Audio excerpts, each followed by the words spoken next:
I want you to listen to my words carefully because I'm choosing them wisely. I did not dedicate my life to proving the earth is flat, and you shouldn't either. You shouldn't dedicate your life to proving the earth is flat. You should dedicate your life to challenging all beliefs and belief systems. Flat earth is just one of them.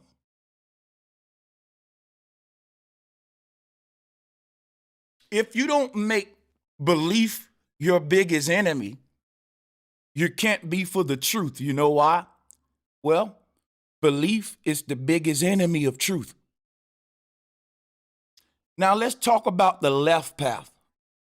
The left path of flat earth is those religious backgrounded people who come into flat earth and they realize the detriment of beliefs and belief systems based on what I just said, but they just can't let go of their religious belief system. And what happens is they incorporated their religious belief system into a truth system. So flat earth is a truth system. It's a truth movement. But if a truth movement is led by believers, you'll be a dummy to think that the truth gonna ever get out. Now give me a minute.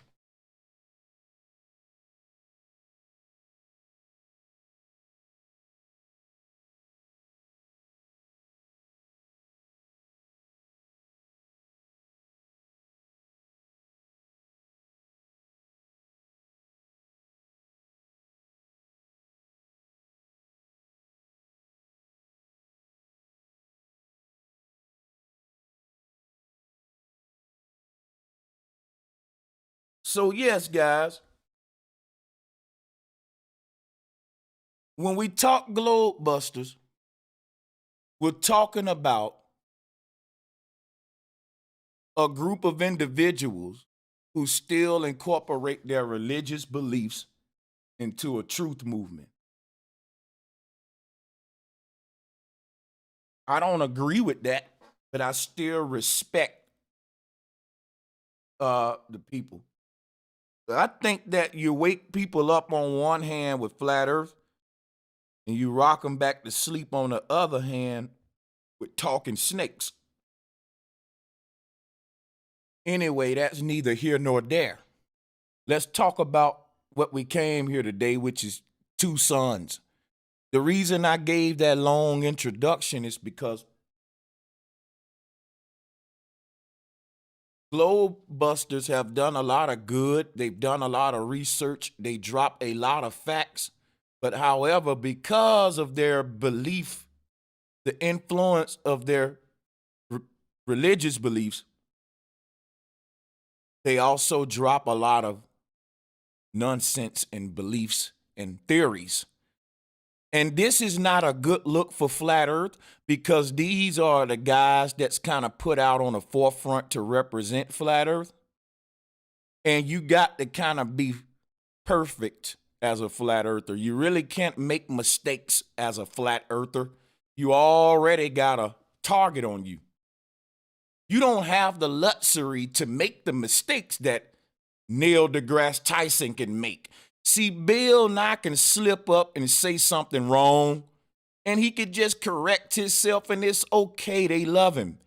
Now, a flat earther can't make no mistakes. You make one mistake, and buddy, you're done. And you know what? It's okay because we have the truth, and with the truth, well, you shouldn't make no mistakes. So a flat earther can't make no mistakes. But a flat earther has the truth, and with the truth, you shouldn't make any mistakes. Only way you can make a mistake is when you stray from that truth, and that's what I want to talk about today. The mistakes that's being made by some of the influential flat earthers. And why they're making these mistakes and why the flat earth community lost momentum, why the flat earth community has no unity, why it's separated. Let's talk about this two suns thing so we can get on why I'm bringing that up with this video. So Globebusters have been around a long time, long enough to be on what I would call an advanced level of understanding ancient cosmology, but they're not. And I'm not throwing no salt on them or nothing.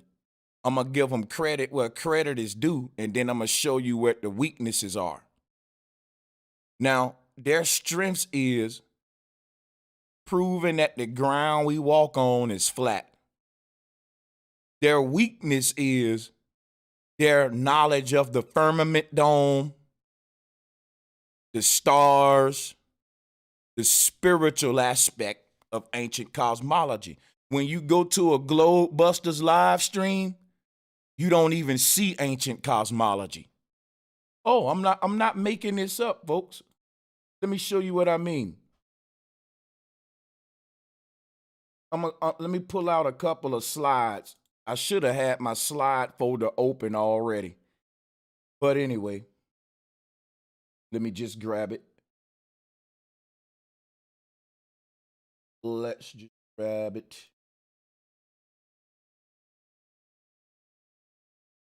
I'm not here today to be divisive or to attack Globebusters. I'm here today to point out something that if I don't point it out, I'm not sure if this flat earth community gonna even be around, because this is just important stuff. So when you go to Globebusters channel, you're not going to see images like what I'm about to show you now. All right, hold on.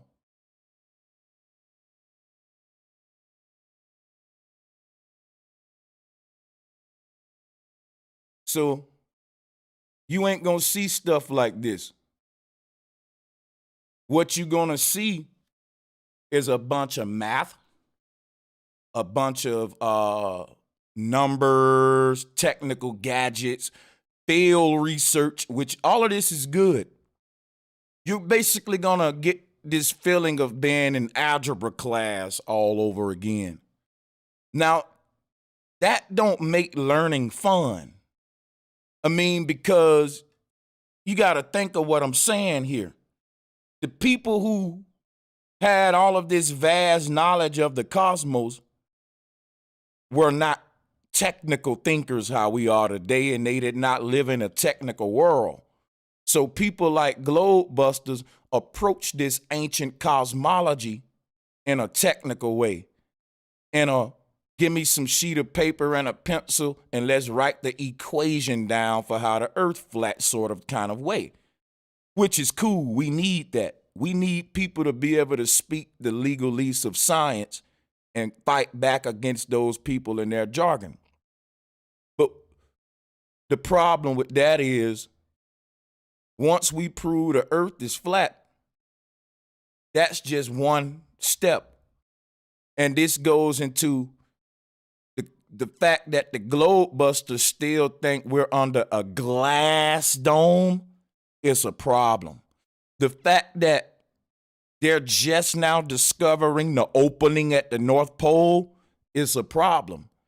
The fact that the Globebusters community has not advanced to understanding the simulation and the multiverse concept is a problem. The fact that the flat earth, the biblical flat earth, the Globebusters community have not dove into the concept of the ripple effect, that's a problem. All right? The fact that their people have never seen a Yoruban cosmos, a Polynesian cosmos, it's a problem.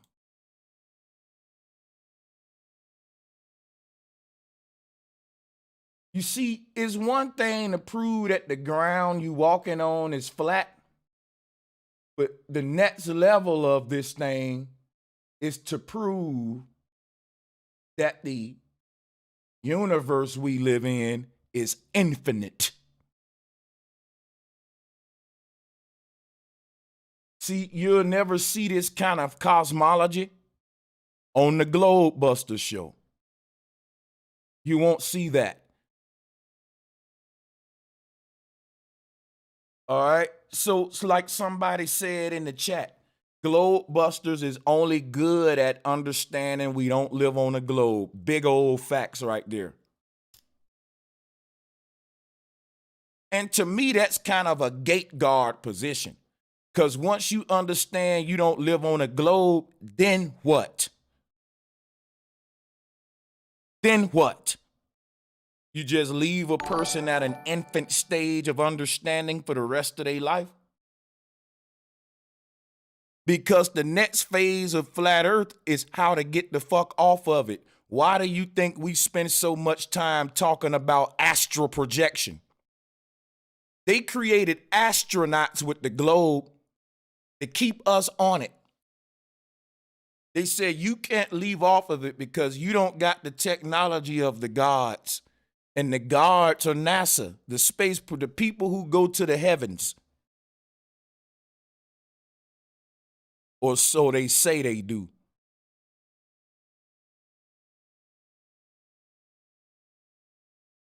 They stopped us from leaving the earth when they told us it was a globe.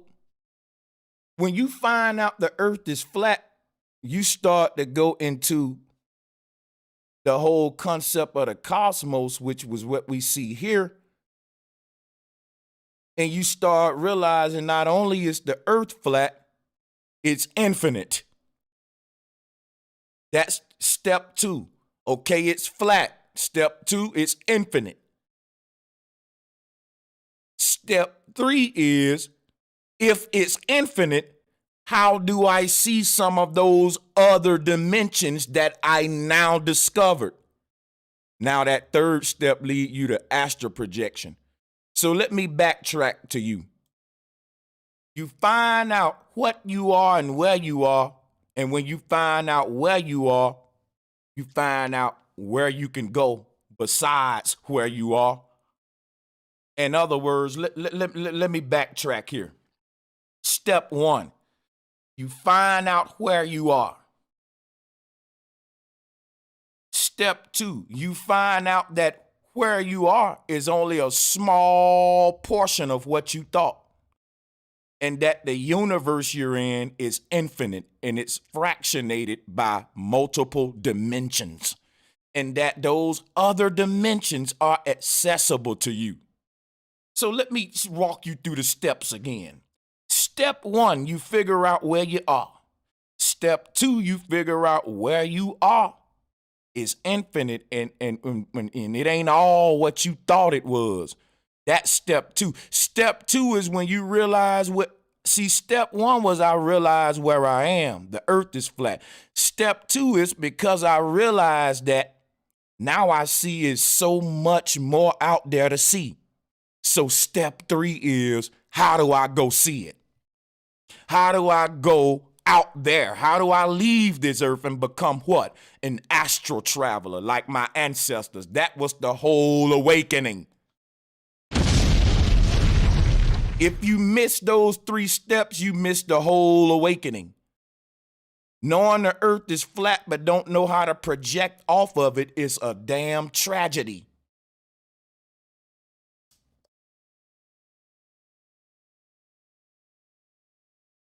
The tragedy is you just discovered that there are many lands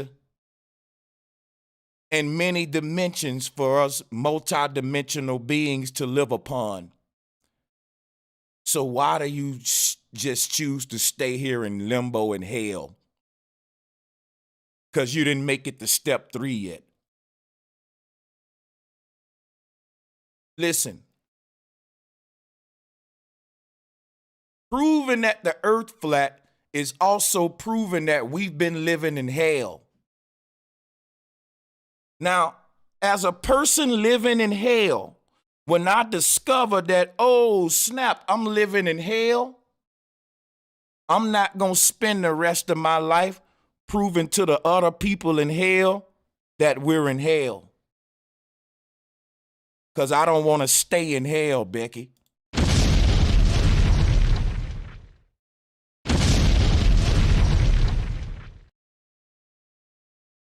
When I find out we're in hell, I'm going to spend some time telling the people around me we're in hell, and I'm going to wake people up, and then I'm going to get out of hell. Just like if I'm a sinking ship, if I'm on a sinking ship. When I realize that ship's sinking, I'm going to tell as many people as I can, and guess what? I'm going to get my butt up off of that ship. I'm not going to go down with the ship sinking, trying to tell everybody on that ship who just don't believe it's sinking, that it's sinking, to the point that I'm going to sink with them. I know the truth. They don't want to listen. I'm going to get off the ship then. I saved who I can. When I found out I was in hell, I said to myself, I'm going to tell everybody I can before I die the truth. And I'm not coming back here again.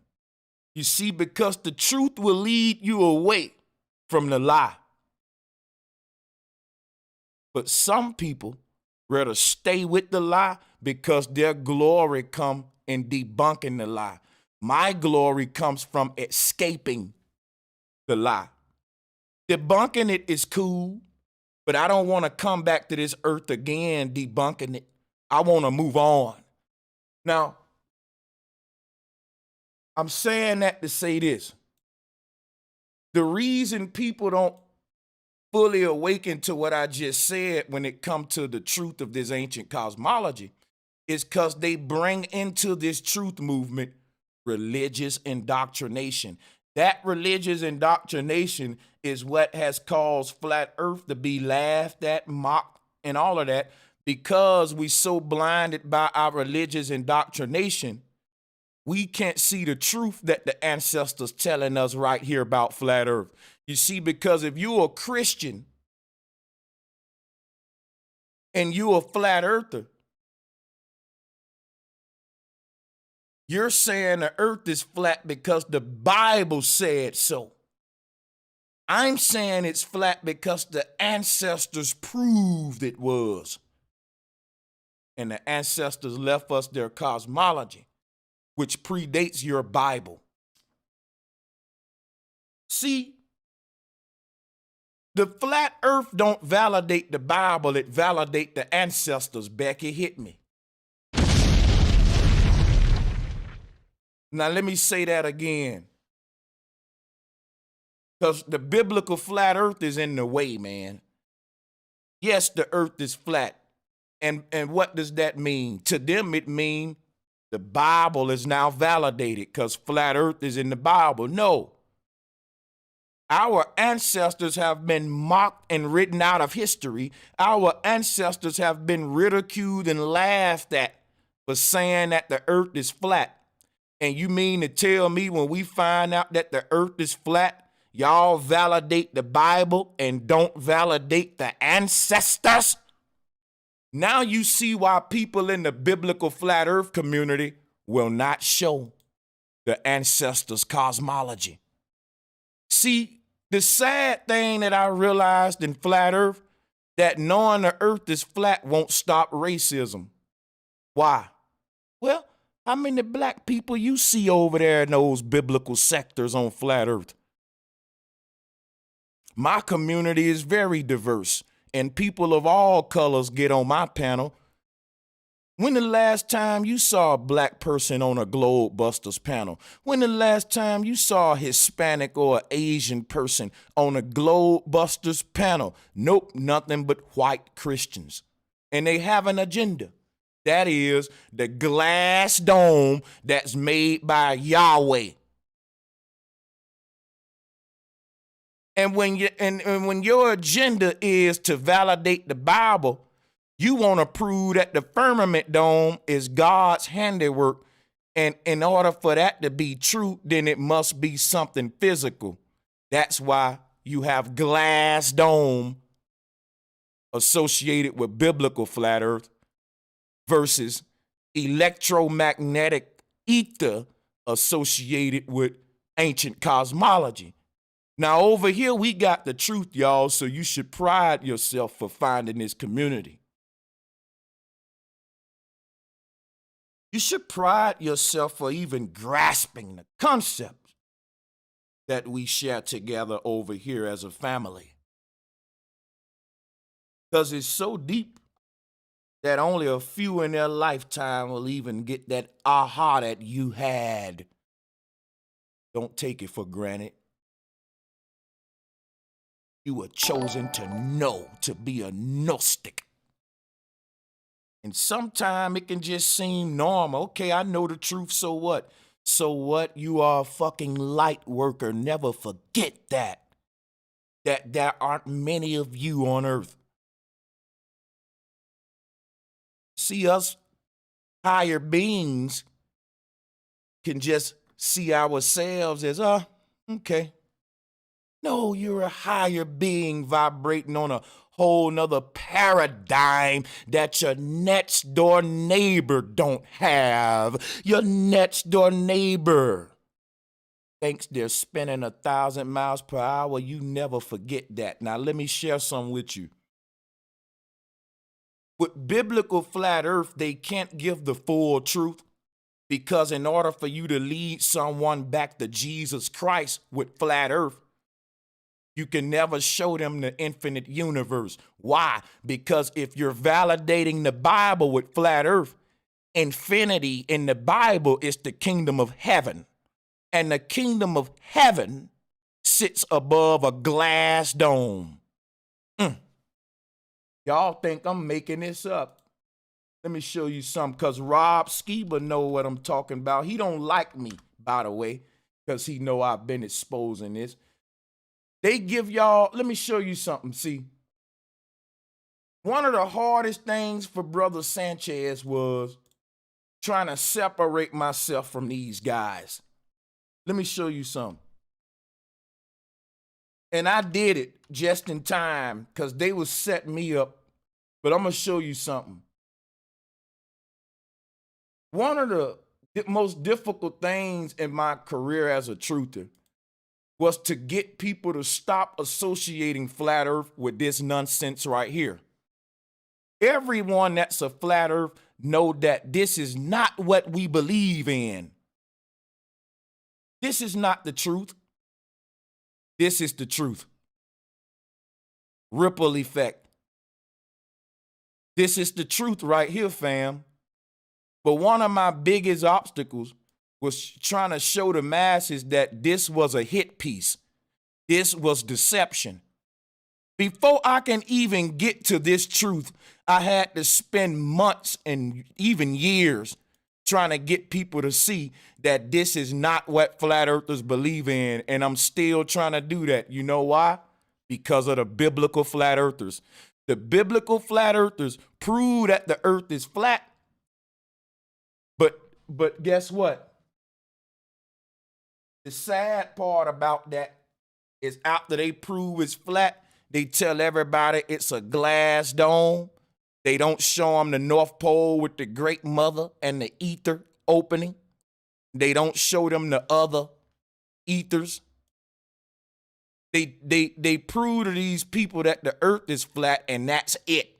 And you know what that does in a person's mind? It puts them in the same space that we was trying to get away from. Learning that the earth was flat, the importance of that was to get you out of space and get you back surrounded by your ancestors. Our ancestors told us that they was never leaving us. And if you look at their cosmology, you can see why they said it, because they exist all around us right now. Our world is layered within their world. You see the system that I got on the screen now? This puts family around me, man, on a cosmic level. You see, this is a very lonely awakening. when you find out the earth is flat and that's it? Well, now you just a flat earth in space. This is the tragedy of the biblical flat earth glass dome, proving that our one little terrarium is flat and we don't know what's else there. You do know what's there because if you're a flat earther, you've seen these cosmologies before. But guess what? They can't show them, y'all. You know why? It'll take people out of the Bible. This goes against the Bible. So if you ever wondered why you don't see a lot of these beautiful ancient cosmologies on these technical biblical flat earth channels, it's because they can't show the ancient truth. Their ancestors trace back to the Bible. Mine's trace back to the people who drew out these cosmologies. Now, they taken the flat earth part of it, but they don't want to take the spiritual side that come with flat earth because they don't want to replace the Christianity with it. But if you fully got the truth and you know the ancestors was right about this flat earth, then you got to go ahead and take the rest of it too. Because they said not only that it's flat, but that it's infinite and that there's a creator at the middle of it and that we got ancestors around us. Why wouldn't you want to share that too? Because it creates a new religion. See, flat earth is its own spiritual system. And a person that don't want to give up Christianity will not let you know that. They'll only tell you that it's flat because it's in the Bible. That's the problem. I'm just starting, folks. Hit the like button. There's a lot we got to learn.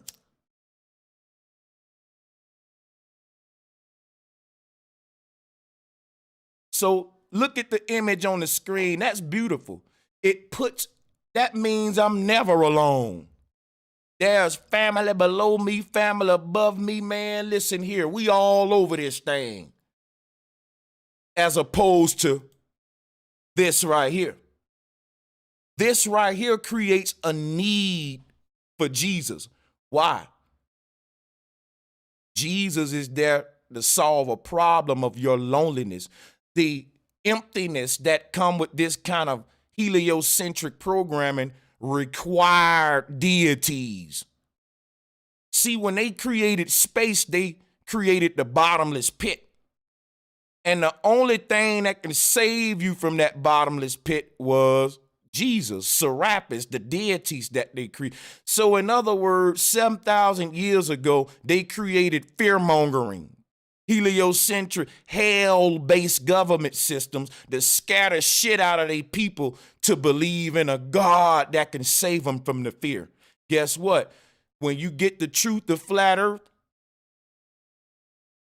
you become the God because your fears are taken away. Listen, man, the best thing that this flat earth knowledge done to me was take my fears away of that heliocentric bottomless pit. But to a biblical flat earther, this still is their concept. Just because they're a flat earther don't mean that they're not a heliocentrist. In other words, you can be a heliocentric person and still be a flat earther. Because your earth is flat, that's true, but you still in hell, the darkness of space. You can even put this on 4 foundations. It's still a be heliocentrism because ain't nothing else around it but space. And there is no space when you acknowledge the ether.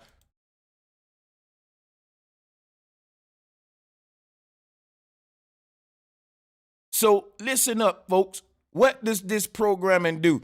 It takes away the great mother, recycling the element. It embarrasses us because when you try to debate flat earth and a globalist asks you certain questions that you're gonna need to know about the North Pole to answer certain questions in a debate.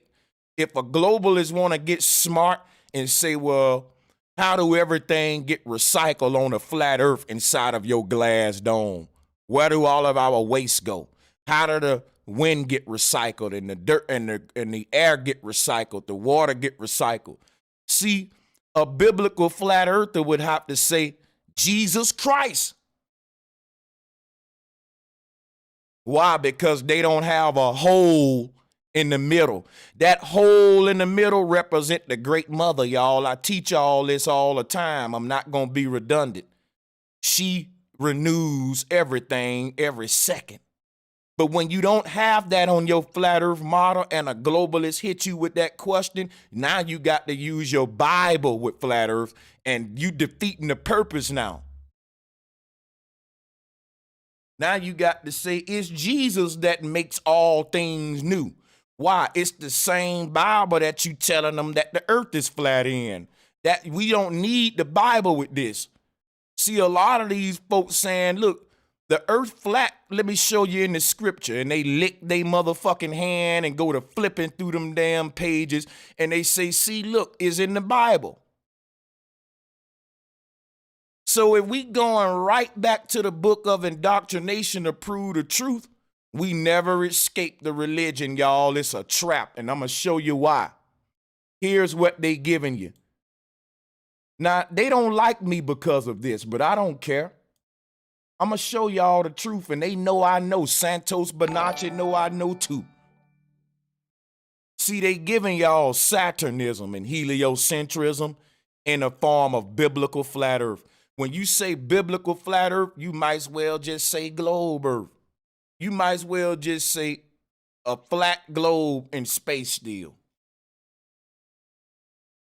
We know the sun is close, the moon is close and all that, but you still don't know what's beyond.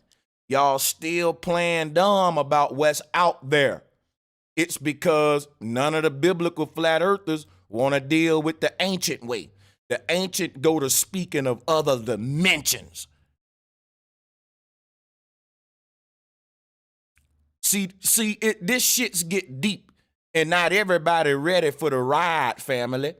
Some folks willing to accept the ancient flat earth, but they ain't willing to accept the ancient infinite universe. Why? Because in an infinite universe ain't no room for heaven. I said in an infinite universe ain't no room for them streets of gold. I said in an infinite universe like what you see on the screen, ain't no room for God's throne. And Christians can't have that. They rather keep us in space so that God can keep his kingdom. And that's why I don't fuck with them. Did y'all get what I just said? Here is what they're teaching you. This is from Rob Skiba and the rest of the biblical flat earthers. I ain't even got on the two sons yet. Just bear with me. You got to understand why they giving you two sons. You know why the Globebusters want y'all to believe in two sons? Let's get to it now. Because if we was under a glass dome, the sun that we see in the sky will have to be a reflection through the glass. And if that's true, it will cause something called refraction. And I'm about to show you what I mean right now. And we finna get into the video. Watch this.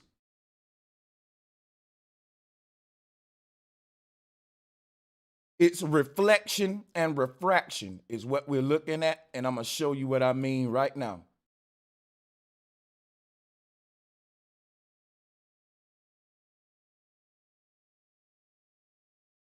This is called refraction. When light passes through a medium such as glass or water, it bends. Another way you could look at refraction, a way that we all know, I'm going to show you this one.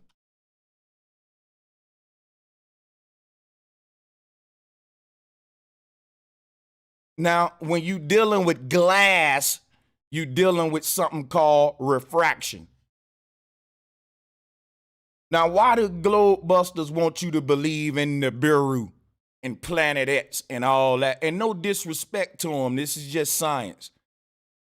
See, what they're subconsciously doing They want everybody to think that the dome is glass. And it's not nothing physical. It's an interdimensional barrier. It's more spiritual. And when your spirituality is tied up in the Bible, you wouldn't want people to know that. See, this flat earth introduces us to a whole nother spiritual system that's dealing with astral travel and being infinite beings. It really gets deep. And a lot of these Christians ain't ready to go that deep. They want the flat earth, but they don't want the new spiritual system. They ain't ready to give up Christ. So what they give you is this. Rob Skiba ain't no dummy. If Rob Skiba know the earth is flat and he studied ancient cosmology, then he know that we're in an infinite universe and that there's more rings beyond ours. So why does Rob Skiba give you this then? Because this is the biblical flat earth. This keeps a need for God. Why? Because Yahweh's throne this is the footstool of God. In other words, God is sitting outside of here, or Yahweh is sit outside of here looking down on the earth. That is a goddamn lie. Look at what I'm showing you here, folks. Here go to ancient cosmology. According to the ancients, our ancestors are looking over the earth. Let me say that shit again, because y'all ain't listening. According to our ancestors, it's them that's watching over the earth. It ain't no damn Yahweh. You see how they just deleted all our ancestors off of this model? Let me flip it again. This is why they don't like me, y'all. They don't like this black man speaking up for his ancestors. Now, salute to all the white people who follow me, because I fuck with y'all, because that mean you know what y'all saying? Fuck the racism. Fuck the Bible and all that. It's about the truth and unity. And it's about all races. But like I told you, you got a big movement of white Christians in the flat earth that don't fuck with all races. Their community is just a bunch of fucking white folks with the Bible just trying to prove that we under a glass dome and the earth is flat. And it's racism. Y'all don't see it, but I see it. Because look, this a Polynesian cosmos, for example. Why? Look. All of our ancestors told the same story. Said when we die, we passing on and we gonna always watch over you. We ain't going nowhere. That was our spiritual system, man. Now these guys said that they truthers. And instead of, now they got enough sense to pull up the ancient cosmology and say, well, hey, the ancients said the earth was flat. Let me go do some field research and prove it. They love to give the ancestors credit for the earth is flat, but the ancestors ain't say nothing about no glass dome. Now you're lying on them, and that's what they do over there. That's why I don't really mess with them. I don't mess with them guys.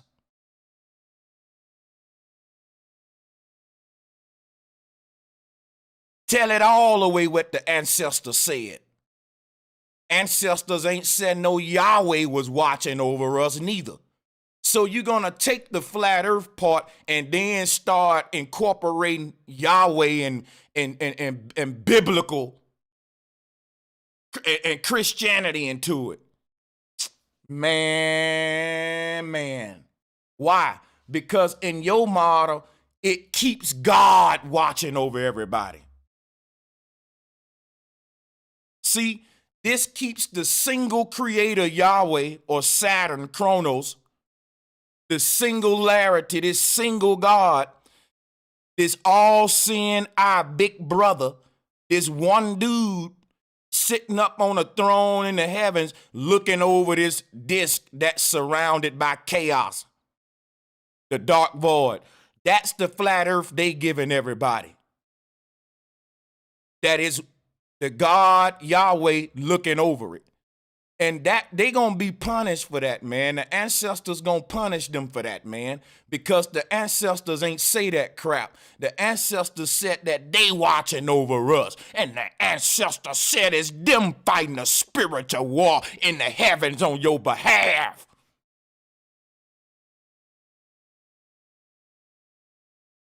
They gonna pay for that, man.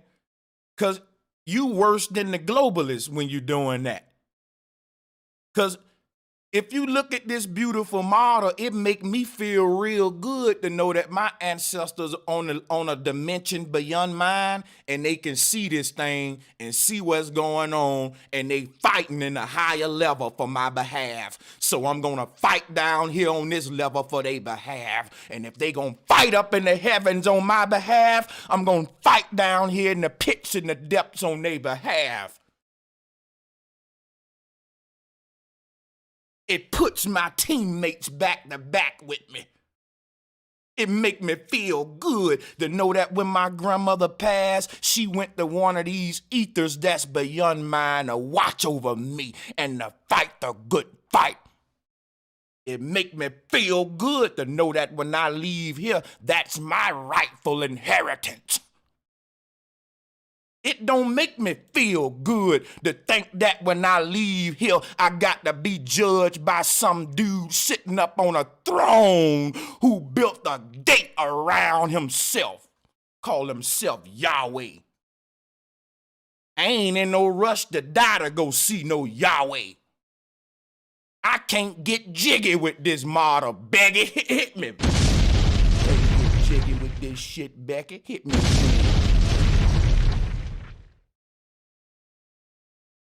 Ain't nothing to look forward to beyond this dang on thing. When you make it up out of this dang on thing right here, ain't nothing to look forward to but some egotistical nigga on a throne ready to judge you when he created you. Ain't that a shame? You built a creation and you built a kingdom for yourself and you put a gate around your kingdom to protect yourself from your own creation. What kind of God? What kind of creator builds a creation, then builds a gate around himself to protect himself from his own creation, unless he know that what he built was a hell pit? Unless he know that what he built was a bunch of barbarians.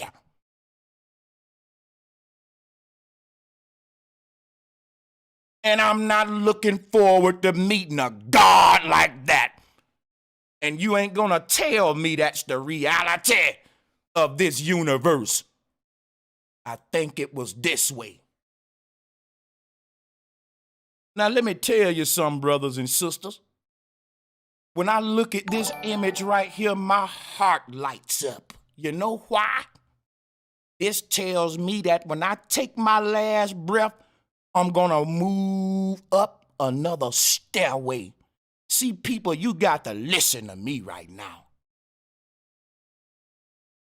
The ancestors said this is the stairway to heaven.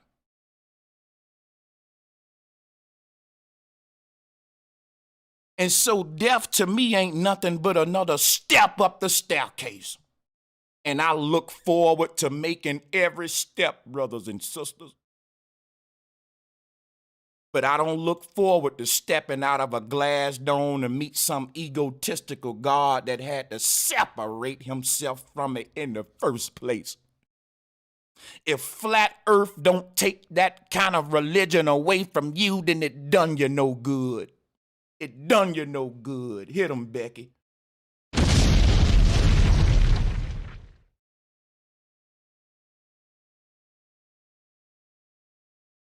Why do they want you to believe in two suns? Let's talk about it.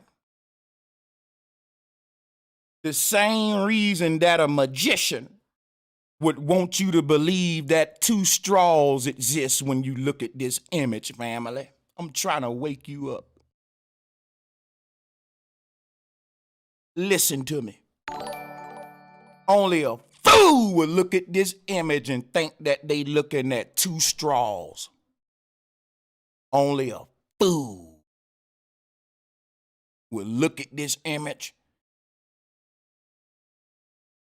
and say, hey, I know how to create two straws. Just put it in water and you can have two straws. See, a fool do shit like that. See, a fool who thinks he live under a glass dome will look through a glass lens and think they see two suns.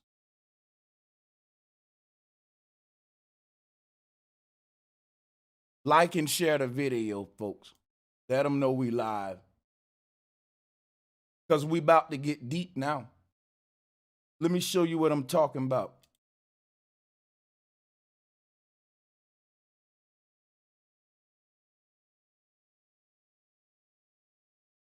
Let's play the video.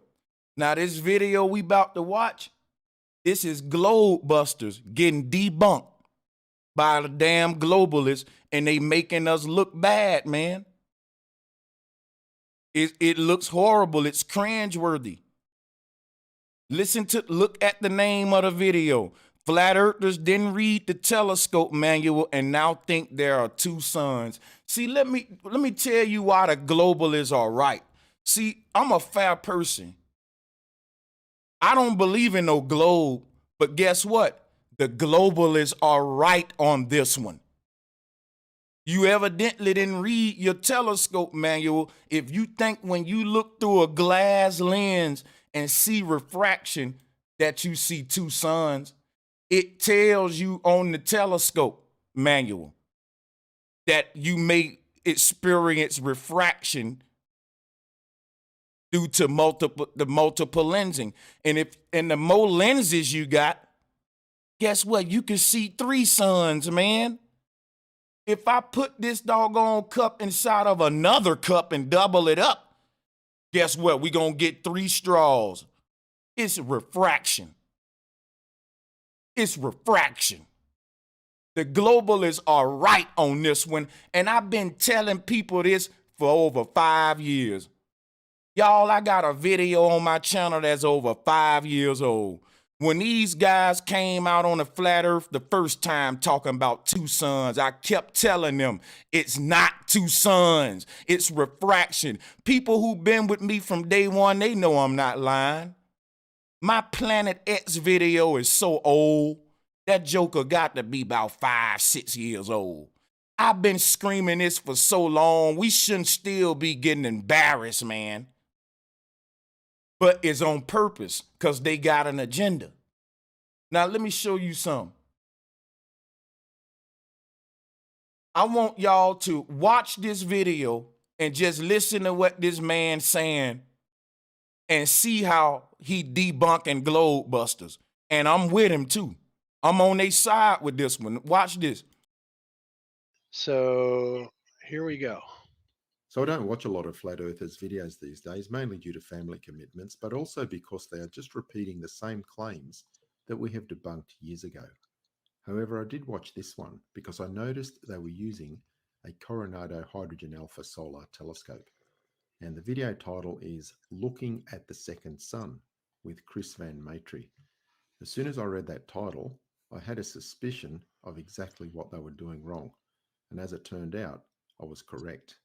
In this video, we're going to look at something called an internal reflection, which can occur in cameras and is quite prominent in this type of telescope. And apparently these flat earthers did not bother to read the telescope manual because it explains very clearly how you can eliminate them. Anyone that has followed this channel for a while knows that I have a hydrogen alpha solar telescope, and I've used it for various observations of the sun, all-day time lapses, and also during the sunset. So let's take a look at what an internal reflection is. So to understand why cameras and telescopes can experience internal reflections, you just need to understand that glass is not 100% transparent. Here I am looking at a clear window, and if I take this torch and turn it on, you can see a very strong reflection of that light in the window. If a camera or a telescope has more than one layer of glass, you can also get that light reflecting back and forth between the layers. And that is what will appear as an internal reflection on the camera or telescope sensor.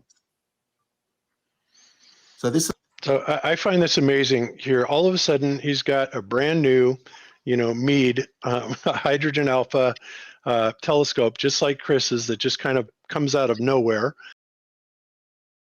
And that's another thing. That man speaking science and facts. And Bob's only counter is, so what? He got a new telescope.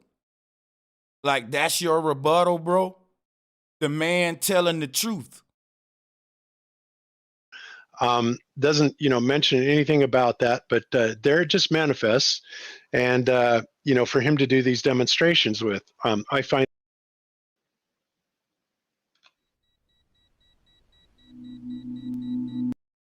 Think I can't do what Alex.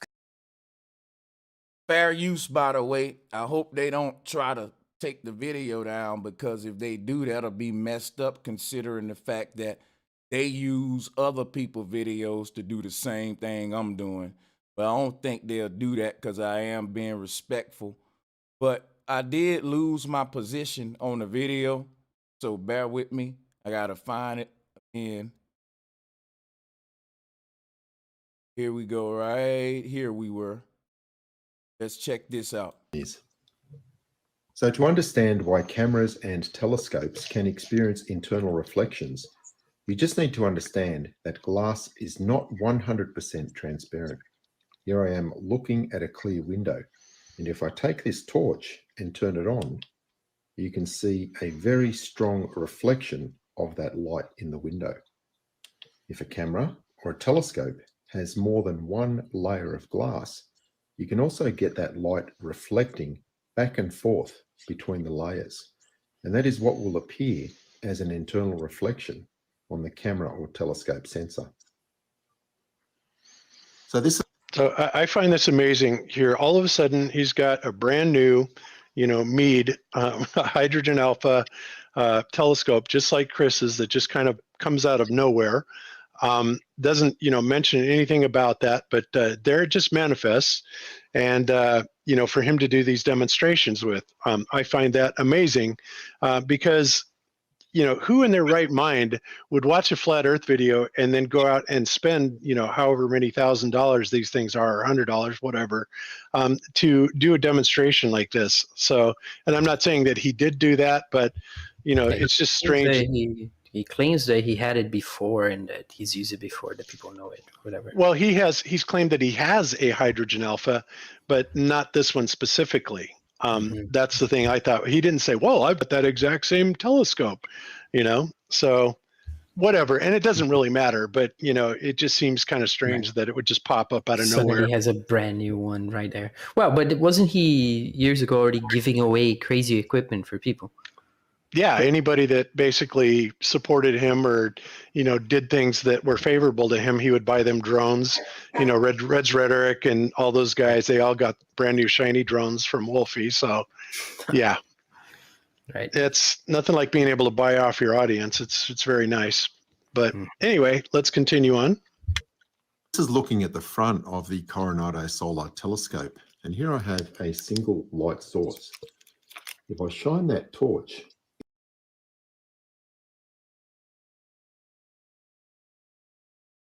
Again, what Bob was saying was, where did he just all of a sudden get a new telescope from? I ain't worried about all that. What I'm looking at is how he's proving that we're not seeing two suns, yo. I've been telling y'all that. People don't listen to me, though. Look, this is what they want to believe in. Now, that they ought to ask themselves, why don't I see these two suns when I take my camera from off my eye? Duh. Like, why don't I see these two suns with my naked eye? You know why you don't see the two suns with your naked eye? because you're only seeing it refract through whatever device you're capturing the image with. That's why everybody that show you two suns, they say, let me show you this picture. Let me show you this picture or this video. And if you go check their device, it'll tell them in the manual, refraction may occur. At some point, it may not be those words, but it'll be something similar, right? Because it's embarrassing, man, and like that's why I'm really like, yo, it's embarrassing, yo, to have equipment and don't know how your equipment work or read the manual, and then to the point where, oh my God, like.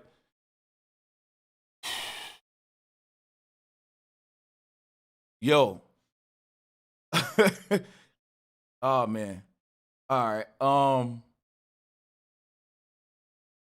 Look here, guys.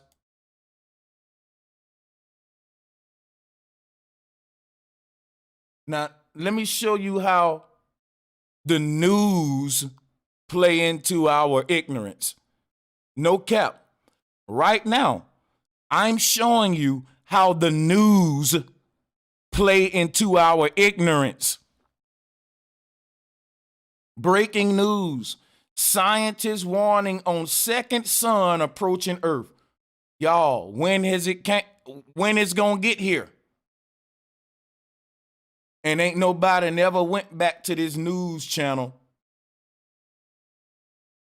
to say, hey, we never saw the second sun, because the news doing what y'all doing. They know they shooting that through a certain through multiple lens devices, and they're passing off refraction as two suns. And most of the masses are so ignorant. We want to believe the spookism. This is from News Watch 33. Ain't that something? 33. That's kind of Masonic. So they got y'all calling refraction, right? Refraction.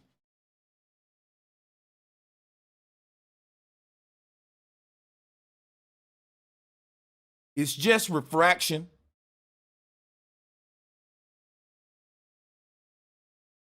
It's just refraction. It's not Nibiru. Go watch my Nibiru documentary. It's an old one on brosancheztv. It should still be up. Planet X Nibiru. Let me know if you have problems finding it. That's very important to watch, because this is embarrassing. Into the front of the telescope, you can see multiple reflections from the various filters and layers of glass inside the telescope.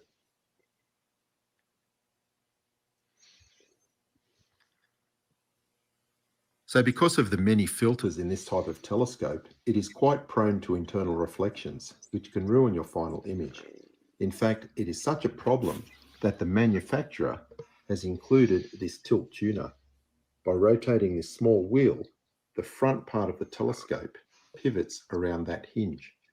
And what that does is move the internal reflections away from the main frame and ideally out of the picture completely. And this clip shows what it looks like with a telescope. So now I like this one here. This is a good example of refraction. When people see this, they say, see, there's two suns in the sky. Let me show you something, right? Here is a good one right here. You see, over in China, this is a Chinese news agency doing the same thing to they people, lying to them. If they got you thinking a second sun is some death planet, man, they got us all primed up for a fake extermination. They can plan a fake alien invasion because y'all believe in aliens. They can also plan a fake motherfucking comet attack or major cataclysm because y'all believe in a second sun. They can blue beam one up there for you out to selling you all of this refraction deception, lens deception. Now they got everybody believing in it. Now they can just wipe out the whole earth and say, hey, it was the second son we believe in. Yeah, the second return of Christ. Damn, this is some Masonic shit. That's why I said the biblical flat earth is a Masonic agenda. Because you're too smart to not know this. And it's embarrassing us. And the fact that news channels are in on it with the deception, it says a lot. This is from China. They lying to they folks about Nibiru in China too. It's the whole United Nations New World Order deception. They all got the space programs, Nibiru, the caterpillar, the doomsday religion. This guy is a globalist, but he's telling the truth that the two suns are not really two suns. It's just refraction. He created this in his own telescope, just like the news channel did with their camera on this one. The news are deceiving the world. Look at here. They know it's camera trickery. They got a button on they got a knob on their camera, y'all, that they can use to get rid of that second sun. But why don't they use it? You mean to tell me that the dude who worked for News 33 is an amateur at working a camera when he worked for the news, when Wolfie is motherfucking showing us how to get rid of that damn distortion? Think about what I'm telling you. This is just a regular dude. He know that when he take a picture and see two suns, it's a messed up image because of the double lenses in his device. So he even explained to you that his high-tech camera got a knob on there to solve that problem. Why don't the news use they goddamn knob to solve that problem? Because they want to create a problem. That's why they want to confuse you with that.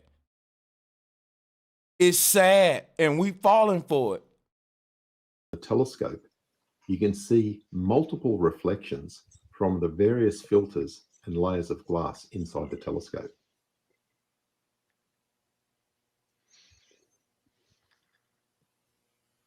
So because of the many filters in this type of telescope, it is quite prone to internal reflections, which can ruin your final image. In fact, it is such a problem that the manufacturer has included this tilt tuner. By rotating this small wheel, the front part of the telescope pivots around that hinge. And what that does is move the internal reflections away from the main frame and ideally out of the picture completely. And this clip shows what it looks like with a telescope. This is the main image of the sun, and this one is an internal reflection. You can see that it is a reflection because the prominences are the same on the reflection as they are on the main image of the sun. Now, when we move that tilt tuner, the reflection can be moved completely out of the frame like that. And that results in a much better picture. So what I was doing here was simply rotate. Now, you mean to tell me the dude who worked for News 33 don't know that? That he could have rotated the knob and got rid of that second? No, he wanted you to believe. They want to promote Nibiru. Now, the lady who started this whole Nibiru religion, her name is Nancy Leader. I'm not going to do a whole lecture on Nibiru because I already did it, and you can find it on brosancheztv. You can look it up.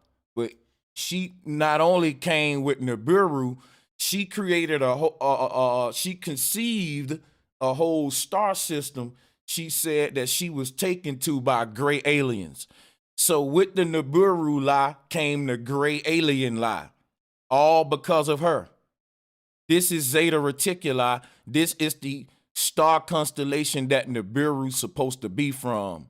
They said Nibiru is a rogue planet that strayed away from its star system into ours.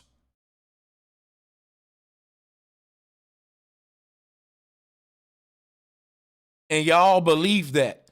And what started the belief? Camera trickery. They found out a way to prey on the ignorance of double lensing because folks don't know this stuff. People dumb down. That some simple as refraction can be used to create a whole doomsday cult that's making millions of dollars, by the way. Oh, man. So here we go down. They're saying this is Nibiru. But remember, before we even seen Nibiru, it was prophesied by this lady right here. So by them showing you Nibiru on the news, everybody who follow Nancy leader is like, well, our leader was right. Even the news saying they saw the second son. But she was the first one to talk about it even before it was being cited. How does that make sense? This lets me know she primed the world for the idea of, see, they must have came up with the concept of, hey, we can fool them with this double lensing deception, but before we actually can show it to them, we need to prime them first. So we had all of this second son talk. Then you got the evidence for it now being double lens. This double lens, no, man, this is deception. It's crazy that her last name is Leader, and she was the leader of this whole doomsday cult that millions of Americans believe in, all throughout the conscious communities. Even in the Black conscious community, they teach that Nibiru is the ancestors' mothership, and they teach about this Nibiru or Planet X in the Nation of Islam. So she started a whole new world doomsday cult that we're still under today. See, y'all don't know how deep this thing is. And the fact that her last name Leader, to me, says a lot. They knew she was going to be the leader. You know what I'm saying? But what else with Nancy Leader before I hit play? Because it was something else I wanted to add on. So, yeah, about Planet X. So what we're looking at now is the symbolism coming from the pyramids on Giza. Now, the way these pyramids are aligned during special times and ages, these are the alignments that the tomb of the pharaoh make with Draco, Thuban, Sirius, and Orion. This is also associated with the return of Nibiru. Is synced, can be synced with the return of Osiris. I want y'all to listen to me because we're going deep right now. Watch this. We're going to use sacred geometry. This is what we get in Kemetism. Look at it. Now, this is the symbol of Nibiru. Now, you really need to pay attention here. This is devil worship, confusion and chaos, Saturn worship. Look at this. This is what they give them for Nibiru. Now, check this out. Look at the sacred geometry of how Nibiru kind of got these wings bursting out, if you will. And compare that to this image. Remember that the return of Nibiru or Neb-het-Heru is the return of the pharaoh, and the path of the Nibiru can be seen here. In replace of Nibiru, we get the pharaoh. And instead of the wings, we get in the flight path. They're dealing with the wings, the flight path of Osiris in the celestial journey. And they're giving it to you as New Age doomsday occultism. People, I hope y'all get what I'm saying. You can see it, the sacred geometry. And I'm going to even go further to show you how they know that they're hiding refraction. Watch this. Now, this is going to show you, hold on, another example of refraction can be seen here. So Nibiru is deception, and they're trying to sell you this shit as science by using refraction or lens reflection, internal reflection. Now, this what's happened is the reflection is being distorted and it's being reflected and refracted through the medium that you're using. This shows a good example. Also, another good example of it would be, wait for it. Another good example would be this. Refraction through a prism. Now, if you really want to know the truth, guess what? This is what's going on. Pink Floyd, popular rock band, Dark Side of the Moon. What were they trying to tell you about the sky? That everything we see in the sky is refraction and reflection on the firmament dome. The firmament dome is not glass. It's a clear medium, but it acts like glass. Water can do this too, family. It ain't just got to be glass. Now, these biblical flat earthers, they want to make the firmament dome glass by using the example of refraction, as we see here. That don't prove that the firmament dome is glass, because you can get refraction through water. See, look. It's only one ladder in the room, but on this water droplet, you get 3 ladders on this water droplet. It's only one ladder in the room, but you get 3 ladders on this one droplet. That's showing you the same thing I showed with the straw. 2 straws through the water. 3 ladders through the water. The ancestors said that the firmament dome was ethereal waters, and they call it the primordial ocean. They even had a mermaid goddess represented with it. They even spoke about waters above and waters below. The waters were separated from the waters, refracting each other's reality to the next. When waters are separated from waters, this is the nature of our cosmology being fraction based. Layers upon layers. You can look at each of these worlds. We're like fishes in a magnetic ocean. And the fishes and these oceans are separated from each other. We call them different ethers. Each ether is its own dimension of the universe, is its own world, its own plane of existence, where waters are stacked upon each other and they're separated by density. That's what's separating the waters of these 2 oceans. That's why they won't mix like oil and water.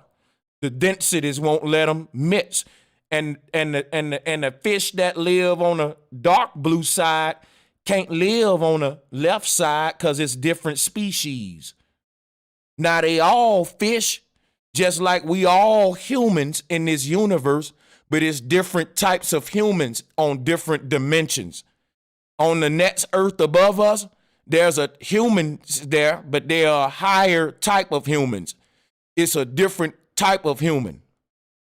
Just like where that line at, the fishes can't cross over. That's why we can't go through the firmament dome. The law of density won't let us escape our ocean. You can be born onto the other side, but then again, you won't be the same kind of fish that you was when you lived your life on the dark blue side. So what's happening under that water? Them fish are face to face looking at each other, but they can't cross over into each other's side because the water temperatures are different, the salt level different, and it'll die. It's separated by your water made for you and my water made for me. And that's the same thing that the earth doing. The waters are separated from the waters like a ripple effect. But we talking densities and how oceans meet. So our ancestors are a different type of human, a different type of fish on that other side, right? And this is, see, when we go to talking about flat earth on this level, we're far more advanced than all these other guys dealing with the biblical flat earth and Yahweh's terrarium with the glass dome. We so far ahead of that. So you're not seeing two suns, it's refraction through your lens. Now what's happening in the sky is the same thing, refraction and reflection. It's a possibility that, just take this theory for example. What if Polaris is the only star that exists? And all the other stars we see are just refracted reflections of the one true star, trickling down from its highest point to us all the way down here on the earth plane. So the highest star would be Polaris. And from the earth ground, when Polaris multiply itself through the many lenses that we call ethers, by the time we see it on our plane at the very bottom, it's refracted so many times and reflected so many times, it appear as a star-filled sky. But it's just one star being reflected so many times. That's a theory. Look at this image. Remember, it's only one ladder being reflected so many times. So every star you see in the sky, besides the wandering stars, we talking only the fit stars, the ones that's stuck within those waters above, can be really refracted reflections of Polaris, creating the fixed stars. Now, the wandering stars can be explained by watching Martin Kenny's video. He did a good job with that. He also explained the concept of 2 suns, 3 suns, even 7 suns, and 7 moons, where Venus and Mars could be the next sun and moon to the next plane beyond ours. And that will also explain the 2 sun concept. But we take it further. These people that talk about 2 suns, they never talk about 2 moons. But Martin Kenny does, Sanchez does, because we understand that it ain't 2 suns, it's refraction and reflection. Now, the concept of 2 suns can be explained when you deal with this infinite plane. And you will see it's more than just 2 suns, it's 7 suns. Actually, it's a sun on every ether and its own moon too. But guess what? Globebusters don't want to deal with that. Because in biblical flat earth, you can't show all them other lands. Let me show you.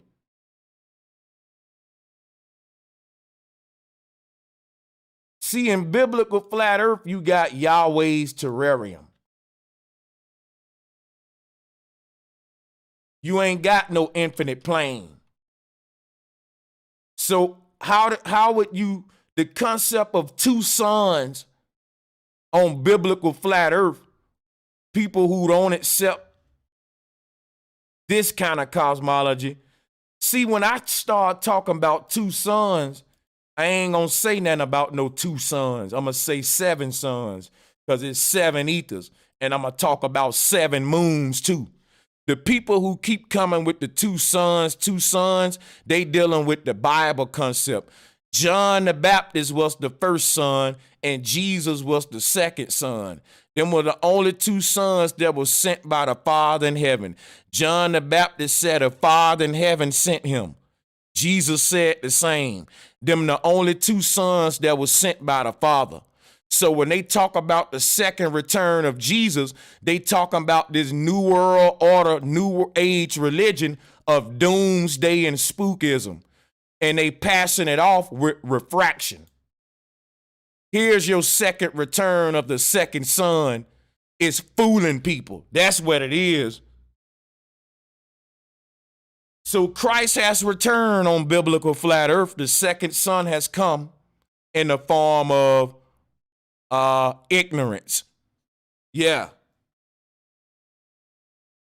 But because of that ignorance, they can literally annihilate us. If NASA come out like they've been doing, talking about there's a second sun, there's something approaching Earth that can wipe us out. And they got the technology to wipe us out and blame it on this deception that's happening in the camera lens. And you got biblical flat earth going along with it. So people, if we were living under a glass dome, you would look up at the sky and you would see the sun that's you would see the light of the sun on the dome, and you would see the true sun behind that light through the dome, and you would actually see two suns. But since we don't live on a glass dome, we don't see two suns. For you to see the second sun on an infinite plane we on, you gotta literally go beyond the ice rings to the other ring.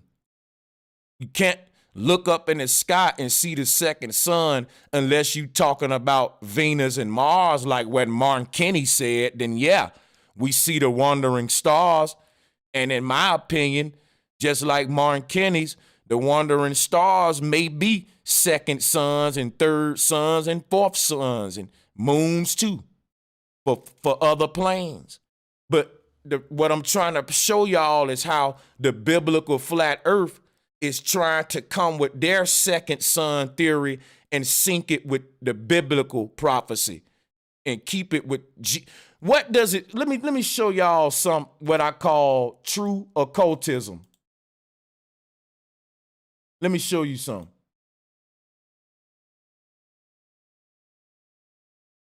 See, the theory that Nazi leader said, because she was an occultist, just like these folks in power who promoting the Biru. She said when we start seeing the Biru, extermination is near.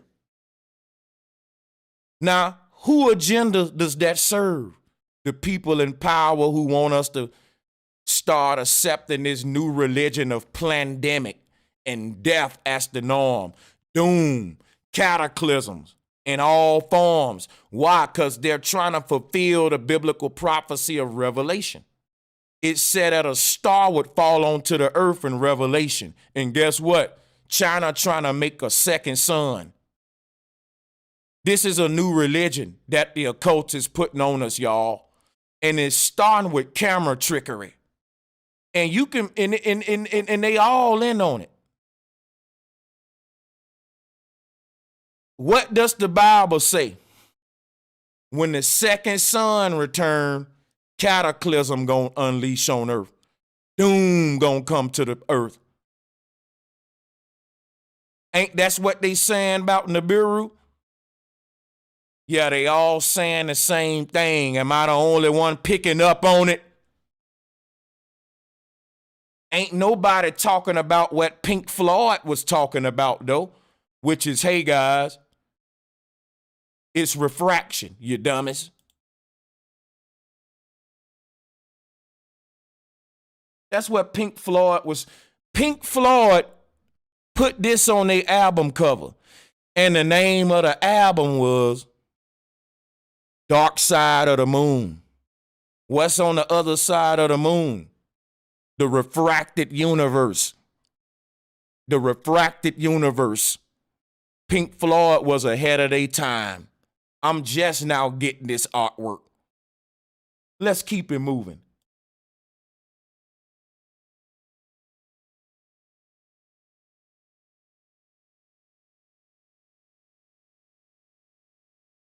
Yeah, our universe is like a mirror house, a glass house. You're born in an infinite multiverse because at any point in it, you're reflected and refracted by infinity. What makes alternate realities is that your reflections is alternated in each ether based upon what I'm showing in right now. If you are the latter and the water is a different universe, then it's a different version of you in every ether or in every water that's separated by the water. In each of these colors, it's a reflected version of you over there, but it ain't the exact same. It's refracted. It's slightly altered based upon the nature of that particular universe's lensing distortion. Every lens distorts the reflection different. So how you look in this universe ain't the way you necessarily look in the other universe, even though it's still you, the reflection. It's still the same ladder, but it's slightly different, just a little bend here or there, a little. Maybe in one universe, you got green eyes.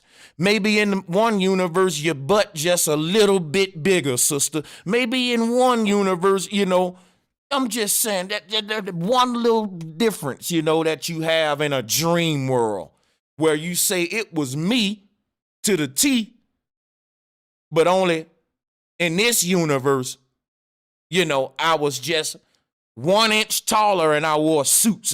My character was a little different. It was, that's what we're in. That's what our universe is. That's what this is.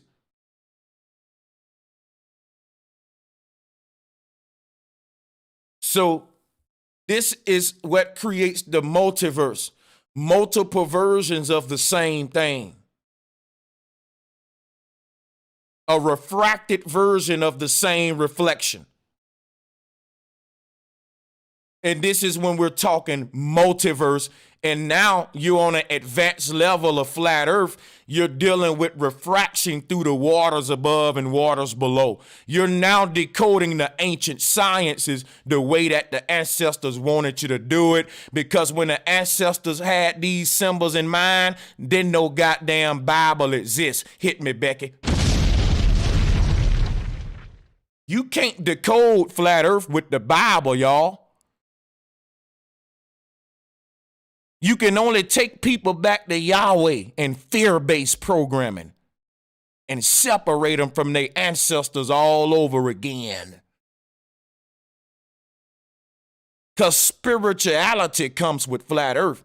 And you're not a real flat earther if you don't want to take the spirituality that come with this shit. You just can't take the fact that the earth flat, but I'm going to hold on to my Bible. Hey, I'm a flat earther, but I'm going to hold on to my Quran. Hey, I'm a flat earther, but I'm going to hold on to my doggone Torah. I'm a flat earther, but I'm going to believe in talking snakes. I'm a flat earther, but I'm going to believe a man was covered by a cobra for 3 months under a tree. I'm not going to believe that water can ball up and hold the shape of a ball, but I'm going to believe that a man can walk upon it like a fool. Becky hit me. Hypocrites. That's what you are, you hypocrites. Hypocrites. Bunch of old hypocrites. Becky, drop a bomb for the hypocrites.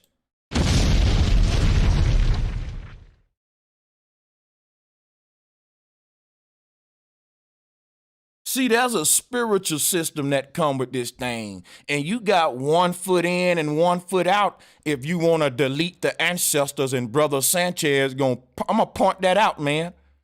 I'm not gonna let you do that. I'm gonna point that out. I'm gonna say, look at them over there stealing the truth from the ancestors, but they only want to take the flat part, create a cash cow around that, and hide the spiritual science associated with it. Now you got a bunch of people standing around who know the earth flat, but still believing in talking snakes. What sense does it make, Becky? If you're gonna get rid of belief with the truth, let's get rid of it all.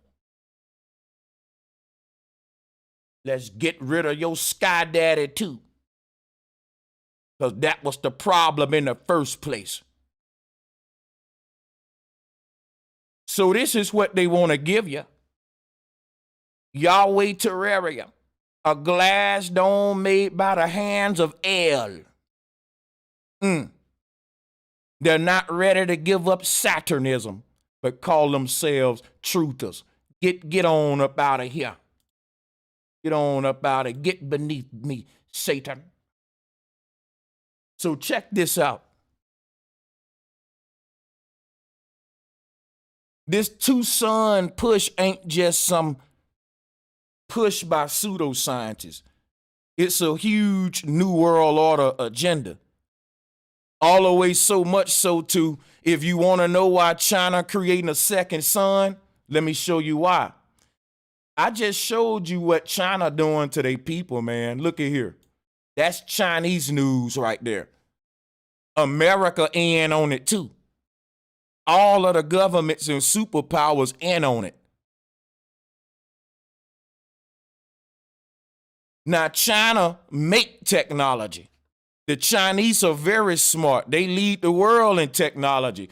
So there's no reason why they should be passing off refraction as a second sun.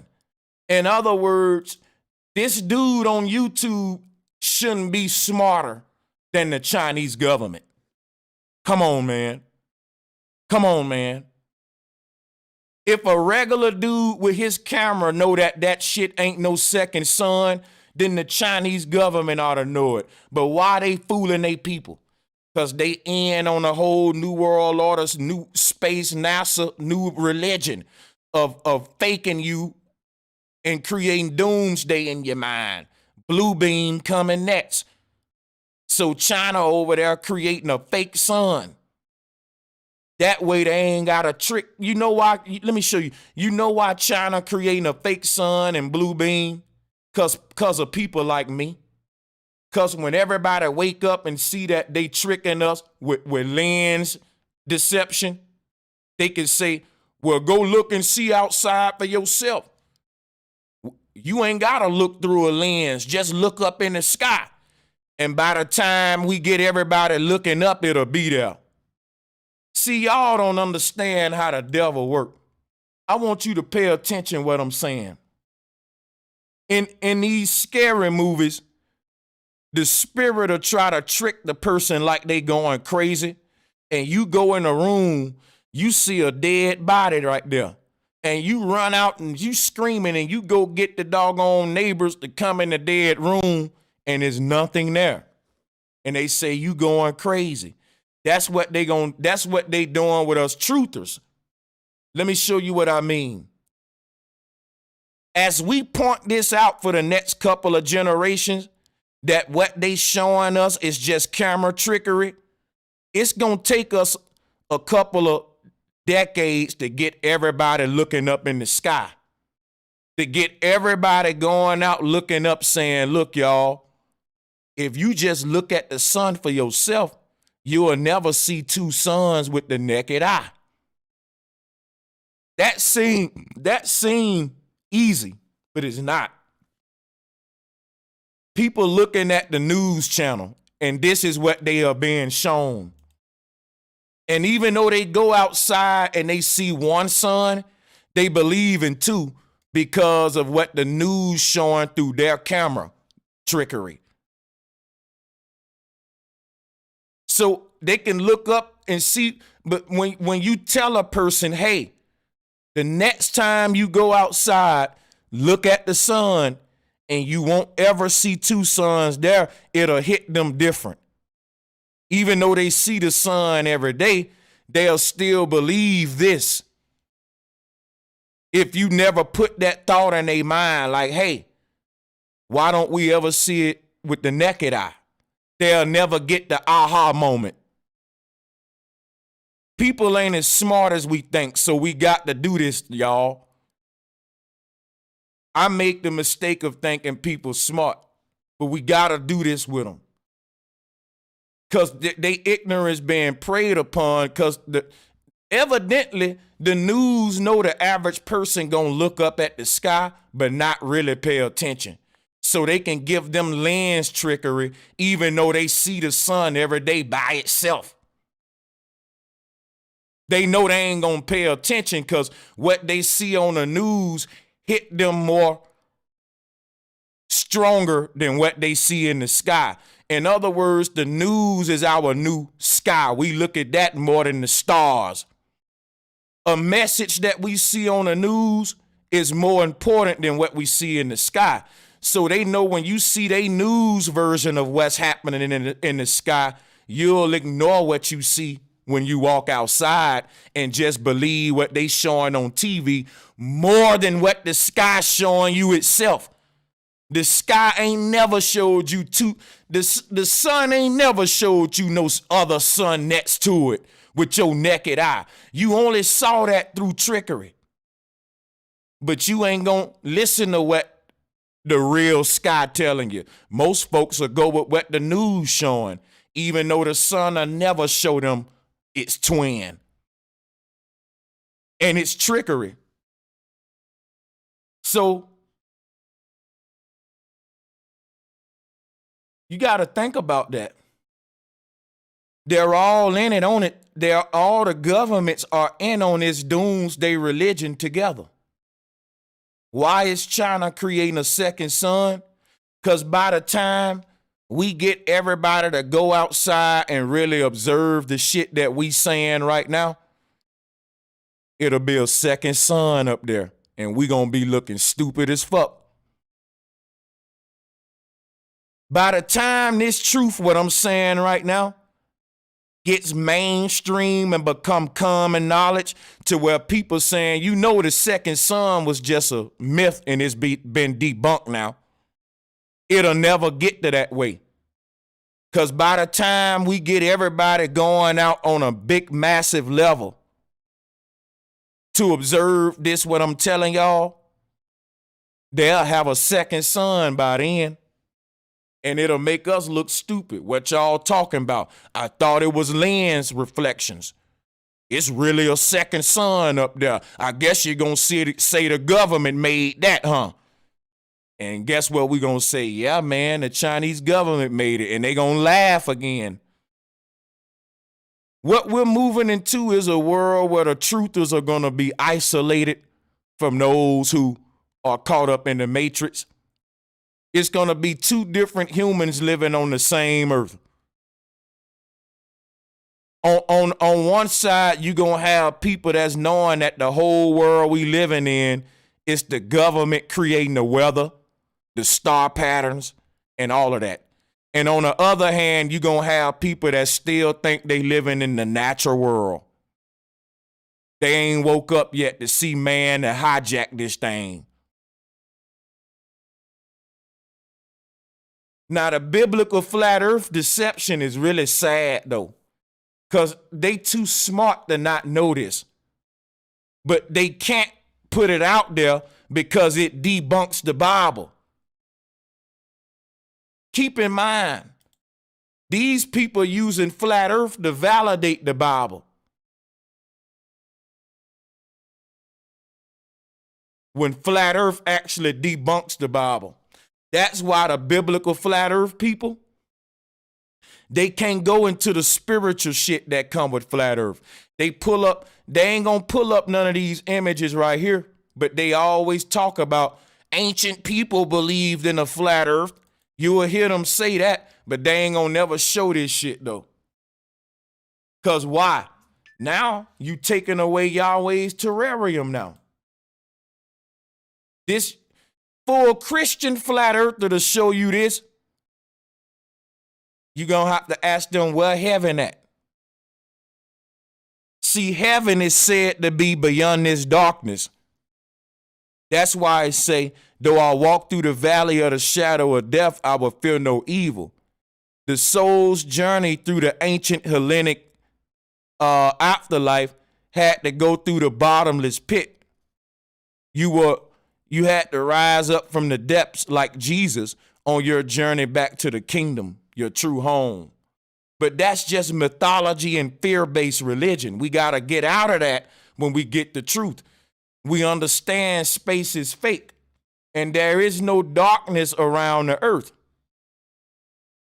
This ain't no different than what the Flat Earth Union did. What is it? The Flat Earth Organization in the UK or whatever they call.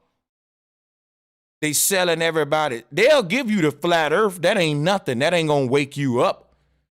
Debunking this darkness is what gets you out of darkness. Giving a person flat earth but not taking away that darkness, you're a damn deceiver. And I think you're doing it on purpose because y'all too smart to be trying to pass off refraction and reflection like a damn second sun, like a fool. To me, I start to think, well, they really don't want to give up this Bible, boy, to the point where they will keep folks in darkness just so that Yahweh can be the light. This is sad. It's sad. Everything that Pink Floyd was trying to teach us with that album artwork right here is what they hijacked and Kemet. Man, look here.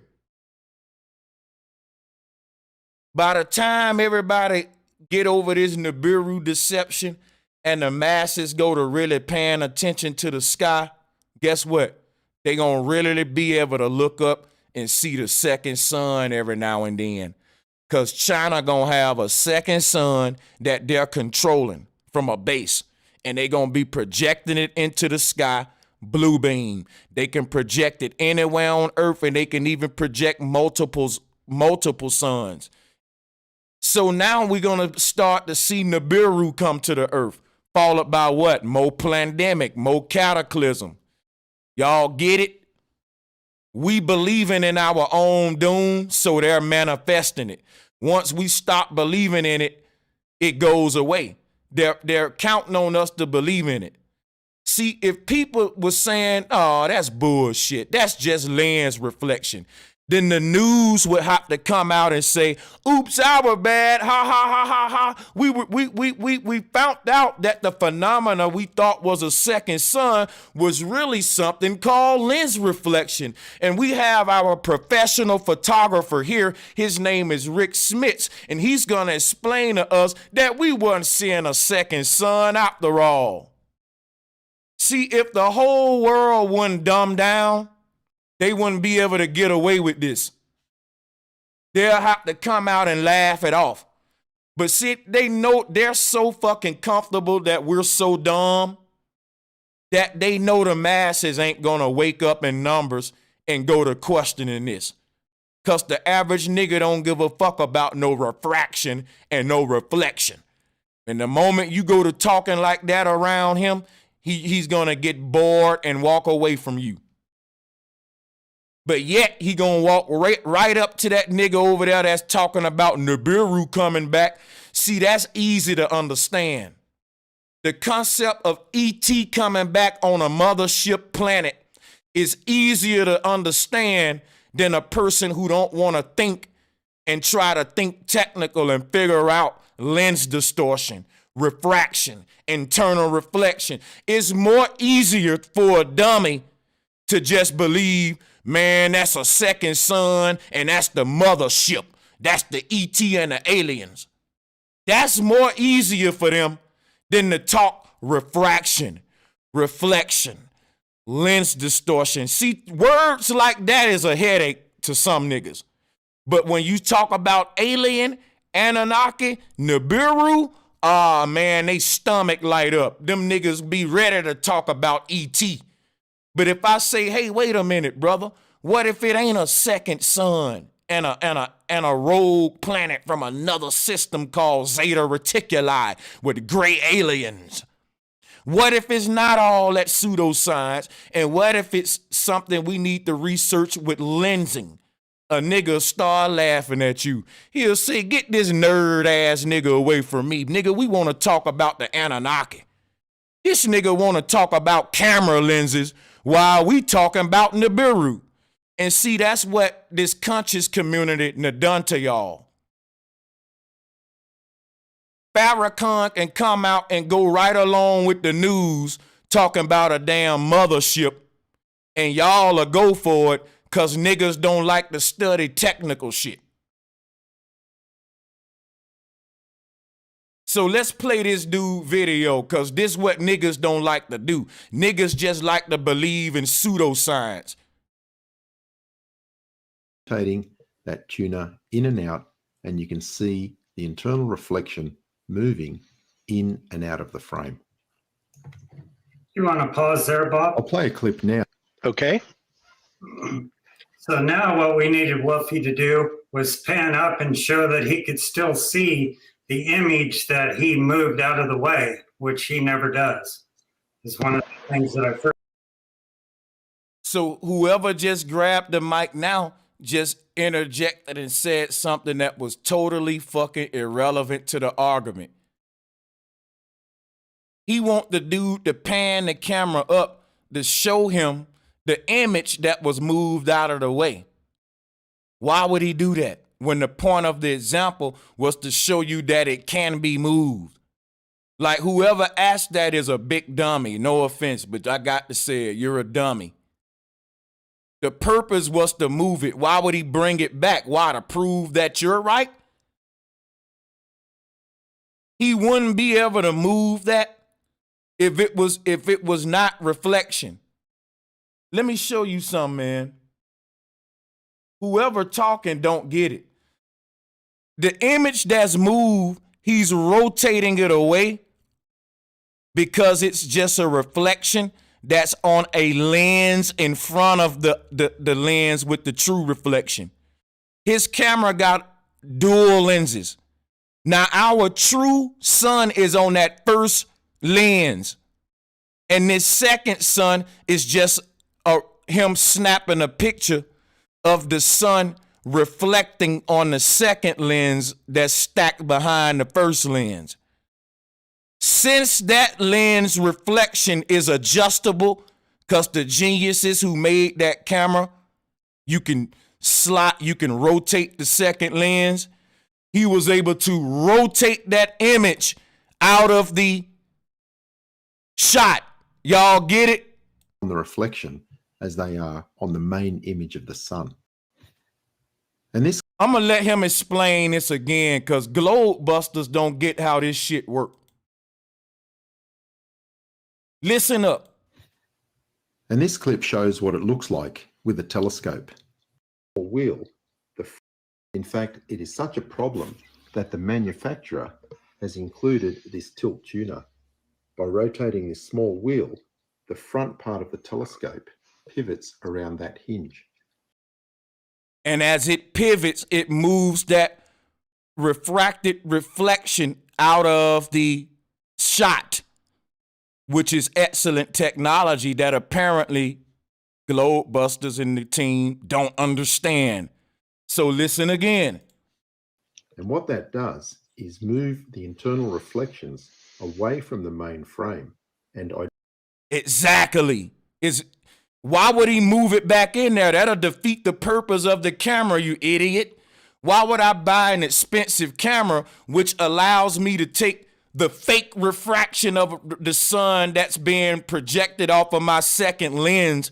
That second lens is only there to enhance the quality of the shot. It's not there to duplicate or reflect the image. If I take a picture of my daughter and I see two pictures of my daughter, I'm going to adjust the picture to get the duplicate out of there. And I want the true snapshot there, not the the one reflected on the back lens. This camera is so awesome that it allows you to pivot the reflected image out of the shot. And some dude on Globebusters asked him, yeah, but let's see, can he move it back into the shot? Why would he do that, you idiot? Why? That's a waste of money. Why would I buy a camera that would allow me to move the damn mistake, the refraction off the image, just to not use it, just to put the mistake back on the shot? That would be dumb. He's showing you how to use your damn camera, and to stop being a dummy thinking that you took a picture of fucking Nibiru. Why would he put it back into the shot? That defeats the purpose of the camera being expensive. You're paying for that feature.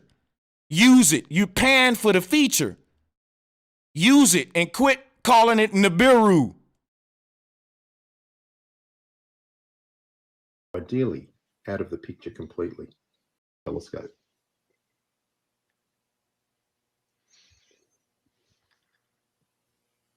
So because of the many filters in this type of telescope, it is quite prone to internal reflections, which can ruin your final image. In fact, it is such a problem that the manufacturer has included this tilt tuner. By rotating this small wheel, the front part of the telescope pivots around that hinge. And what that does is move the internal reflections away from the main frame and ideally out of the picture completely. And this clip shows what it looks like with a telescope. This is the main image of the sun, and this one is an internal reflection. You can see that it is a reflection because the prominences are the same on the reflection as they are on the main image of the sun. There's no denying that this is a reflection because he's pointing out a very peculiar similarity. I'm going to try to zoom in on it so y'all can see it. I don't know if y'all can see it. But if you look right here, there's a little bitty dot coming out from the sun. You can see it good on the original. On this original picture of the sun, you can see a little dot coming out from the sun. And on this reflected image, you can see the little dot right there, the little dot. So either Nibiru looks identical to our sun or this is refraction. I choose to believe it's refraction. Well, I know it's refraction. Y'all choose to believe it's another sun when it's the same sun, because this little dot right here, can be seen right here. It's the same sun, and he's showing you people how to use your telescopes because you're not getting your money's worth. Or you don't want your money's worth because you're making more money by tricking people that this is Nibiru. What do y'all think it is, chat? Let me ask the chat. You think that they're just ignorant to how they telescopes work and they're not getting their money's worth? Or could it be the second one, chat, that they are getting their money's worth by fooling people that they don't know how they telescopes work? And you making more money doing live streams about Nibiru and aliens and talking about we see the second sun. You making more money off this second sun religion. So you can't afford to know the truth. This man showing y'all we ain't seeing no second sun, and you can get rid of this mistake that's caused with our multiple lensing issue. Now, when we move that tilt tuner, the reflection can be moved completely out of the frame. Now watch.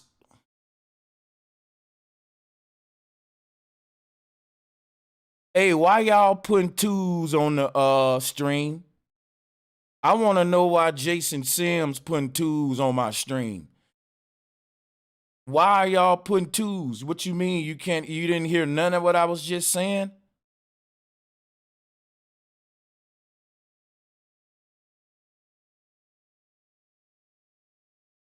So y'all ain't hear none I was just saying just now. I gotta say all that over.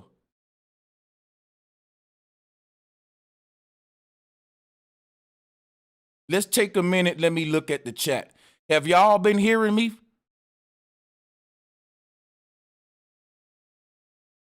Let me do something real quick. I'm gonna make an example out of some people because I already told folks about that shit. Now I'm gonna make an example. Show folks I'm not playing.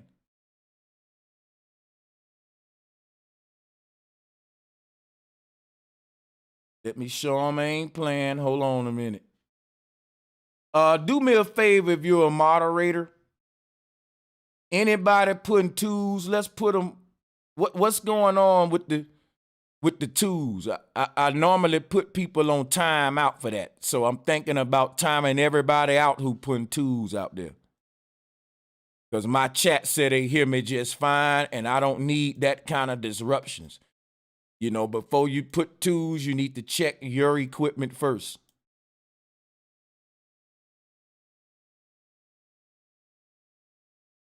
You know what, man?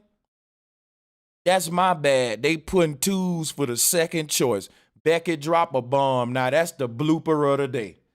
You know what? That shit right there is gonna be like the classic of this whole stream. That should be cut out as the funniest moment on this whole shit. No cap though. Like, yo.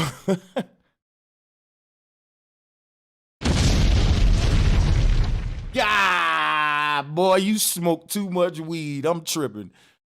They giving me twos to answer my own question. I normally ask them to put a 1 or a 2. So they put the twos to, you know. And I'm like, hold on, my audio messed up. Miscommunication. Goddamn, Becky. Now that one was now that's funny. Wow.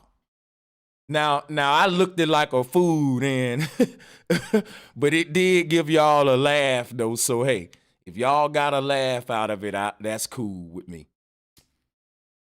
So y'all can say, yeah, that nigga there, he just asked us a question, and when we answered that fool, he about to block us for answering this motherfucking ass. Yeah, let's take a break.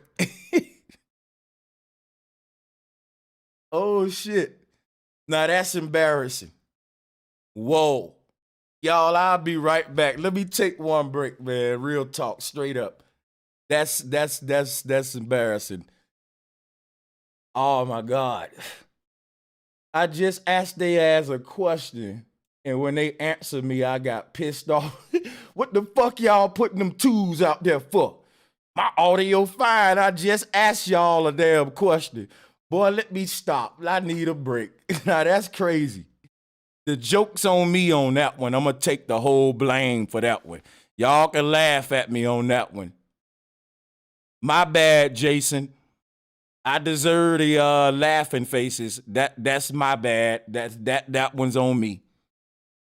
I'll be right back, y'all.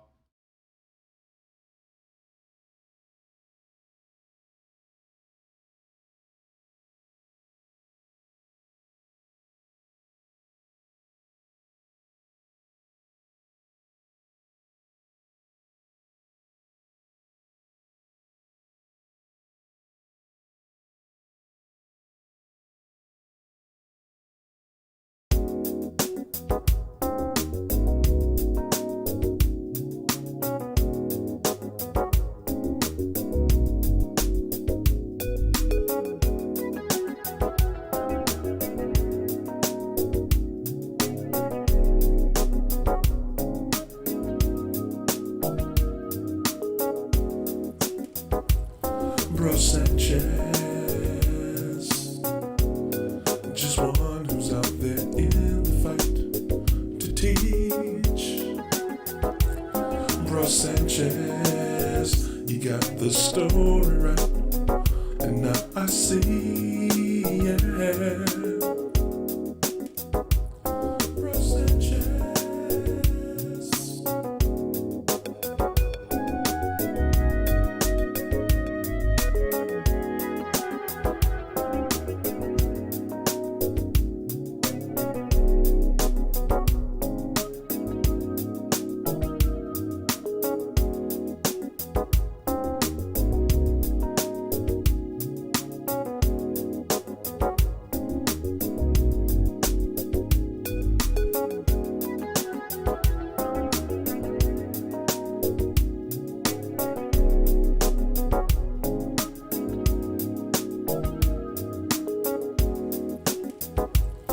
Bro Sanchez, just one who's out there in the fight to teach. Bro Sanchez, you got the story right, and now I see, yeah.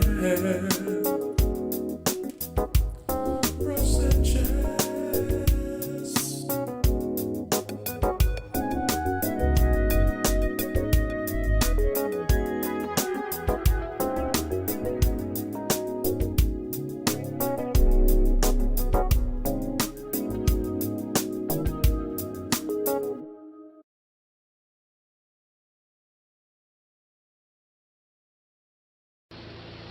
Few people laughed.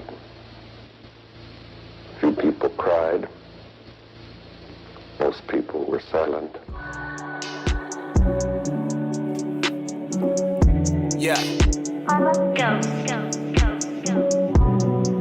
Is this thing on? Fuck yeah.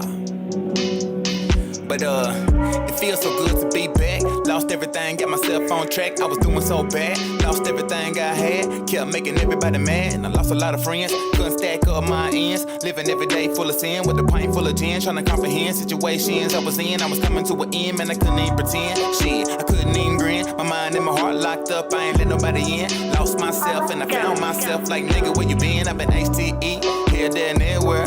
Hard to explain. Learning and burning blunts, reading books, putting fat on my brain. With some light bud and some Bud Light. Lightly inebriated, man, I need to make it. Man, I need some paper. When they see me, I want them to say that he's the greatest. They say I'm doing too much, but I ain't doing enough. I woke up feeling fucked up. Somebody gon' bite the dust. Need a crutch, come through in the clutch. No way, half a cup, slide like a puck. Rolling nuggets, still look like the Hulk. Working hard every day, shit. No appreciation, amazing the way they display in two faces. No way, this is safe, it's too dangerous. I can't get contained in the matrix, away with the fake shit. Enemies, lawyer fees, and the police. No sleep, most times no cheese. Proceed to roll with the OGs. Think I changed it, you never did know me.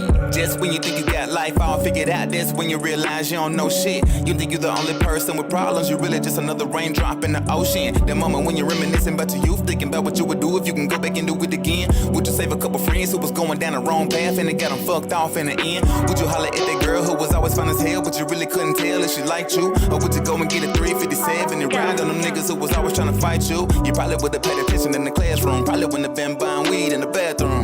You probably wouldn't have got that tattoo. You might even get your set flag back too. Probably wouldn't have cheated on the one you hate you lost. Probably would have cheated on the one that had you lost. If you got your money up, would you try to floss? Go to work, see your manager and straight go off. And if you had a chance to go to heaven, would you go today? Go away, ain't no coming back, you gotta go to state. Do you think you could recognize the Father if you showed his face? What if you never see heaven and go the other way? Shout out to Mike Mill and Ryan Toombs for that dope conscious music. Shout out to Michael Heyman as well, another artist, and the brother Lightworker, who I need y'all music. All of you conscious artists, I need everybody. Even if you sent me the shit before, send me all of your good vibration conscious songs so I can put them back in my playlist for my streams and stuff to promote y'all. I had a folder full of everybody's music, and I was moving shit around, defragmenting drives, and I don't know what happened to it.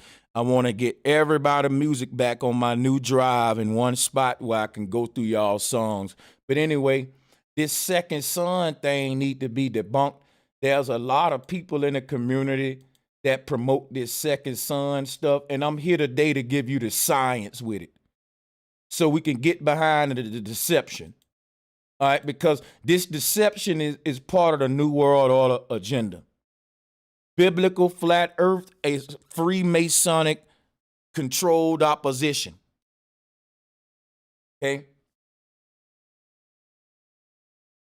Yeah, so the whole thing about these guys playing dumb about the infinite universe and the multiverse, they don't want to show y'all the ring maps, the ripple effect. Why? Why? This the next level. Once we prove our earth flat, we prove we ain't alone, because that's what the space programming did to us. They didn't just tell us we was on a ball. They told us we was alone and we was surrounded by darkness.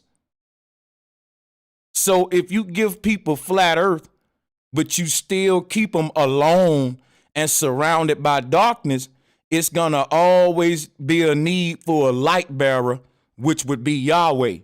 I'm trying to give y'all the occult science of why they deceiving you. See, they don't care if the whole world know that the earth flat, long as you still find a need for religion. If flat earth don't end religion, what's the use of it? Because it's supposed to. It's the truth. And it's supposed to set all them people free. Flat earth show you the creator, the true creator, not them religious gods. It show you the true creation and the true creator. And it debunks everything associated with religion. Flat earth in its own right is its own religion. But I don't like to use that word because religion is theory based and flat earth is fact and nature based.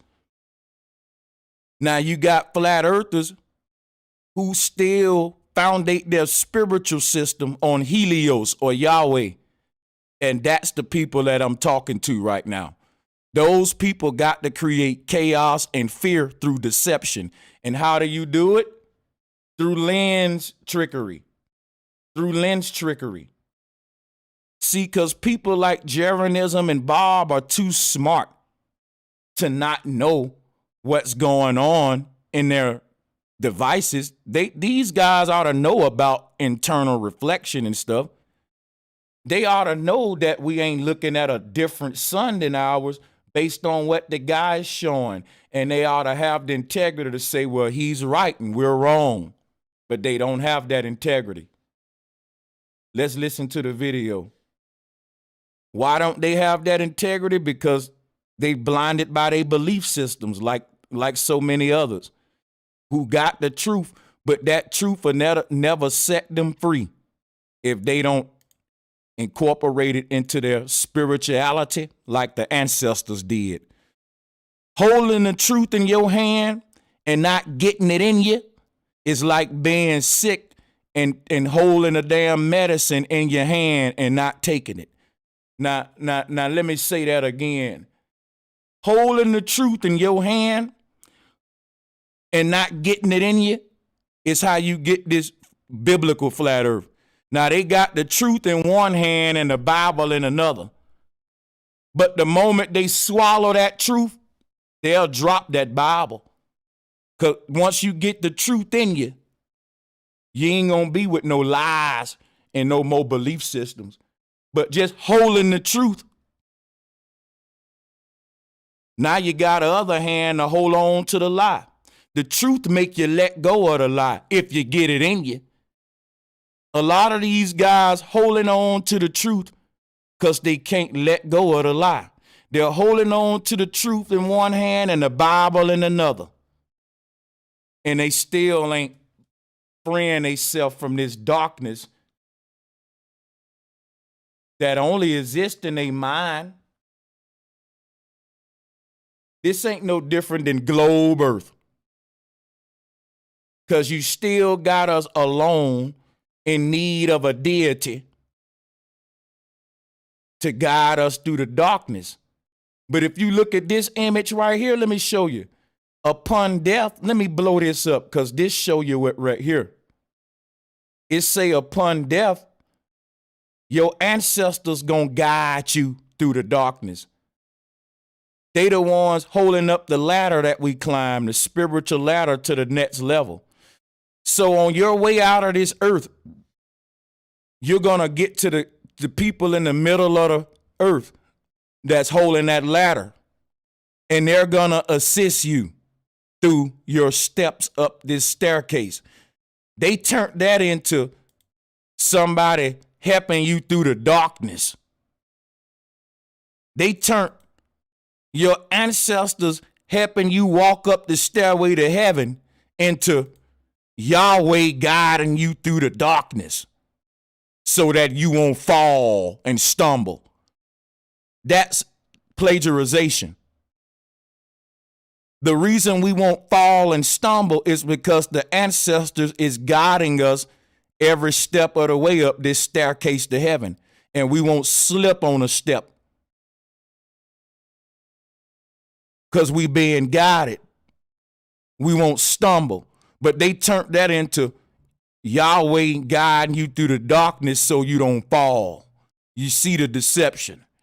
So in order for Yahweh to be needed, they got to get rid of your ancestors. See, your ancestors is represented by all that darkness you see in his image. And because they can fool you like ain't nothing around this earth but darkness, now you need a God to guide you through the darkness. But once you get this flat earth truth and you realize ain't no darkness, it's only my ancestors surrounding this reality from their own reality, and that when it's my turn to pass into the ancestors' realm, they're going to guide me into their world just like they guided me into this one. They'll guide me into the next one. Jesus will never take the place of them. Jesus ain't guide me to this world. What make you think he gonna? Yahweh didn't guide me here. How he gonna guide me to the next one? My grandmother ancestors guided me here spiritually, physically, in all ways, in all parts of my being. And they'll do the same when I leave to get to the next one, just like this image showing me. It says nothing on flat earth about Yahweh guiding us through the darkness. What darkness? Ain't no darkness on flat earth. Just like y'all like to say ain't no trees on flat earth. It's trees, but ain't no darkness on flat earth. What you perceive as darkness is just another world made of light that you can't comprehend. So your mind translated to just darkness. It's a color spectrum beyond our world. You will see that that darkness is not the true color of the barrier beyond the clouds. This thing is color coded. We're in a blue-based ethereal world. Our sky is blue. But it's a possibility that in the worlds beyond here, it's different. The sky may be red, like how it be some mornings, or green, or even yellow. So there's different bases for the sky.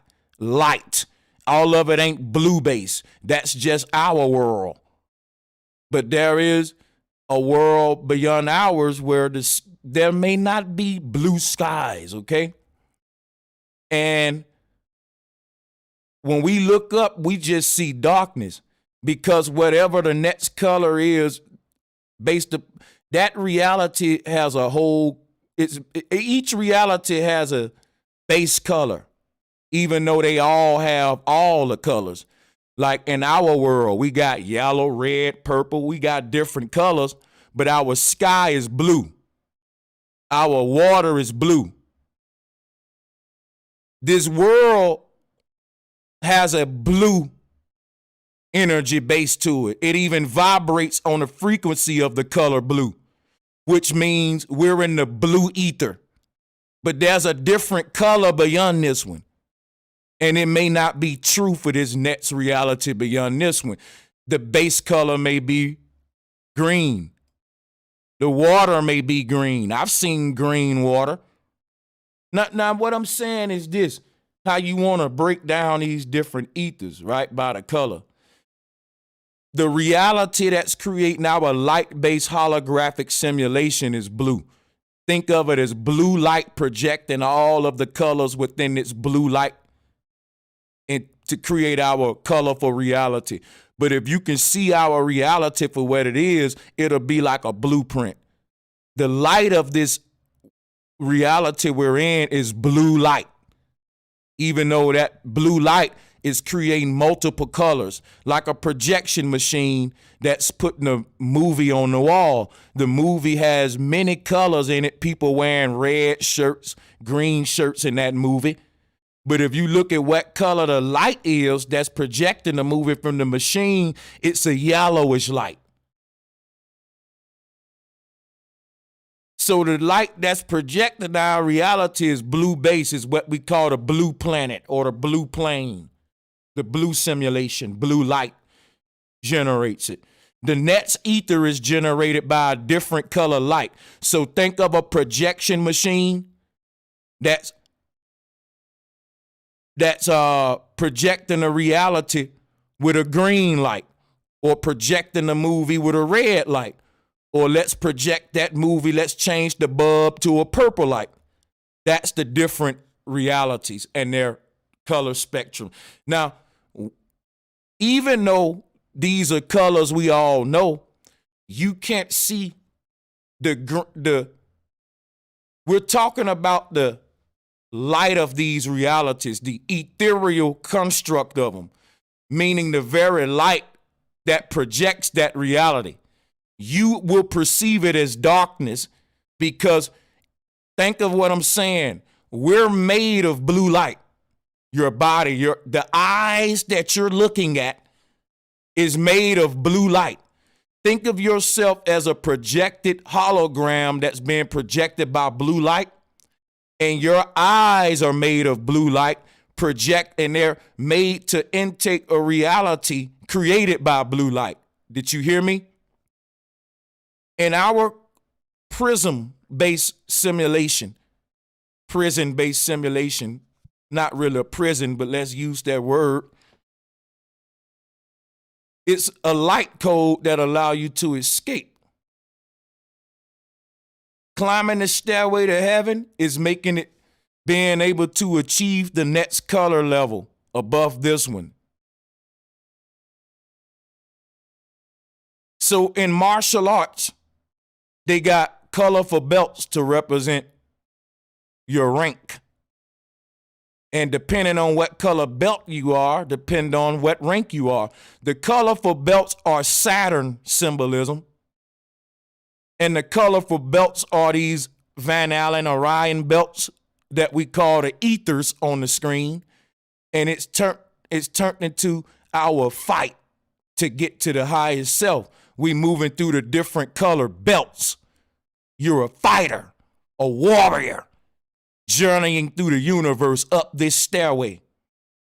And as you move up each level, you get a different color belt to represent you now on a higher level, like martial arts. So we'll all get to be senseis soon. Don't you worry. The root word of sensei is senses. You got to be in tune with your senses to be a sensei to win this spiritual fight. Now, the people who deceiving the most of the world and distorting the truth about flat earth gonna be punished. They know who they are. The biblical flat earth people. They took away the truth and gave us this deception. And that's a problem. And the ancestors ain't happy with that. And this clip shows what it looks like with a telescope. This is the main image of the sun, and this one is an internal reflection. You can see that it is a reflection because the prominences are the same on the reflection as they are on the main image of the sun. Now, when we move that tilt tuner, the reflection can be moved completely out of the frame like that. And that results in a much better picture. So what I was doing here was simply rotating that tuner in and out, and you can see the internal reflection moving in and out of the frame. You want to pause there, Bob? I'll play a clip now. Okay. So now what we needed Wolfie to do was pan up and show that he could still see the image that he moved out of the way, which he never does. Is one of Now, the whole purpose of that man experiment was to move that image out the way to show you it wasn't the true sun. To show you that if it's indeed only a reflection on the second lens of his camera, he would be able to move it. If it was not, he wouldn't have been able to done that. So this went over that guy's head The fact that he moved it debunked your Nibiru theory. Things that I first noticed. Right. When I adjust my tilt tuner, it does not affect the second object or the sun that we don't see. Maybe you need to learn how to use your telescope. That man, if he got the same telescope you got, and it says in the manual that refraction and reflection or internal reflection could be an issue, and it even so much so that the telescope manufacturer built a tool on a telescope to fix your image in case that happened. And you're using the same telescope saying, well, hey, when I do that, it won't move on mine. Well, guess what? We can learn from that he know how to use his telescope and you don't. What you want me to take from that Nibiru is real because it didn't you don't know how to work your telescope? I'm gonna believe this man because the manufacturer said that you should be able to adjust just that refracted image out of the way. If either your telescope is broke or you're not paying attention to the instructions, and you need to call this dude up and ask him, yo, how did you do that, man? And quit lying to yourself like it's a doggone second sun. Y'all looking like big fools over there, man. Real talk. In mine, but obviously in his, he can move his image all around in there. And that is the key. That's a huge key to it. Notice that when Chris was doing it and I was watching Chris do it, Chris was not moving the tuner or the things there. He was physically moving the location that the scope was pointing. So that means Chris is a dummy. Did y'all hear what she just said? She just debunked them right there. She said when Chris was doing this experiment, the reason the second sun wasn't moving, because this fool was moving the camera instead of rotating the knob. He got an expensive telescope and don't know how to use it. This is embarrassing, y'all. Listen to what she said now, why it didn't work for him. This one is an internal reflection. You can see that it is a reflection because the prominences are the same on the reflection Chris is as a they dummy. are on the main image of the sun. Now, when we move that tilt tuner, the reflection can be moved completely out of the frame like that. And that results in a much better picture. So what I was doing here was simply rotating that tuner in and out, and you can see the internal reflection moving in and out of the frame. You want to pause there, Bob? I'll play a clip now. Okay. So now Cringe what moment. we needed Wolfie to do was pan up and show that he could still see the image that he moved out of the way, which Cringe moment. Cringe moment. What a cringe-worthy moment. he never does. Is one of the things that I first noticed. right. Now, they're going to try to argue against this man by saying, hey, whoever Chris is, he got the same telescope, his second son didn't move. And y'all still want to believe in the Nibiru versus believing that Chris just don't know how to work his telescope. That man just did an excellent example and even gave y'all a tutorial on how to work your own equipment. Stop arguing against him because you're embarrassing yourself. Listen, she's going to try to argue back by saying, hey, when Chris turned this shit, the sun didn't move out of his picture. But Chris didn't do it the way the man did it. They got a built-in feature on the camera where you can rotate the lens inside of the camera. And that part, see, when you snap the image, the reflection is on that part of that of the lens. You can actually rotate that out the way to where it's not in the main picture since it's doubled up, it's layered. Now, guess what Chris did? He tried to rotate his camera to get rid of the refracted the internal reflection. And to me, that is just dumb. That's dumb. That's dumb, bro. I'm serious. Like, you literally spent that much money for a camera that you don't know how to use, and you don't even know why that knob is right there. You think you gotta rotate the camera. Oh my God. Listen, guys, I'm not making this up. Listen. When I adjust my tilt tuner, it does not affect the second object or the sun that we don't see in mine. But obviously in his, he can move his image all around in there. And that is the key. That's a huge key to it. Notice that when Chris was doing it and I was watching Chris do it, Chris was not moving the tuner or the things there. He was physically moving the location. Why would you physically move the location of the camera versus move the tuner? Y'all are idiots. And you want to know why yours didn't move? Oh my God, this is fucking crazy, y'all. Nah, man, y'all can't be this dumb. Not affect the second object is one of the things was pan. I gotta hear this again. This is just unbelievably stupid. In and out, and you can see the internal reflection moving in and out of the frame. You want to pause there, Bob? I'll play a clip now. Okay. So now what we needed Wolfie to do was pan up and show that he could still see the image that he moved out of the way, which he never does. Is one of the things that I first noticed. Right. When I adjust my tilt tuner, it does not affect the second object or the sun that we don't see in mine. But obviously in his, he can move his image all around in there. You can too if you use the goddamn tuner and quit turning the camera like a fool.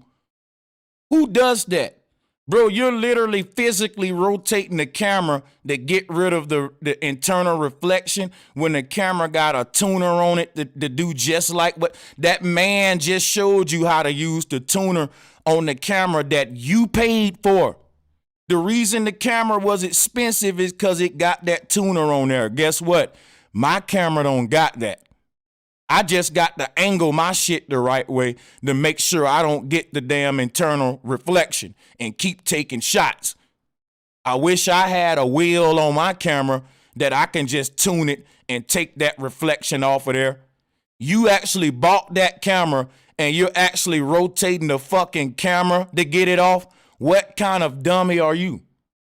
I can't even be nice with this. Like, this is embarrassing for Flat Earth. Check this out. And that is the key. That's a huge key to it. Notice that when Chris was doing it and I was watching Chris do it, Chris was not moving the tuner or the... Chris was not moving the tuner. Why? What was he doing? The things there, he was physically moving the location. Why would you physically move the location? What kind of dummy would even think that would be a solution? Okay, I snapped the picture in my camera. It got two suns on it. Let me move my camera. Even though I got a tuner knob that I paid for, you using your camera the way I use my camera, and I got a cheap camera. Are y'all listening to this shit? Check this out, y'all. Listen what these dummies doing. I got a cheap camera. So when I take pictures of the sun, if I end up with a internal reflection shot, guess what I gotta do? I gotta physically move. I gotta keep moving to try to take the sun picture in a right angle where it don't reflect internally on my double lens. Why? Because I don't have an expensive camera.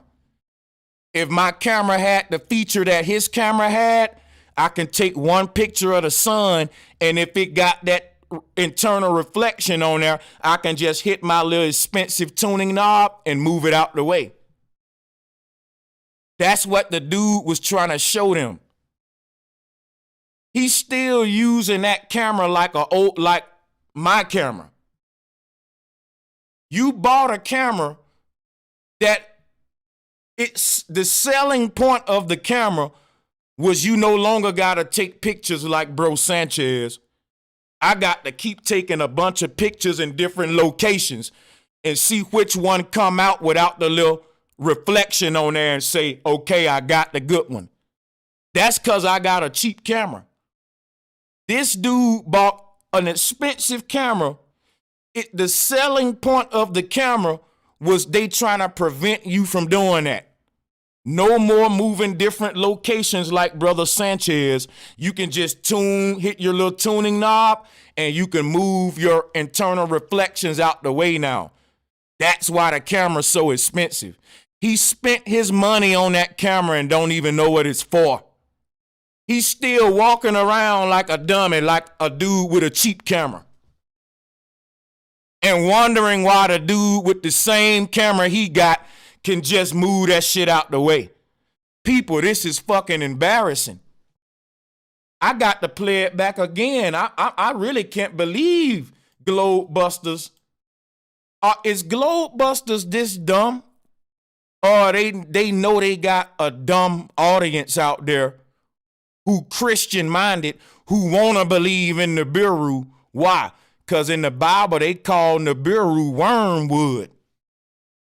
See, the Christians want the Bible prophecy to be true so bad, they'll embarrass themselves. But not me. Not me. I'm going to stand right there with the globalists and help them debunk you damn idiots. Because I've been telling y'all about this Christian shit and that Bible shit. And I've been telling you about Nibiru. But now I see y'all people at the top are gate guards, Rob, Skiba. All of y'all know what y'all doing. Because y'all ain't this dumb. You know how a camera work. You know the people don't know. You know these people are dumbed down and they want Nibiru. They want spookism. They want wormwood.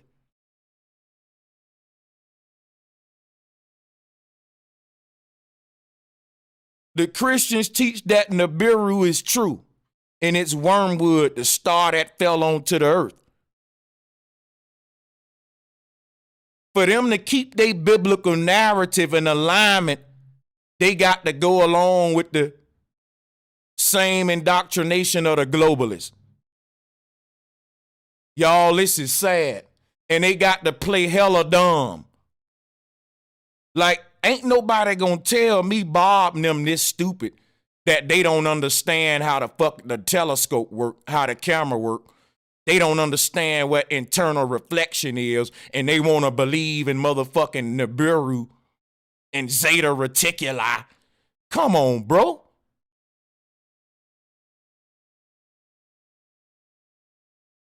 Is one of the things that I first noticed. Ain't nobody gonna tell me that, man. Y'all just playing dumb on purpose, man. I ain't gonna play dumb with you, because they start calling all of us dumb as now. And that's what they been doing, bro. And, you know, y'all been making us look bad, yo. But I can't believe this. Like, I got to play this again, that this guy don't even know how his equipment work. And when the lady spoke, she embarrassed him even more. Like, I got to play this. She said, yeah, because when I saw him using it, he was actually, like I told y'all, that dude got the same telescope he got. Why he able to use his tuning knob to move it and y'all playing dumb? Why won't y'all say, well, damn, that's what we was doing wrong. We need to use the tuning knob. They still playing dumb, y'all. They still gonna play dumb and act like that man don't know what he talking about. And you got people in the chat room talking about they trying to deny Nibiru, globalists trying to hide the truth. No, Bob and them hiding the truth from y'all. That man telling the truth. All that dude got to do is go back to his damn footage, his footage, his picture, and use the knob in front of everybody, and he'll move the second sun just like that man did, just like the globalist did. Why the globalists can do it, but you can't if y'all got the telescope, the same telescope? You know why? Because if he do that, it'll debunk Nibiru in front of all their subscribers. It'll prove he reached the same conclusion that the globalists reach. He can't debunk himself live like that, brother. He got too much ego.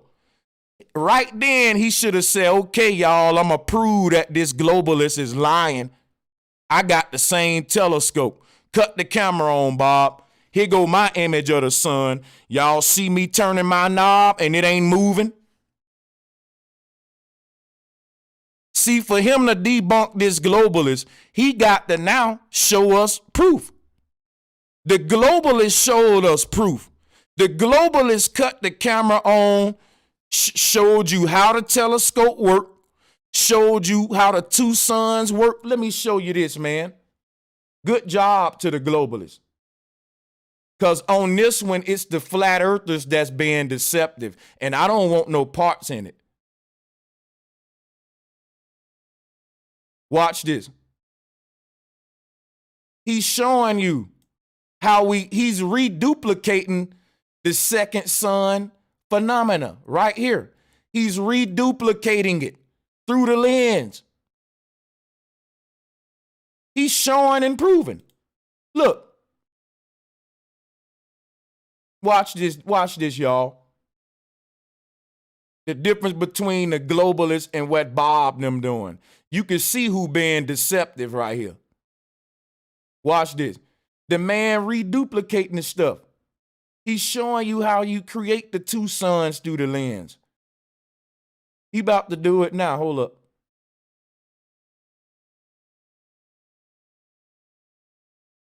Well, hold on. At some point, he'll do it. He'll shine the light in there and you'll see it. So the globalist is showing you this is what we see.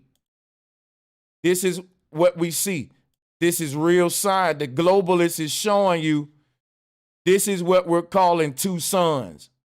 When you look through your camera, this is what you're seeing. Now the globalist is showing and proving.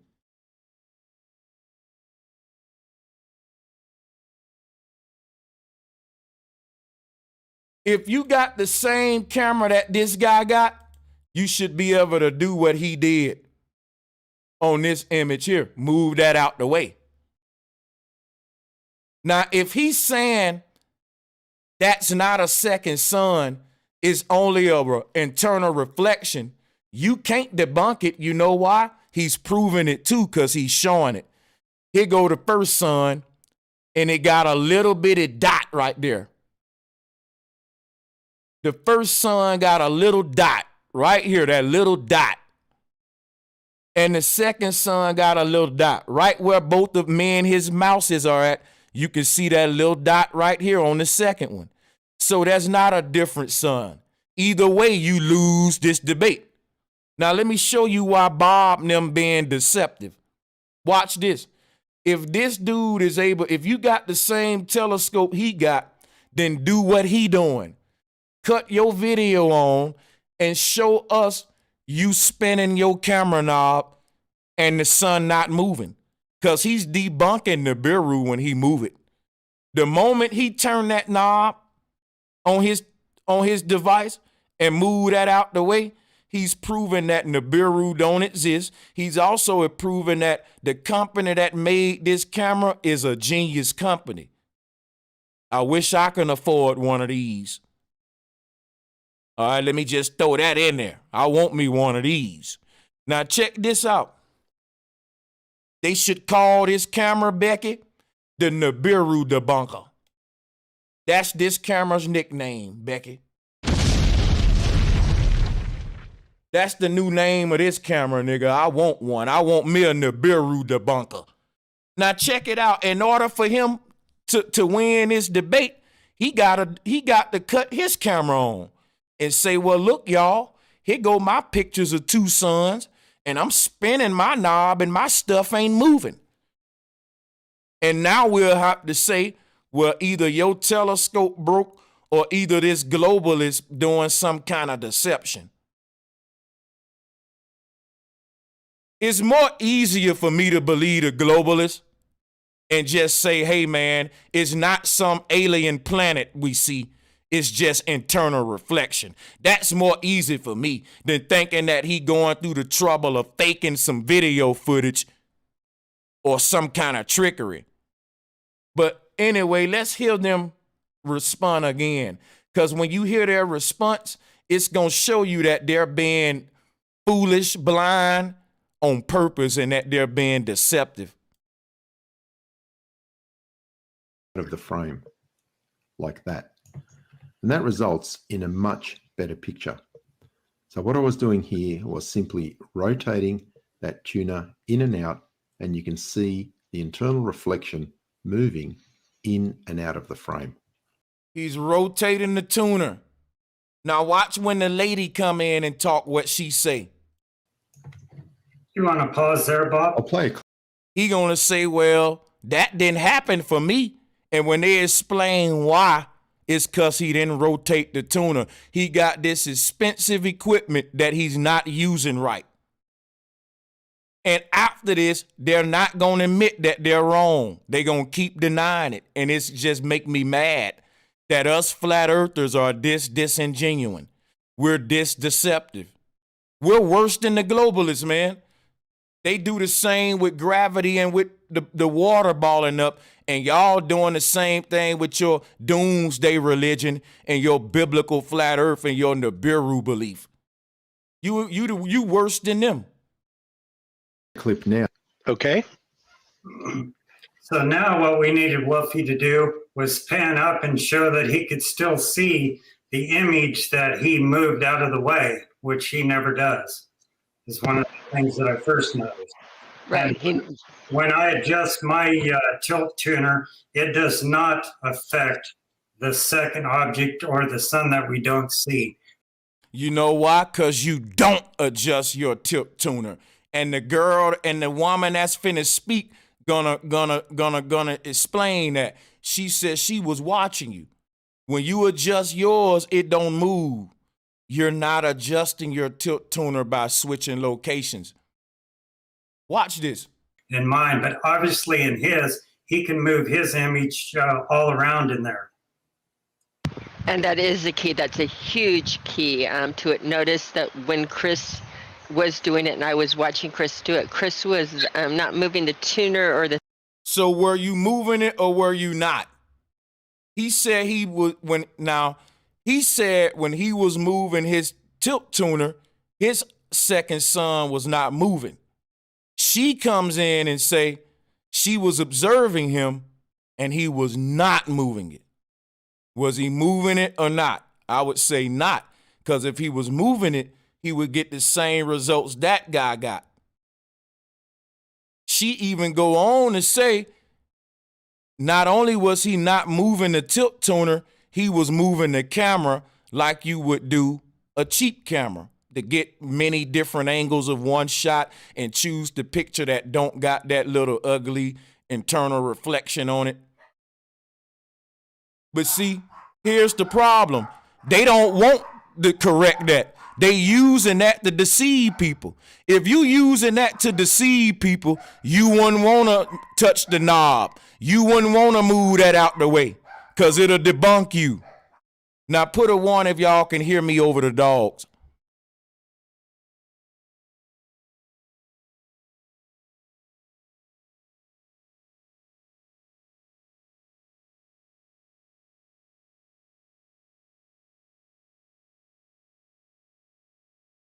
Put a one if y'all heard me over the dogs.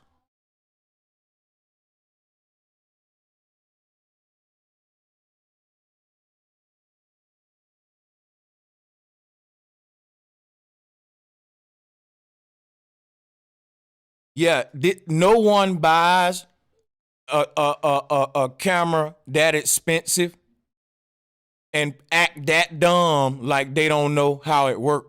Like it's a simple knob that's on the camera. Just play with it. You'll see that the shit gonna move. He lied though. He didn't even touch the knob, and the woman told on him. We want to know how we know that he didn't touch the knob in his experiment? Because he moved his physical location.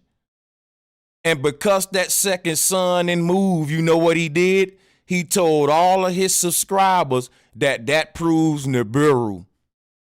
Yeah, that's how deceptive these guys are. He did an experiment telling people I got this expensive camera and all that, and you didn't even use the camera for what it was worth.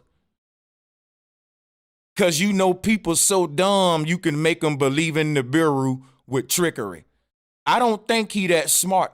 Ain't nobody gonna buy no camera that expensive and know they spent their money on them tuning knobs and not use the knobs unless you trying to show people, look, I got this expensive camera, and even with this expensive camera, I can't get rid of the sun up there. So it must be Nibiru. Nah, you fooling them people. You ain't using that camera right. And that man showing you how to use that camera right. And they got to come do damage control now. Yo, Bob and them are agents, man. The more I talk about this shit, the more I get mad. This shit ain't right, bro. They know they smarter than that. Anybody that ever worked with cameras know about internal reflections. We hate that in our images. It messes up the image. And if I was going to spend my money on a high expensive camera that's going to get rid of internal reflections with a tuning knob, why wouldn't I use the knob to deceive people? Because I know if I'm trying to prove that a second sun is real, I don't want to use that camera for what it's worth. That camera worth all that money to show you the truth. But if you don't use it right, and you moving it around like it's some cheap camera, is not going to get rid of the internal reflection. See, these people are smart enough to know how this stuff works, but they know everybody else dumb, y'all. And it aggravates me. He know with the camera he bought, you don't use the traditional method. Now, like I said, I take my camera outside and move different locations and take multiple shots and hope that I get the one that's angled right where it don't reflect internally. And I can say, hey, I got a good shot. That's how we do it with these cheap cameras. But who buys an expensive camera where the company is telling you, hey, you don't got to do that no more. And you still do that because you trying to fool folks, man. You a magician. And you telling folks, look, y'all, I got the best camera in the world, and I still can't get rid of Nibiru. So now we know it's real. No, now we know you just fake. Nibiru ain't real. They just fake, y'all. The globalists is keeping it real on this one. I'm with the globe heads, man. And I'm disappointed in our people, man. I'm disappointed in y'all. Listen to what the lady say. The things that are here is physically moving the location that the You dummy, what you doing physically moving the camera location when you got $1,000 knob on that motherfucker? I wish I would buy a camera that expensive and be looking like a fool outside taking all them hundreds of shots trying to get, come on, man, you know what you doing. The people who sold, the company that made the camera he got, they pride themselves in the fact that you don't gotta be moving no physical location. All you got to do is move the damn knob. But he didn't move the knob, and she said that. That's why the globalists came out with this video. The name of the video is Flat Earthers Don't Know How Their Own Shit Work. Look, Flat Earthers didn't read the telescope manual. And he's right. He's right. And now they think they're two sons. Yeah, y'all embarrassing us, man. This discredits the flat earth. People don't even want to hear you when you're talking flat earth. Now you're telling them you took a picture of two suns. Look at my picture. because you don't understand internal reflection, or you do understand it, but you're playing dumb. The scope was pointing. So it wasn't moving an image. I mean, he no longer had the sun we see in the field of view. Move his image all around in there. And that is the key. That's a huge key to it. Notice that when Chris was doing it and I was watching Chris do it, Chris was not moving the tuner or the. And yeah, when Chris did this experiment, he fooled them people. If I was in the chat room, I would have sent them $100 donation, and I would have said, "Tell Chris to move the tuner." I would have sent them $100. I would have said, "Hey, I bet you Chris won't move that tuner." Chris wouldn't have moved that tuner because he would have debunked Nibiru. Y'all some agents, man. Y'all know the folks don't understand this technology and using it against them. And you doing the same thing that Nancy Leader did to people. No, we don't understand these lensing phenomena. This is very, oh man, yo. The things are he was physically moving the location. Why would you be physically moving your location? You got the top-notch camera, bro. You wasted your money if you doing that. Oh my God. Let's just listen. Let's listen on. That the scope was pointing. So it wasn't moving an image. I mean, he no longer had the sun we see in the field of view there. So that kind of, if you really think about what he's using as a get out, Wolfie, on this, it's quite deceptive with the. No, what y'all doing is quite deceptive. I want to get with this globalist and I want to unite with them. It ain't even about the shape of the earth. It's about the truth now. Any globalists out there, I hope Wolfie seeing this. Whoever the guys are who trying to debate them with this second son, please contact Bro Sanchez. I want to invite you on my big channel, and I want to agree with you publicly that these guys don't know what they're talking about, and I am one of their peers. Please get this to these guys, y'all. Help me out. Let's reach out to these globalists and unite with them. Tell them to email me. Let's unite. I have worked with Globebusters before. I was invited to their conference. They tried to embarrass me because they want to promote their biblical flat earth, their glass dome. And I see what they doing to these globalists. These globalists ain't lying about this two-son thing. We're wrong on this one. Bob and them are some agents on this one. And that's facts. I don't even want to hear no more of this video because it's making me mad. Because I watch this, and guess what happens later? It's cringeworthy. Bob come on later and start pulling up pseudoscience videos of Nibiru. Gray alien talk. They don't go into aliens, but it's that kind of Nibiru. You know how? Let me show you what I'm talking about. I got some of that artwork here.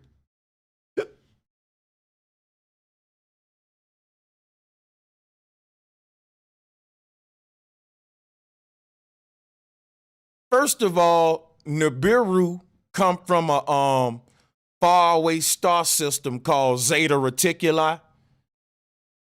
This lady conceived of this star system before it was discovered. And y'all don't think this is bullshit? Come on, man. This is bullshit. Let me say that again now. She created a talk show called Zeta Talk, and she became known internationally. She the one created the concept of a gray alien. I'm giving y'all a lot of game now. Hit the like button, hit the share button, hit the donate button. I'm trying to free y'all from an agenda. Before this lady, everybody believed in green aliens, green men. She was the one to create this new species of aliens called a gray alien that come from Zeta Reticuli. She created this whole little belief system that most of these conscious folks got today. And they don't even know it. So listen, I want y'all to think about what I'm saying. This lady said she was taken to Zeta Reticuli by the gray aliens. Then a couple of years later, NASA discovers this system. She's accredited for the artwork associated. In other words, this image that you see here, NASA uses this image for Zeta Reticuli, but guess what? She the one created this image. They didn't send no satellite to a faraway galaxy, yo. They can't even leave the Earth. Get real. So this is computer generated of this woman's conception. NASA actually gave her her own star system, if you will. She became a leader of a whole community. Her, Phil Schneider. Phil Schneider, he was an agent too. He actually proved that the grays were real because he was so-called abducted by them. So he was supposed to prove the other lie, that not only is Nibiru real, but the great aliens that Nancy Leader spoke of is real because he got to fighting with them under the ground. But this was a whole new movement coming out back in the day before y'all. See, this before y'all time. This before y'all time right here. And Nancy Leader was one of the OGs of this movement, along with Andrew Bell and a lot of more folks who was going through these Philadelphia experiments. But it was a psyop. Today's world is the climax of that psyop, which is now most of us believe in gray and green aliens and Nibiru. The news was working along with these cult leaders for this new age religion, this new doomsday religion. And it's all supported under the Abrahamic Phase 2, which is why the biblical flat earth is selling it to their people. China selling it to their people. The Middle East selling it to their people. Doomsday cult. This the new age religion that's going to create the need for the space programs to build systems in the sky, set all kind of stuff to trap your energy on Earth, but telling you it's there to block comets out the way. Electromagnetic equipment, because their gods are the gods of the ether and magnetism, to create a fake ether to distort the real one, to trap the soul. Their gods are fishermen that are catch the fishes in a net. They got something called Skynet. It's a worldwide effort by all the countries with space programs to create a whole laser beam web in the clouds. Now that right there will distort the entire electromagnetic energy of the earth. It will make all the animals and humans behave differently. And you might even get a zombie apocalypse with that kind of tech. Because our whole way of being is directly related to the vibration of the earth. And once you alter that on the level they talking or doing, you can't have things just continue normally. You're going to have some kind of biblical climactic event that they'll be able to explain away with, oh, it's Nibiru crashed into the earth. Or they fire off this CERN, annihilate everybody and say, yeah, it's alien technology. Most of the world will believe it. And you know what Negroes will say while we dying? I told y'all aliens was real. You know what these dummies gonna say while we dying? I told y'all Nibiru is real. And I'ma still be there saying, man, I told y'all they was killing us. And it's gonna be sad. You ain't gonna be able to change their mind even when they got the governments of the world are very smart. They got the whole world belief system primed to where they can exterminate all of us. And like they said, they got to get rid of, 6 billion people in 50 years? It's less than that now because we already spent 20 of them years. About 30 years, they got to get rid of 5 billion people. How would you do that and get away with it? Well, they got us at a point now where if they had some kind of technology to hit a button to disrupt the ether to annihilate billions of people at one time, they can easily explain that away to the few people left with, hey, man, the aliens are here now. Nibiru here now. Hell, you know, out of the few people that's left on Earth that's still living, most of them will be pseudo science anyway. Out of the few people left on Earth, most of them gonna be people who believe in aliens and all that anyway. Most of the world believe in the nonsense. So if you exterminate 5 billion, it's a good chance that you're gonna be left with just everybody who left is just ain't nothing but a few truthers. You know, all of us gonna be gone. We doing a numbers game. So you'll have this great reset, and the only people will be left will be gullible for you to explain it away. When they ask what happened, why did 5 billion people just die in 1 hour? What happened? What? This is crazy. They can say Christ returned, and now we prove that the Bible is true and you didn't make the rapture. Now you left on earth, and now we can torture you and shit because that's now what Revelation say. Or they can say, well, the aliens came and you're a slave race now and under the aliens. Create a new world, have the rest of the humans as the slave race. Or they can say, well, Nibiru hit the earth. And most of the people left will believe it. They got us ready for that. They've been teaching this pseudoscience for generations.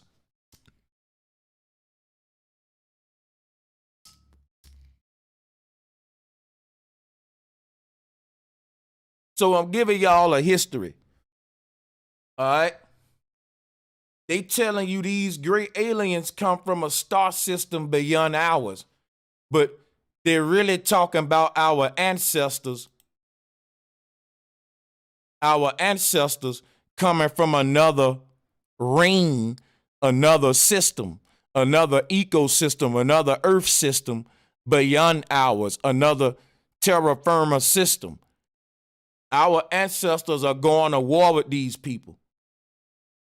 On the flip side of it, let's just say our ancestors on the other side achieved technology in a world that would allow them for interdimensional travel.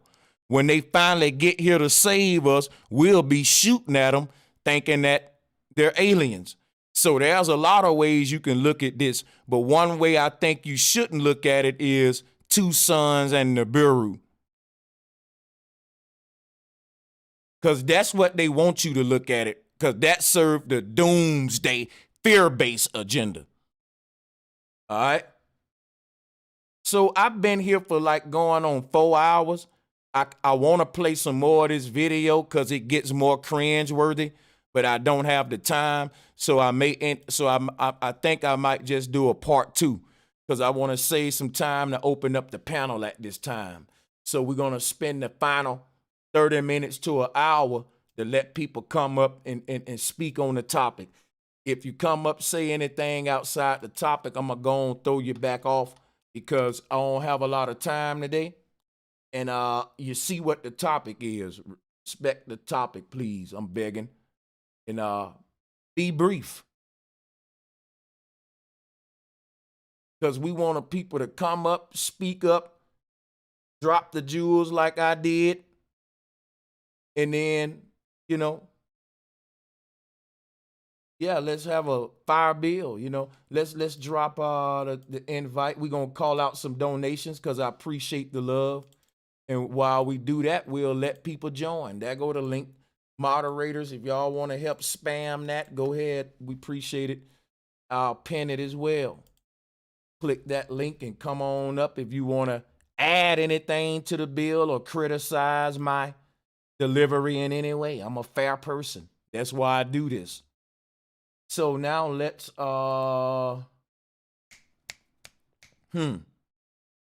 donations.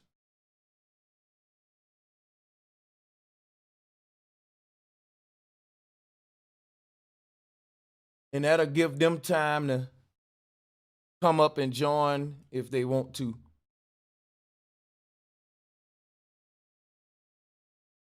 So let me open up the donations log and see.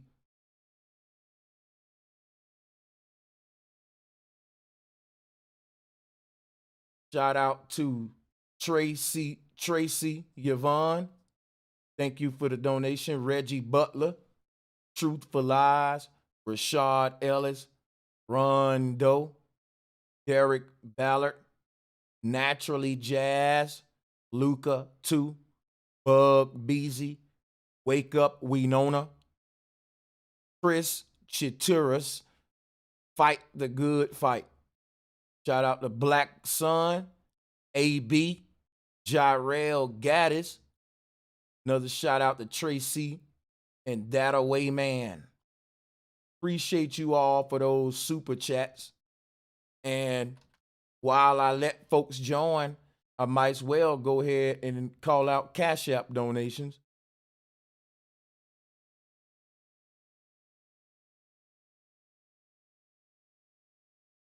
Thank you to the OG Leonardo and to Wesley Seton. Shout out to Pamela and to Peabody Grind. Appreciate the Cash App donations from y'all. And let's see who we want to. We got the panel at this time. We got guys coming on. Salutes to Big Dread hopping on, and to the young brother Jason Sims. Let's go ahead and turn the mic right on over to the brother Big Dread to weigh in on this. Thank you for coming too, Big Dread. Appreciate that, man. I appreciate you having me. You can hear me, my brother? Loud and clear. Thank you. All right, you got it. Good. Yeah, man. Boy, this was a deep one today. I get props and props is due. You dropped hella gems, and I think that this is an ongoing situation that we have been facing for quite some time. I think that anytime we start interjecting, especially religion, into our information, you no longer have the truth, bro. I just got to be 100% real with you, man. I mean, I think that we got enough information and enough facts and enough scientific facts where it stands on its own merits. We don't need to bring in, religion like the Bible and things of that nature. You know what I'm saying? Because once they do that, you know what I'm saying? Because once you do that, the majority of globe earthers, what they're gonna do, they're gonna attack the belief system. And now we don't even have a debate about, flat earth, globe earth. It becomes a religious debate every time. And they're gonna and they poke all kind of holes in it because nobody can prove that belief system. So I think that ultimately what we should do, what we should continue doing, is stick to the scientific facts without bringing no outside imaginary entity to try to prove it. You know what I'm saying? But I'll keep it short, my brother. I know you say you don't want to be too long with it. I like the way you put it, an outside imaginary entity. That leaves the door open for any deity that's responsible for the flat earth, because that's a good way to say it, whether it be Yahweh or whatever. Any outside, so yeah. Anything outside of the scientific facts, we don't need it, bro. That's all I'm saying. We do not need none of that. And I've been kind of chilling. I've been kind of calling it out lately. Like, I haven't been saying no names though. I've been on it, but we kind of I think about a year or two back, we kind of went hard body on it. But magically, as my channel started getting flagged, I don't know where it was coming from. So I throw out my little subliminals in this direction, because I be hearing the religion part being integrated in our science and our evidence, our knowledge. And I'm like, yo, we got to stop this. But I've been calling them out, man, for the debates, but ain't nobody really answered to it. I don't think they're going to. But yeah, man, it's something really going on with this, because when we got this much evidence to prove what we're talking about, why we got people like purposely, what seem like to be purposely messing it up, is what I'm confused about. That's why I don't deal. Oh, go ahead. No, I was gonna say, remember when we used to always say, if flat Earth get widespread, that's the end of all world religions?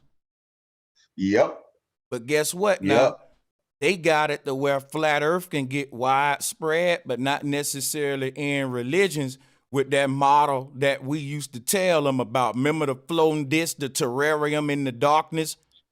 So remember when we first came in this shit, Dreads, we spent a lot of time and headaches before we can even get into the right model, trying to tell folks that's not what we believe in. Yeah, exactly. And remember when these guys would go on the news and all that, Globebusters was pulling up that model when we was saying, yo, what's good? Yep, you're 100% correct, bro. And we was like, it was only a few of us. It wasn't even that many of us that actually like challenged it. You know what I'm saying? Like, wait, what y'all doing? Like, nah, we don't subscribe to none of that, because y'all taking this. Y'all taking what we have discovered, what we have learned, and y'all completely trying to overshadow it with a religion. And I'm like, nah, bro, we can't have that, man. You know, it's no different from the what is called the Flat Earth. What's the other website? Flat Earth. I tried to think of it earlier, and I couldn't think of it. I know who you talking about. The fucking, you know what I'm talking about. Yeah, in the UK. It's read by those people. Yeah. It's like another version of that. And I'm like, bro, we don't need none of that. I mean, if a person want to debate religion, that's fine. You can do that on a different debate. But why is you bringing all this Planet Nibiru, all this space talk, when we already solidified that what they told us about space is fugazi? So I don't understand that, because if you're going to talk about Nibiru and all these other planets, and they even use the term like planets, and I'm like, yo, wait, hold on, that's not how we get it in over here. Like, what are y'all doing? Now, you know what I'm saying? You notice. Go ahead. No, go ahead. You finish. My bad. No, you good. I'm about to say, I'm gonna wrap it up. I'm about to say, they kind of started picking and choosing like who's the leader of the flat Earth, or they gave us the guy, the head, and I'm like, yo, nah, they ain't no leaders when it comes to this truth. We're all, you know what I'm saying? That what kept them confused and kept them, a couple steps behind us. They was chasing us. You see what I'm saying? So they had came in and they started implementing, this such and such is the spokesperson of the flat Earth community. I'm looking like, what the hell? And that's when I knew everything was starting to go kind of like downhill. But we gonna keep on thriving though. That shit was being controlled, man. Because look, I'm gonna tell you, bro, they was giving me the red carpet treatment. You remember that, Patricia? I was there. I was there. It was only during the time when I was believing in the glass dome.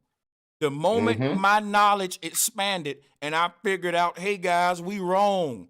It's actually multiple ethers, and it ain't even glass. It's an electromagnetic barrier, and it has an opening at the middle like a bundt cake. Now they're starting to play dumb, like they just figuring that out. Shit like that. And like when y'all fell out with me about this shit, niggas stopped fucking with me in that whole area because they felt like, well, he's being divisive just because I was divine myself with a new model. I even made it myself, the little rainbow shit. The moment I started putting that up there, it was like everybody started looking at me like, get away from him. And that's when I knew, okay, they thought I was with them. In other words, these agents is planted out here, and they meet other agents like, oh, who sent you, bro? And they probably thought I was one of them. Because I was, you know what I'm saying, teaching the same shit they was teaching, but they was probably want to see who was real and who not. And they found out when my knowledge kept going, okay, he ain't one of us. He moving on, trying to bring them further when we trying to trap them in the glass. You know what I'm saying? No, you're 100% right, and I felt your pain. I damn sure did because they did me the same. They did me the same way, you know. And I keep trying to tell a lot of people is like we're in a position to expand our information and our knowledge. So we're gonna continue to research and continue to go down the path of learning and expanding. So we're not gonna trap ourselves in a box. You know, we have a very open mind. So we're not out to try to have a bunch of people and trap them into a box. You understand what I'm saying? No, our thing is to expand help everybody expand their mind unlimitless.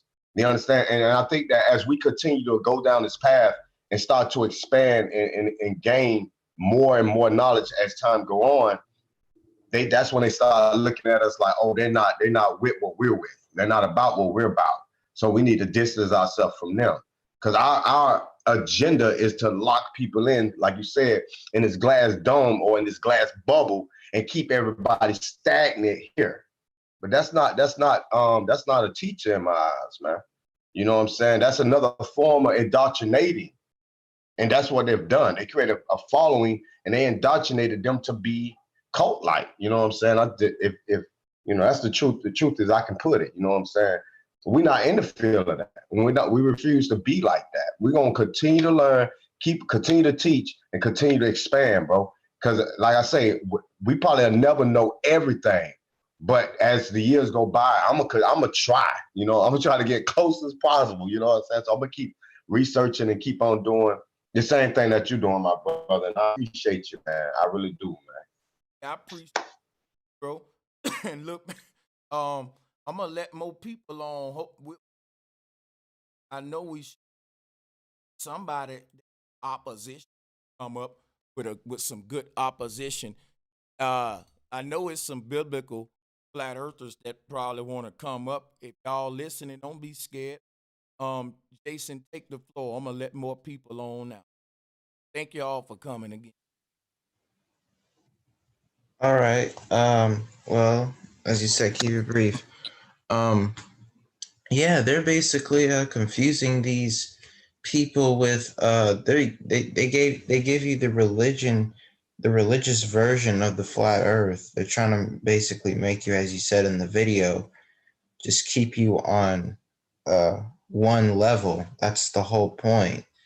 And eventually people gonna be looking left or right like, dang, they showing us the round earth and now they telling us the earth is flat, but we still in one place. There ain't nowhere else to go but here. And it could even cause people to not know what to believe anymore. And it could make them lose their focus of reality, because if they're probably not at that level yet, but they're trying to get there, and they probably are there because they're showing it to us in their version now. So when you said that there were also agents, they also could be, because they're still showing you the globe Earth at the same time while it's flat. They're just showing you how it looks differently. And the fact that the dude didn't even take the time to try to move the camera lens was also crazy to me as well. But yeah, man, they're definitely getting to that point where they can use holographic projections in the sky, and where they can also block out that part of the ether and block off all your energy levels, and that will actually make you zombie-like or zombified, because the moment you're like blocked off with the ether, or because we know that the ether is more like has an electromagnetic field, there is one, that can make you lose connections in and out. So that can make your energy levels more lower. It can make you more suppressed to however high that blockage is. It can make you suppressed to that level. It can even stunt growth because of how low it's keeping you. So yeah, that can also cause that. Oh, Sanchez, I can't hear you. I was saying, oh, let me unmute. Thank you. Hey. Thank you for that, young brother. Appreciate that. Powerful stuff. Going to but the auto got to welcome to Welcome, everybody. Much love, much respect, everybody. Bro Sanchez, man, you the truth, my brother. I love the point that you made out about the religion and all of that, because that's what I've been trying to tell people and express to people. But I'm with y'all, man. Much respect. Flat motherfucking power. Flat power, man. Much salutes to the OG. Take that love. Hell yeah, man. Hey guys, hit the like button for me. We letting the people on the panel. I'm gonna spend as much time as y'all want to spend to help us get more people in. Let's pass the mic to the brother Onyx. Welcome to the stream, my brother. Go ahead. You can unmute. There you go. Yeah. Peace and love, bro Sanchez. I appreciate you letting me on. Yeah, man, I didn't really have too much to say. I just really wanted to comment on it. You know what I'm saying? So what I was getting from it is that on my journey, I'm just seeing that it just all just block you from true spirituality.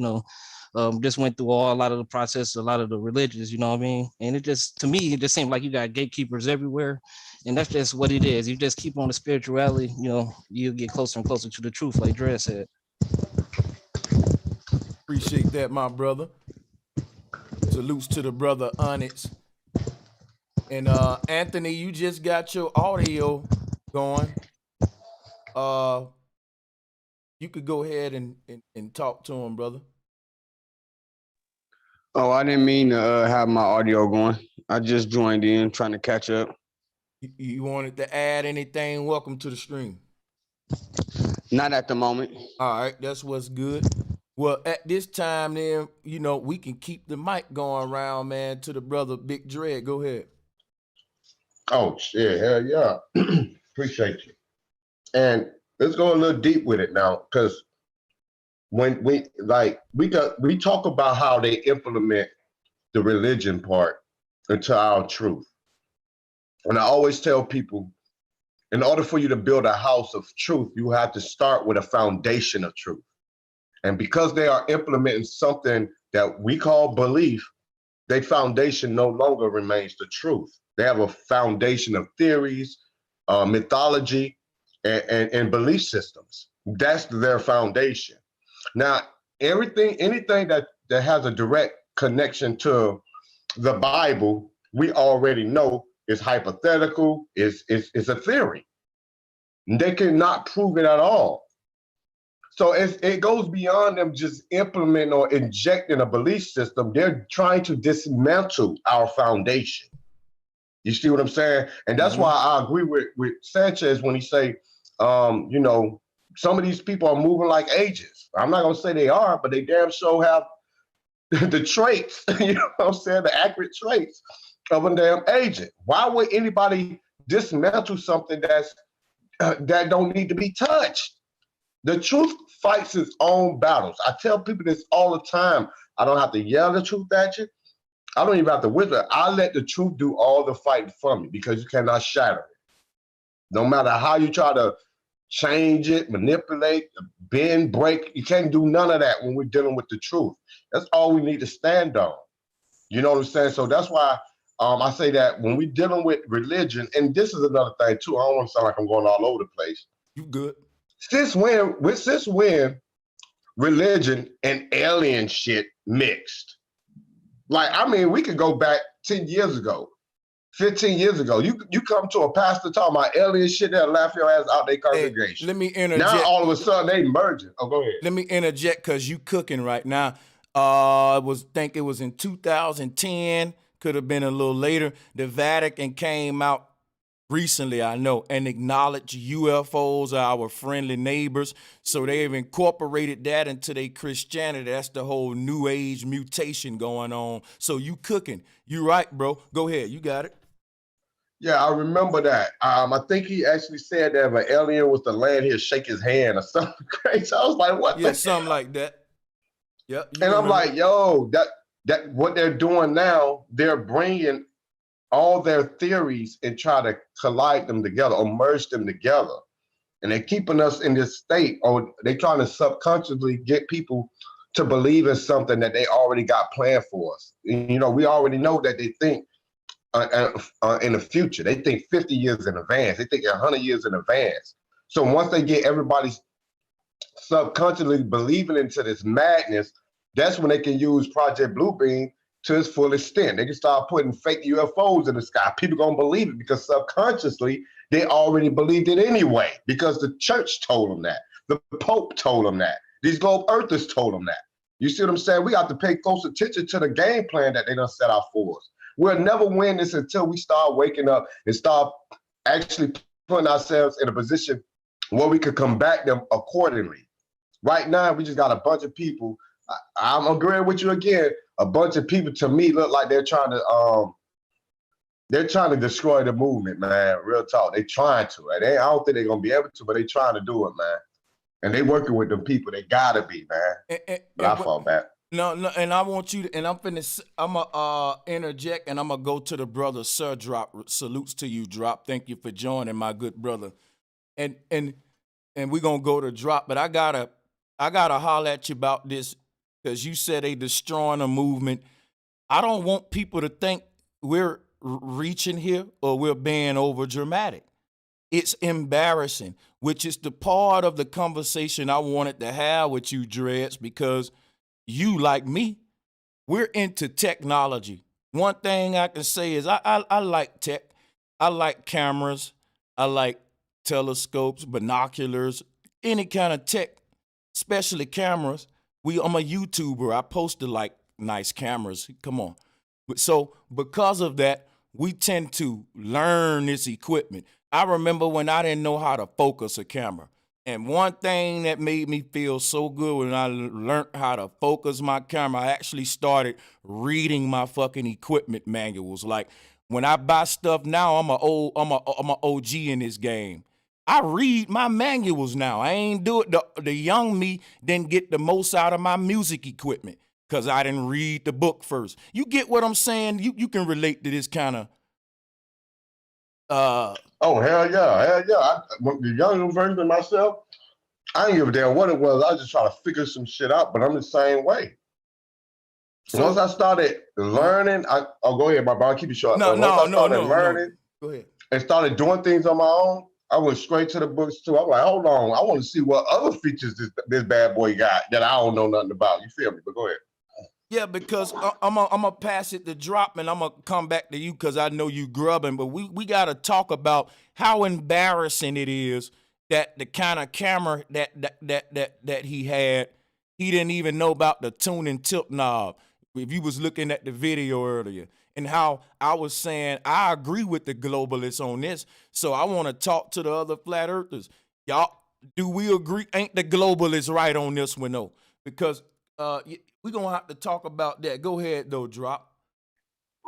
Cool, man. Y'all can talk about that. I caught the tail end of it, and yeah, you were saying why he ain't move the camera or something like that, or he did a whole different location or something. He did some type of trick to hoodwink the people. But back to what they're doing with this type of thing is they're modernizing the Bible. The Bible is going to be something sky-5 here in the next 20 to 30 years. Once this generation die out, they already pre-prepping it because the heavens is an old story. It's not even landing no more. So now they're going to trade the heaven into these planets and stuff is coming from them. We told you the chariots where they were coming back and all that. They're going to reverse the whole teaching, guaranteed. But go ahead, y'all can build back on the camera trick and all that. But shout out to y'all.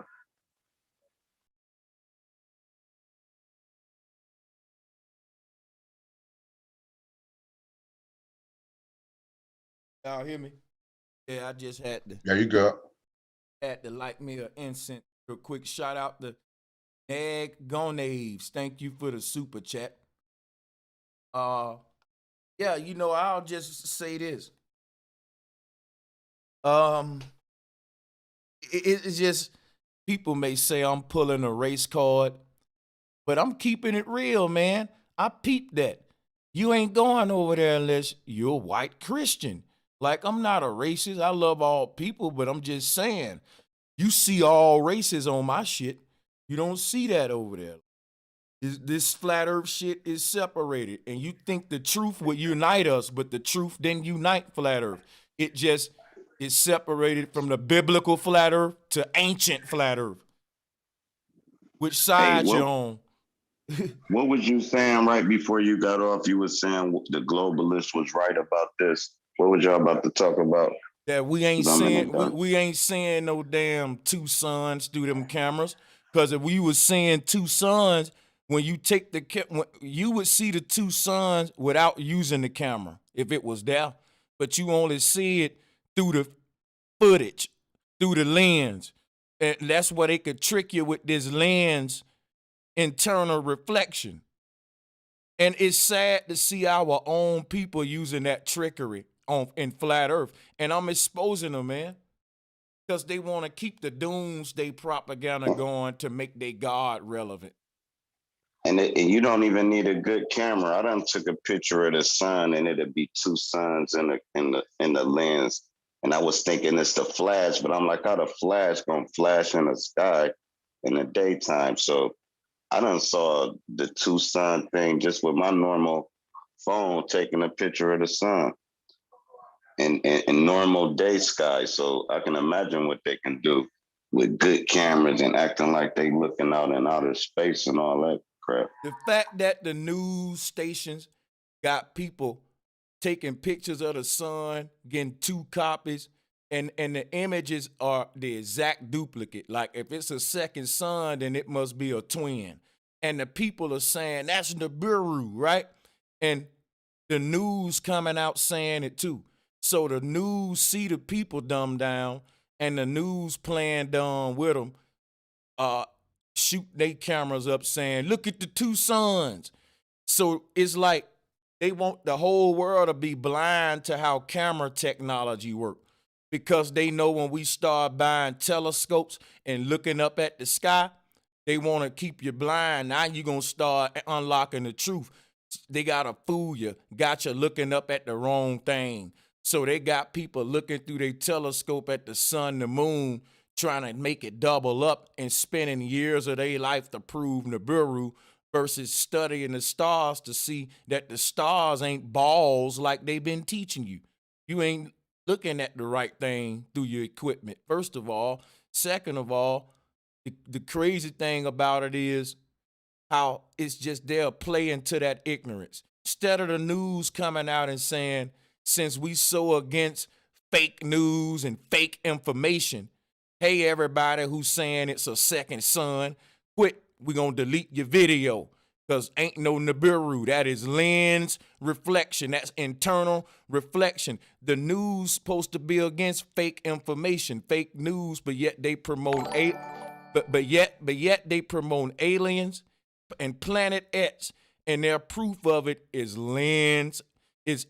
Their proof of it is internal reflection that can easily be explained as opposed to aliens. You would think the news would go out and tell the truth. Hey kids, let's deal with science. No, science believe in aliens. Science believe in Nibiru. Science telling you when you see two suns, that's Nibiru and not internal reflection. Science has failed you, or either science is preying on your damn ignorance because it wants you to believe in Planet X and aliens for a reason. Why wouldn't the news censor this fake news? In fact, why would the news play dumb and go out there and put their camera up there and say, oh, well, look at the two suns?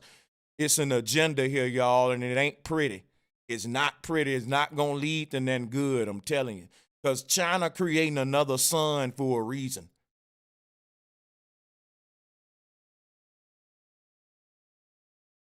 You know, this shit, it just baffles me and it aggravates me. Go ahead, Onyx. You got it, brother. Yeah. It was just because I was going to say about the Nibiru thing, because what I heard about it is like you said, Planet X, and it's this big red planet that's come with all this space debris. And I think why a lot of people is going to be, dumbfounded or even blind to it is because they're trying to, attach in the science with the mythology. Because if when I hear about that story and it's coming back and I'm recollecting it, it just sounded like, the coronavirus, because it got all this debris and it's going to bring all this stuff that's going to fuck up the planet and everything. So yeah, like you saying, the mythology is going intertwining with the science. So, you know what I'm saying? The belief system is coming to fruition. That's big facts, man. It's all they've been the science is the astrophysicists and all of your paleontologists, all of your scientists of the world.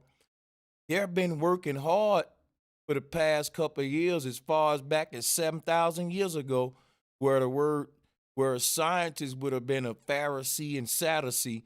They was working hard to bring the scientific explanation behind biblical theology. So if you were born back in the old days when the church ruled the earth and before the government, the church still ruled, by the way. They just outsourced their rulership to the government to do the work to herd their cattle for them. But anyway, back in the day, the real rulers didn't have to rule over the masses. They let the Pharisees and Sadducees do it. And those would have been a position in society like a scientific priest. He was there to teach the mechanisms and scientific explanation of let there be light. So that would have been your first people to say the Big Bang Theory and to start to explain Genesis with science. That was during back in the day. Your Pharisees and Sadducees would have been religious and scientific leaders, but they would have created the pseudoscience that would have supported the Bible. Now, when the church and the state split, or so they say they did, they tried to also split the church theology from the scientific theology. But we seeing today that they never was split and that they're still one and the same. That's why most of these scientists went on their big arc phase where all of your scientists was proving that the Great Flood was real. Mm-hmm. Then so now they also, these same scientists said we found the ark. So the science and the church is in the bed together to prove that the Bible is true. And then they got to get out there and social engineer the world to fulfill the prophecy with our actions. So the disease got to come with the pandemic. Then the stars got to fall onto the earth after China create their second sun, and that shit appearing. See, guess what we say? We say when the blue beam technology come, that's when Christ gonna come back, because they gonna beam Christ in the sky and people gonna think Christ returning. If they do that, then what about the Buddhists? What about the Muslims? Then they God ain't come. So it ain't gonna be in the form you think. It's the second son that China creating. That second son is the scientific version of Christ, Buddha, and all of them returning all in one. Because when people see it, they're going to say the second son has arrived, and that's true for all religions. Your God showed up. Because with the coming of all these gods, it's signified by wormwood or Aldebaran, or this red second son, what we call it Nibiru. And even though everybody got different religions and different gods showing up, they all got the same symbolism that said we was going to see in the sky when that God come, which is a red star. And that's what China making. So, yeah, let you go ahead, my brothers. And this gets deep, so. And what's the irony of it, when I was, how he said Planet X, so it dawned on me that this is starting to come mainstream news with Dark Man X passing away and with Lil Nas X doing, but never mind that part. It's going right into their teachings. They were saying you're not going to be able to see it until right around this time. And they were saying this in like 95. It's like, this when I'm back on some Anunnaki stuff, right? So you know, the return of the Anunnaki, this, that, and the third. You know, I was going off into that teaching before even the internet. It was like weird. But anyway, they were saying that you was gonna see in 2000, you was gonna start seeing Nubaru in the sky in the system, right? So now by them teaching that, they got to start doing it now. So now they like you said, they basically just playing it out with some fakery, with some artificial stuff. But that's why we starting to see it in the sky now, and that's their teachings from way back then. They were saying that, so that's kind of crazy how they following that script. You know what I mean? Facts, man. It show you it's part of this world order agenda. Because think about this, right? Let me show y'all. Let's go to. I'm gonna have to wrap it up.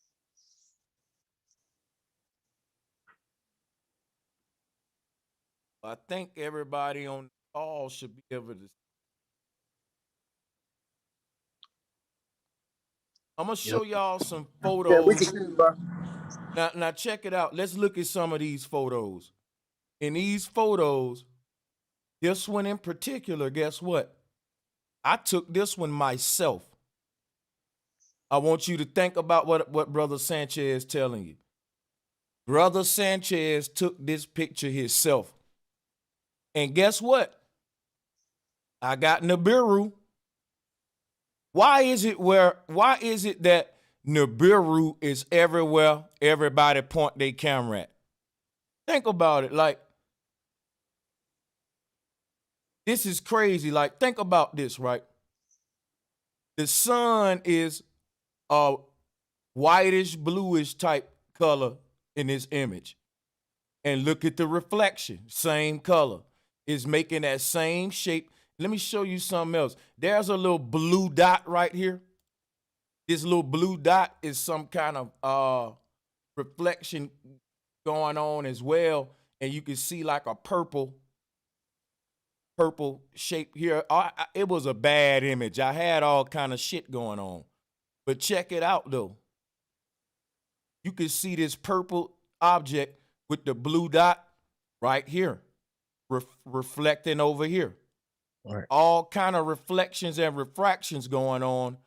So what they gonna say? All of these are like Nibiru's moons or some shit? We don't know how cameras work? See, like, think about it. In this image, the sun is reflected exactly how it looked. It can't be Nibiru. Because if it was a different sun, why every time you take the picture, it's a fucking direct copy of the real sun? Because it's internal reflection. If it was a different sun, it wouldn't be like this one is orange with an X on both of them. This one is blue with the different shape you see there. And each one is clearly a copy. And for example, like this one, it's a copy. Right. Why Nibiru always trying to mirror our sun? These folks are dummies, man, and I ain't gonna be embarrassed with them. Not even taking in the fact how that's going to affect the planet. You know, right? I never heard anything like that. Yeah, how that's going to affect the planet? Weather. If the light of our one sun is that bright during the daytime and at the afternoon time, you better have water in Las Vegas. That sun over your head baking you. Now look, put 2 up there. Now the light got to double its luminosity. That means our daylight should be double the brightness now. Which means that would be so bright you wouldn't be able to open your eyes. You'll need sunglasses, or I don't even know what that'll be like. I just know it'll be hot and unbearable. Shoot, your body would have to adapt to it, which means you would no longer have eyes. Because you go out in the one sun and be squinching. Imagine 2 up there, you know? Mm-hmm. Right. Like, we don't have think no pupils. And you never can see it just with your naked eye. You just look up in the sky. if there's no two suns, there's nothing else you can tell me. There's not two suns. Once you tell me to even grab telescopes and all this, that, and the third, and them the same people selling me the lenses, I still got to believe that's what I'm seeing. So it still becomes a belief that I'm actually seeing that. So until I can see something with my naked eye and walk on something with my naked feet and it curve, or I see a planet that's inside our system besides the sun and moon, then I'll shake your hand. I don't want to hear about no little dot way further. I don't know what that is, but that sun and moon is close enough where we can actually observe it with our naked eye. But go ahead, you got it.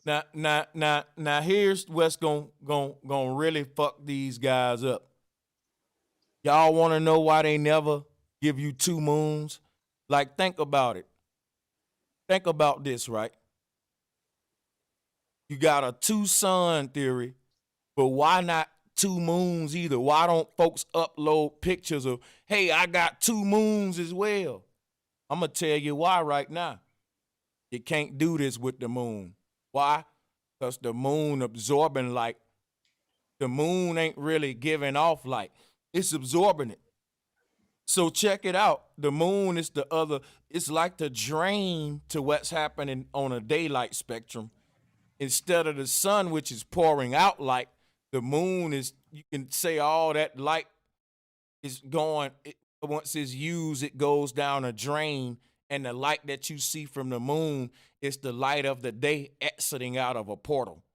Like water going down a drain, it ain't necessarily, now the light that we see is the moon gives off its own aura, but what I'm telling you is this right here.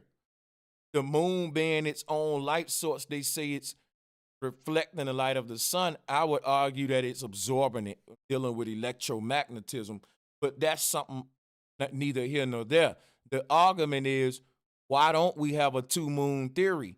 The kind of light that the moon give off under the night sky don't create this phenomena in our lens.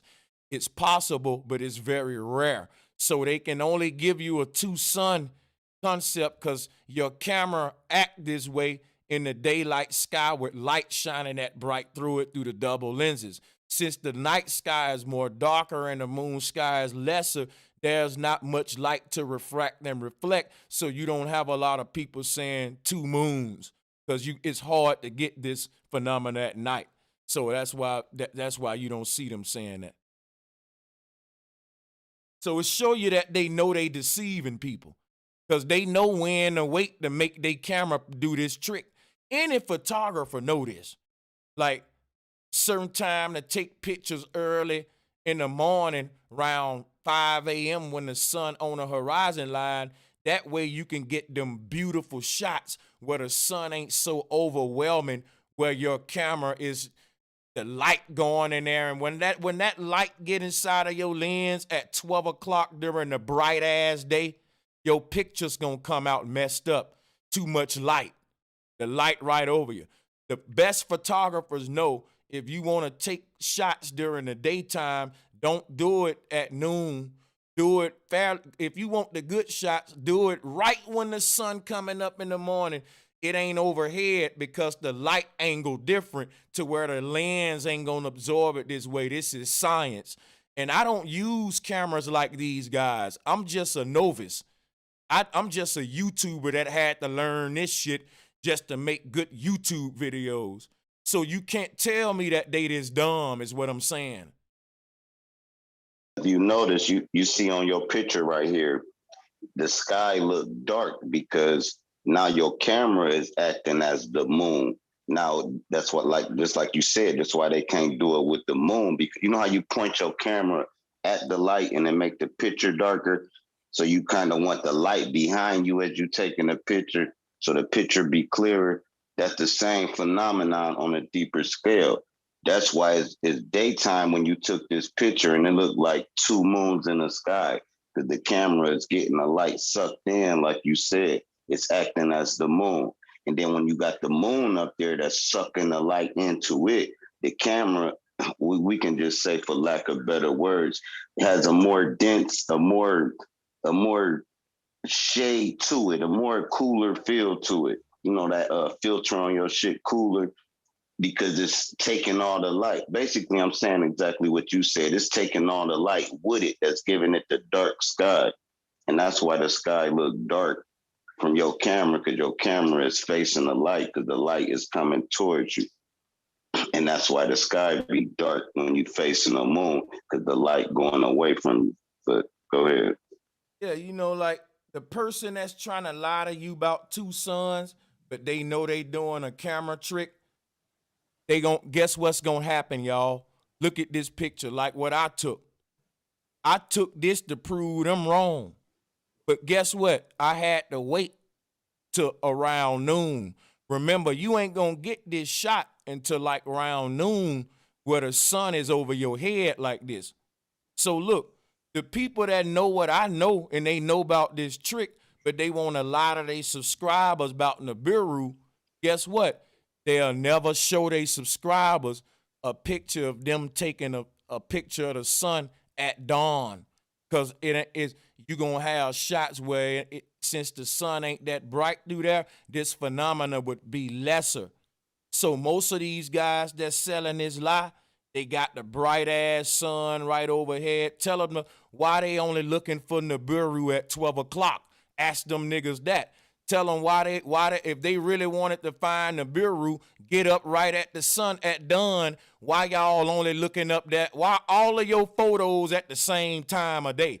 Ask them that. These folks are deceivers, man. And all of their photos, the sun directly overhead so that they know they can get this damn deception. Tell them if they really looking for Nibiru, we'll be being genuine. We'll snap a picture of the sun at all times. Why we only looking for Nibiru at 12 o'clock, y'all?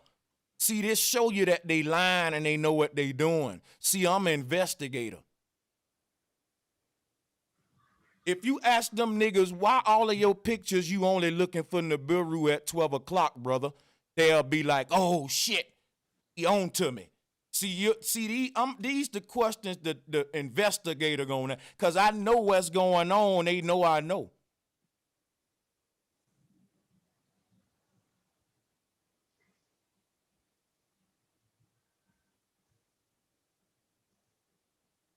I'm gonna open up the floor for anybody wanted and shut it down.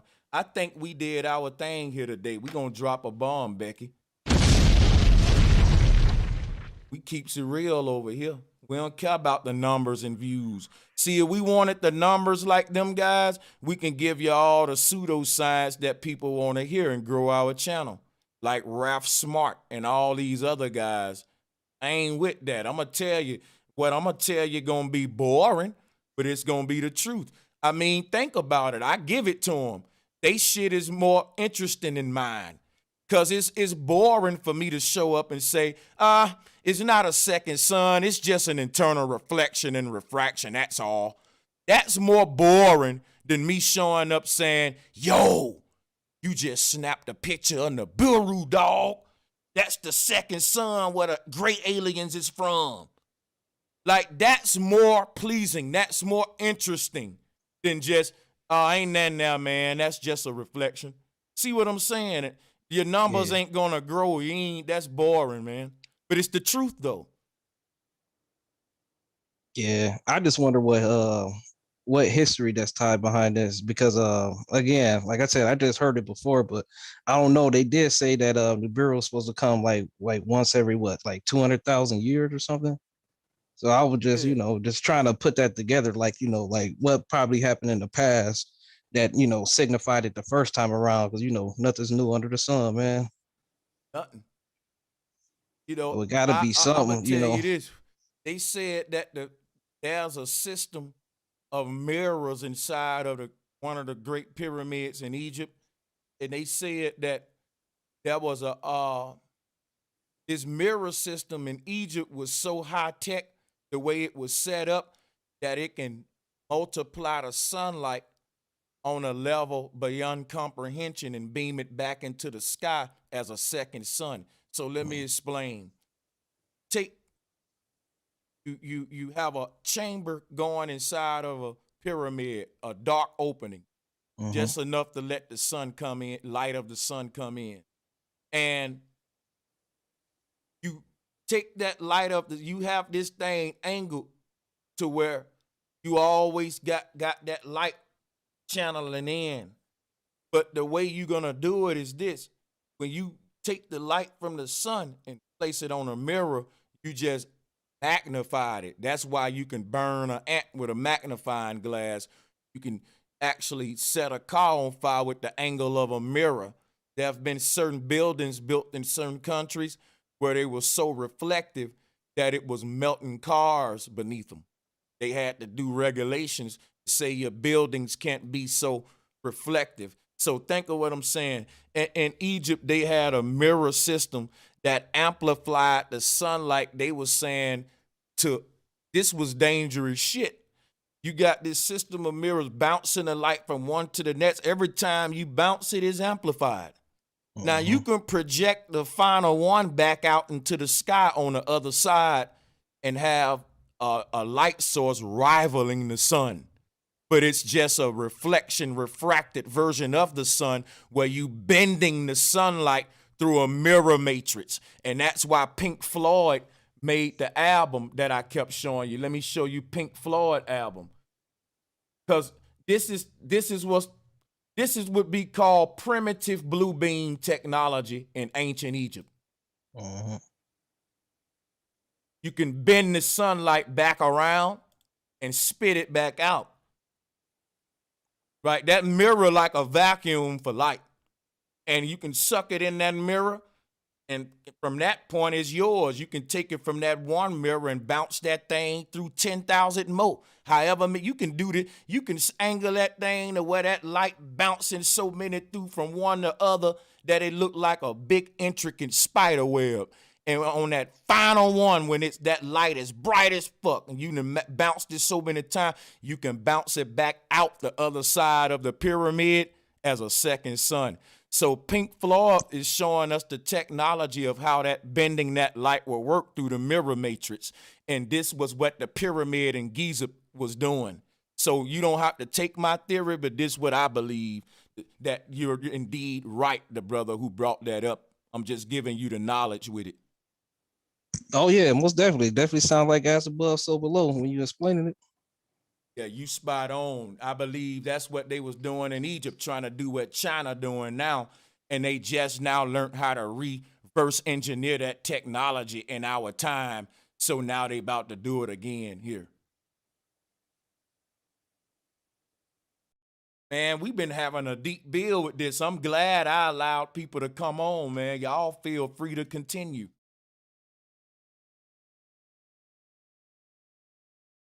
I'm letting another brother on now, so we'll see what he got to say, and we'll start wrapping it up. It's the brother Fiasco setting his mic up. So yeah, Fiasco, as soon as you get your mic up, you can take the flow. You right on time, man. What up? What up? Can you hear me right? Loud and clear, my brother. You got it. Cool, man. I just heard. I think the last thing I heard was y'all talking about the pyramids, right? The mirror matrix. Mm-hmm. I think it's really interesting, man, because I just think it's funny how we're because supposedly I think the only way it would really make sense is for like erosion and like those factors, natural factors to come into play. I'm pretty sure there were like slate sheets or coverings over the pyramids that aren't there today. And that's causing like a whole lot of information to be lost, which is the whole reason why people are confused. But I'm thinking they were probably like really shiny, really majestic looking, you know? But that's all I had to say, just to interject but real see, quick. If you look at this image, what I'm showing you, they actually got a old patent that the pharaohs left behind, and they're telling you it's just the alignment of the pharaoh's burial tomb with Orion. But that Pharaoh Osiris represent the second coming of the second son. And every time that alignment would shine into the chamber, it would siphon the sunlight into one side of the pyramid from a certain angle. and bounce it back out the other side, and it will lead the other side at a different angle. That's what refraction is, like the straw in the cup. So that's what Pink Floyd's showing you. If you look at this, if you look at the left side of the pyramid, the light is entering in one hole. It ain't, it's just, Oh, you see how that light entering through that one crack in there? right, right, And right. then Okay. when it go inside of the pyramid, it enters the mirror matrix. And it bounced back out the other side as a different spectrum represented. Both sides is the same white light, but it's coming out this side of a different reflected version like what we get in our lenses. This would be intentional lens duplication of what we see in the photos earlier on a big scale.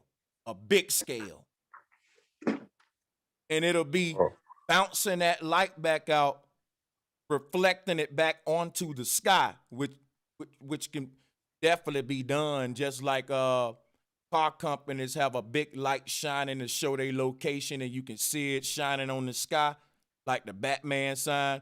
So the sky can be used like a medium to project light upon, which is amazing in of itself.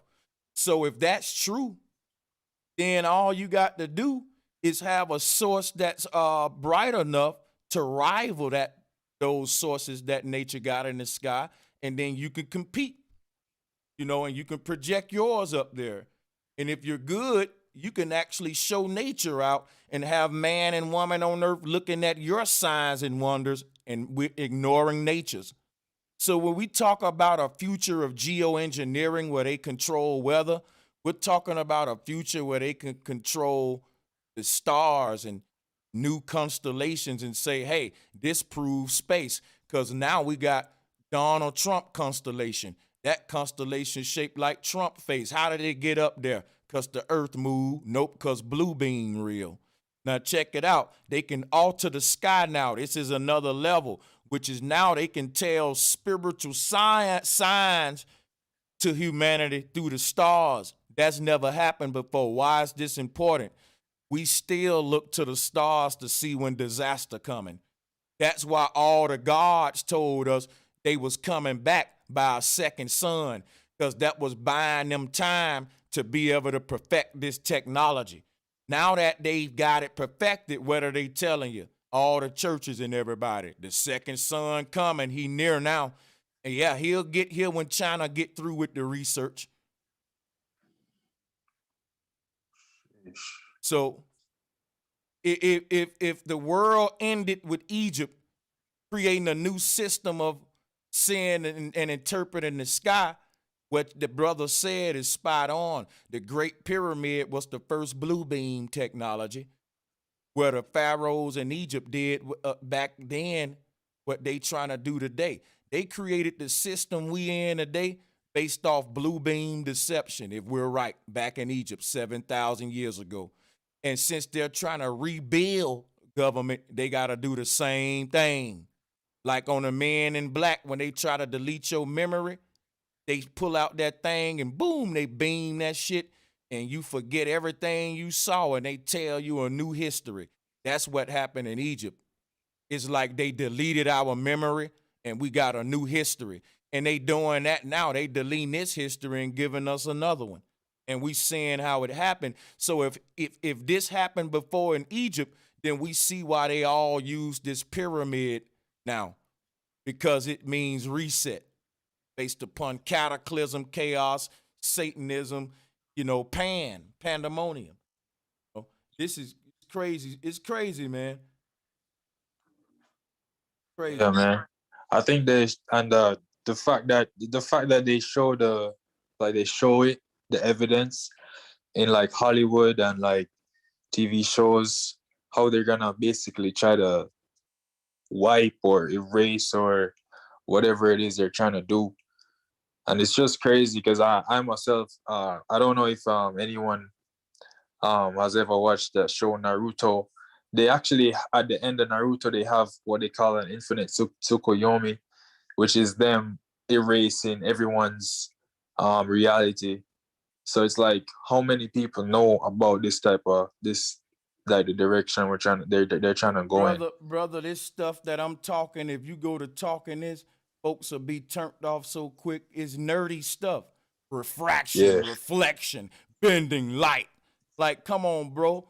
You go to talking this around the average masses, they gonna say, okay, all right, let's go talk about black nationalism.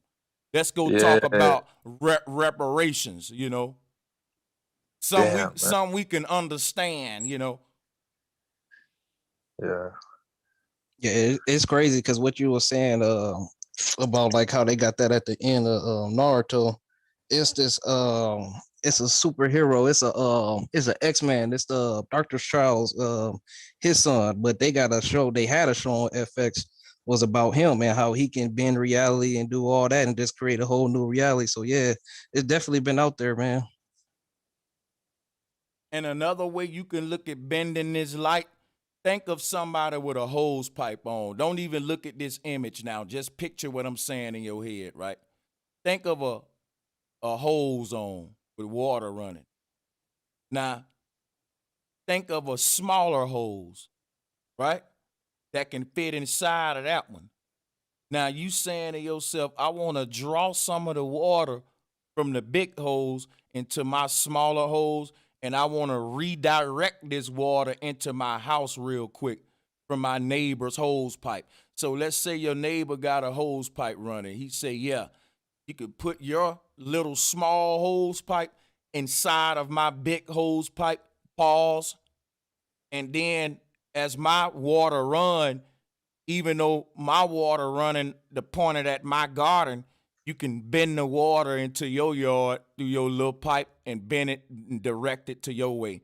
You could do the same thing with light, but instead of using a hose pipe, you use mirrors or something reflective. So I can take the light from the sky and I can, just like the dude running his hose pipe, that sun running that light, shining that light, and I can take my mirror and grab me some of that light because it's going to be on the mirror.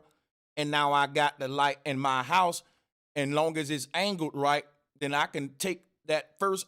Because look, from inside of my dark house, I'm going to have to angle my first mirror just right, to optimize and make sure that I'm getting the most out of that first reflection, because that's going to set the stage.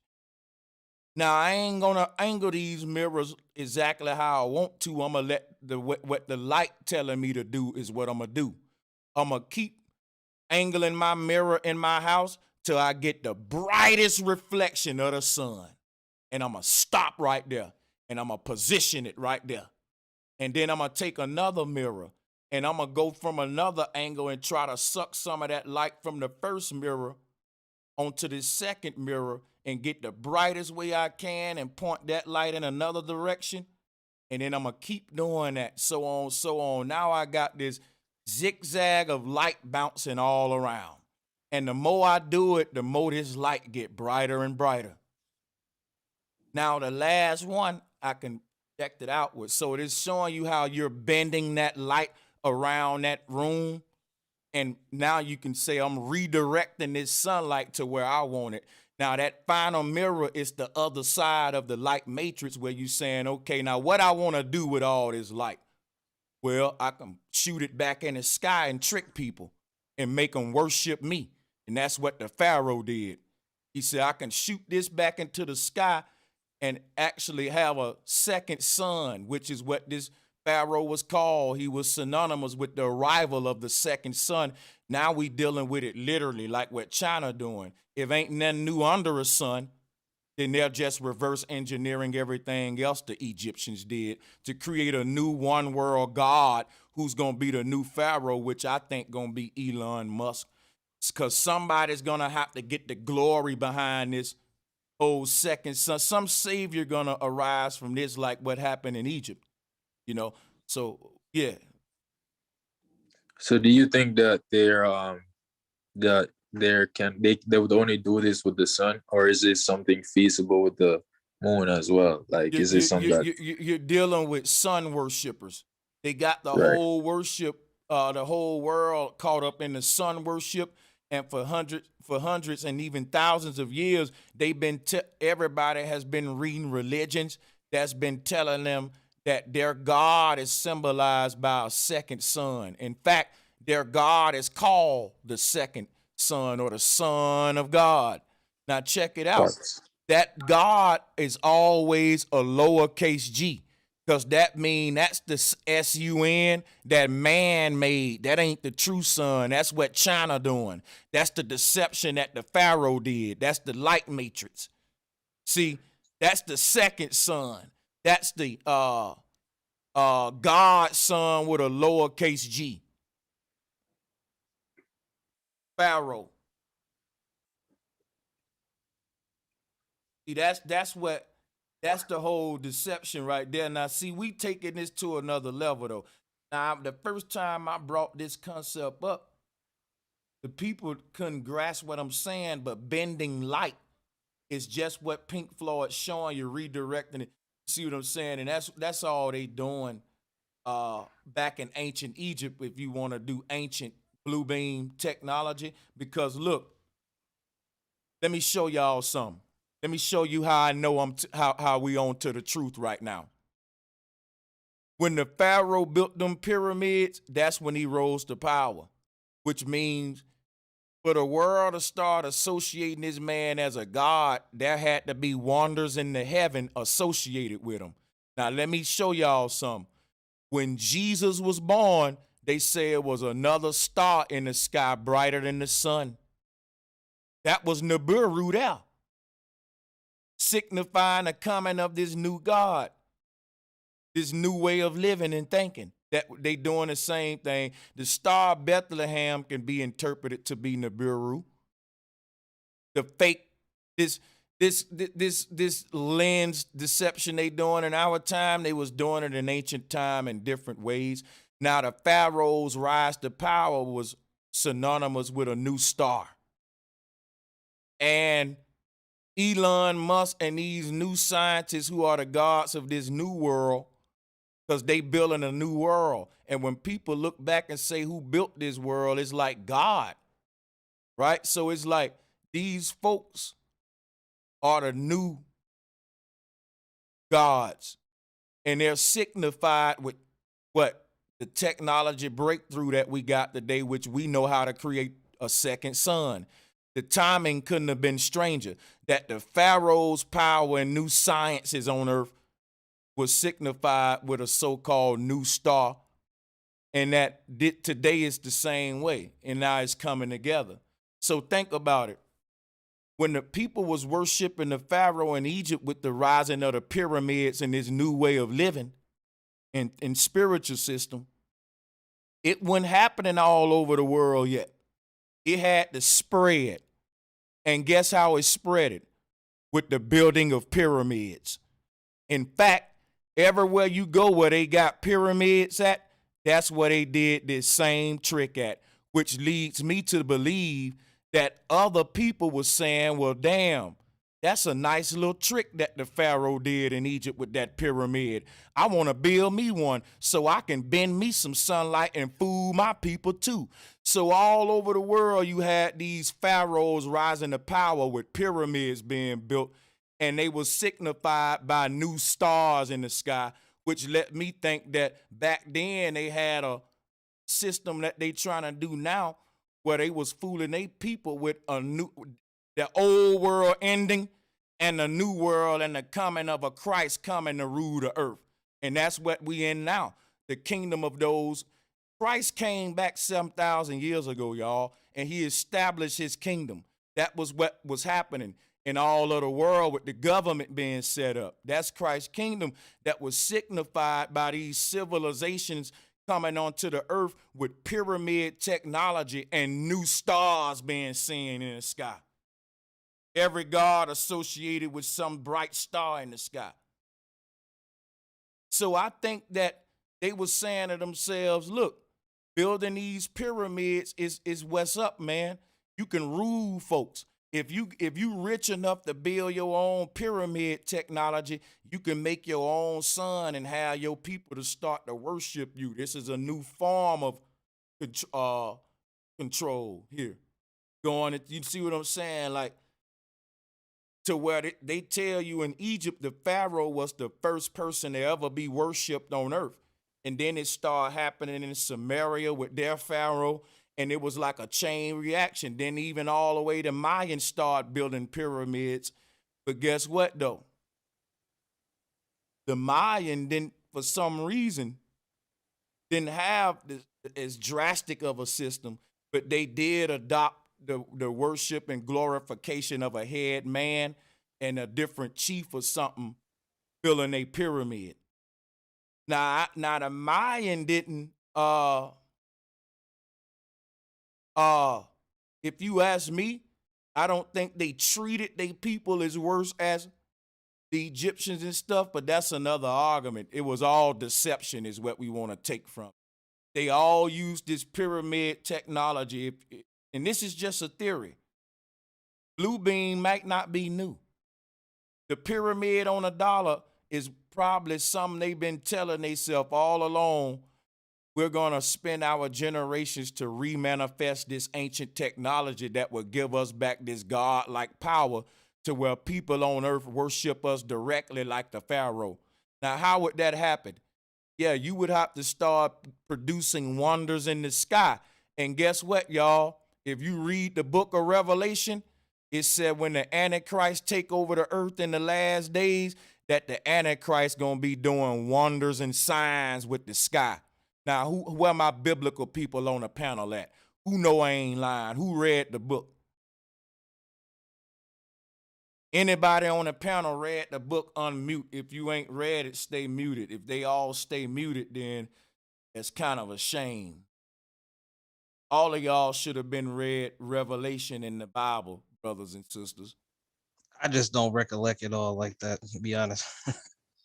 Yeah, it said when the beast convinced most of God's people to worship him, it was because he started doing miracles. And the climax of all his miracles was when he started to perform signs and wonders in the heavens. Anybody that's biblical minded, you can go and research that yourself. So that's basically them telling you, you know, when we get in that point in time of this great reset where we at now, you can't trust everything you see in the sky and what they telling you what's happening in the sky.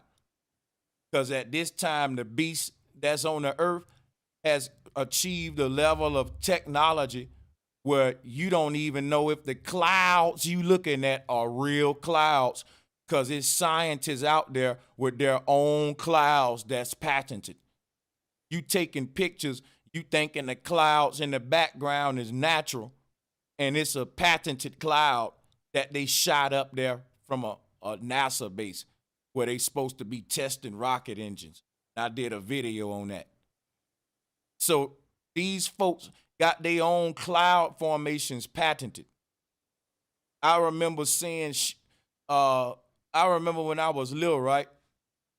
I swear I used to see this formation that looked like Mickey Mouse all the time, man. Couldn't nobody tell me different. Like, there go Mickey Mouse again. Like, bro, it's just looked like that. How many of y'all ever saw Mickey Mouse in the clouds? Just a sidebar. I'm the only one, y'all. Chat probably got a couple of folks, but guess what, though? How you know that Mickey Mouse was natural? How you know that you looking up in the sky like, damn, that cloud shaped just like Mickey Mouse, that it ain't actually a patented cloud pattern? Some niggas say, oh yeah, that's our new Mickey Mouse design. Bart Simpson coming next. Hey, bro, Sanchez, do you mind if I interject real quick? Go ahead. Peace and blessings to the panel and the chat, and bro Sanchez especially. It's quite funny actually how you mentioned the clouds not even natural. We can even go deep as the trees are not natural either. You know, these people produce these trees, you know, and I'm not sure if you've seen that movie. I think I've mentioned to you before about that movie called Upload or Upgrade. And there's a part in that movie where they show you the trees, and on the leaves, it's got the company of the name who grew the tree. So it's like, what is real in this world that we live in? You know, everything's just genetically modified. So you don't really know what you're looking at. You can't really say, oh, that's real, because you don't know what's real anymore. And there was another thing I wanted to touch on, something you said about the blue beam might not as be, so it might be older than we think. I really concur with that. I believe, me personally, I believe the blue beam is old as when the moon first came into play. I believe that was one of their first projects. And most of these deities that a lot of people pay reference to, they could have even been blue beam projects, you know, like these Vishnus and all these other blue people that are floating around, you know. They But you do know, arrive on. it's interesting that you say with the arrival of blue beam came a second moon, but it's interesting, but I'm just gonna go ahead and say flat out, it's not true. You know why? No, not a second No, moon, I'm not a saying it's second not moon. true because with the arrival of blue beam, it was all with the arrival of sun worship and trying to recreate the light of the sun like China doing.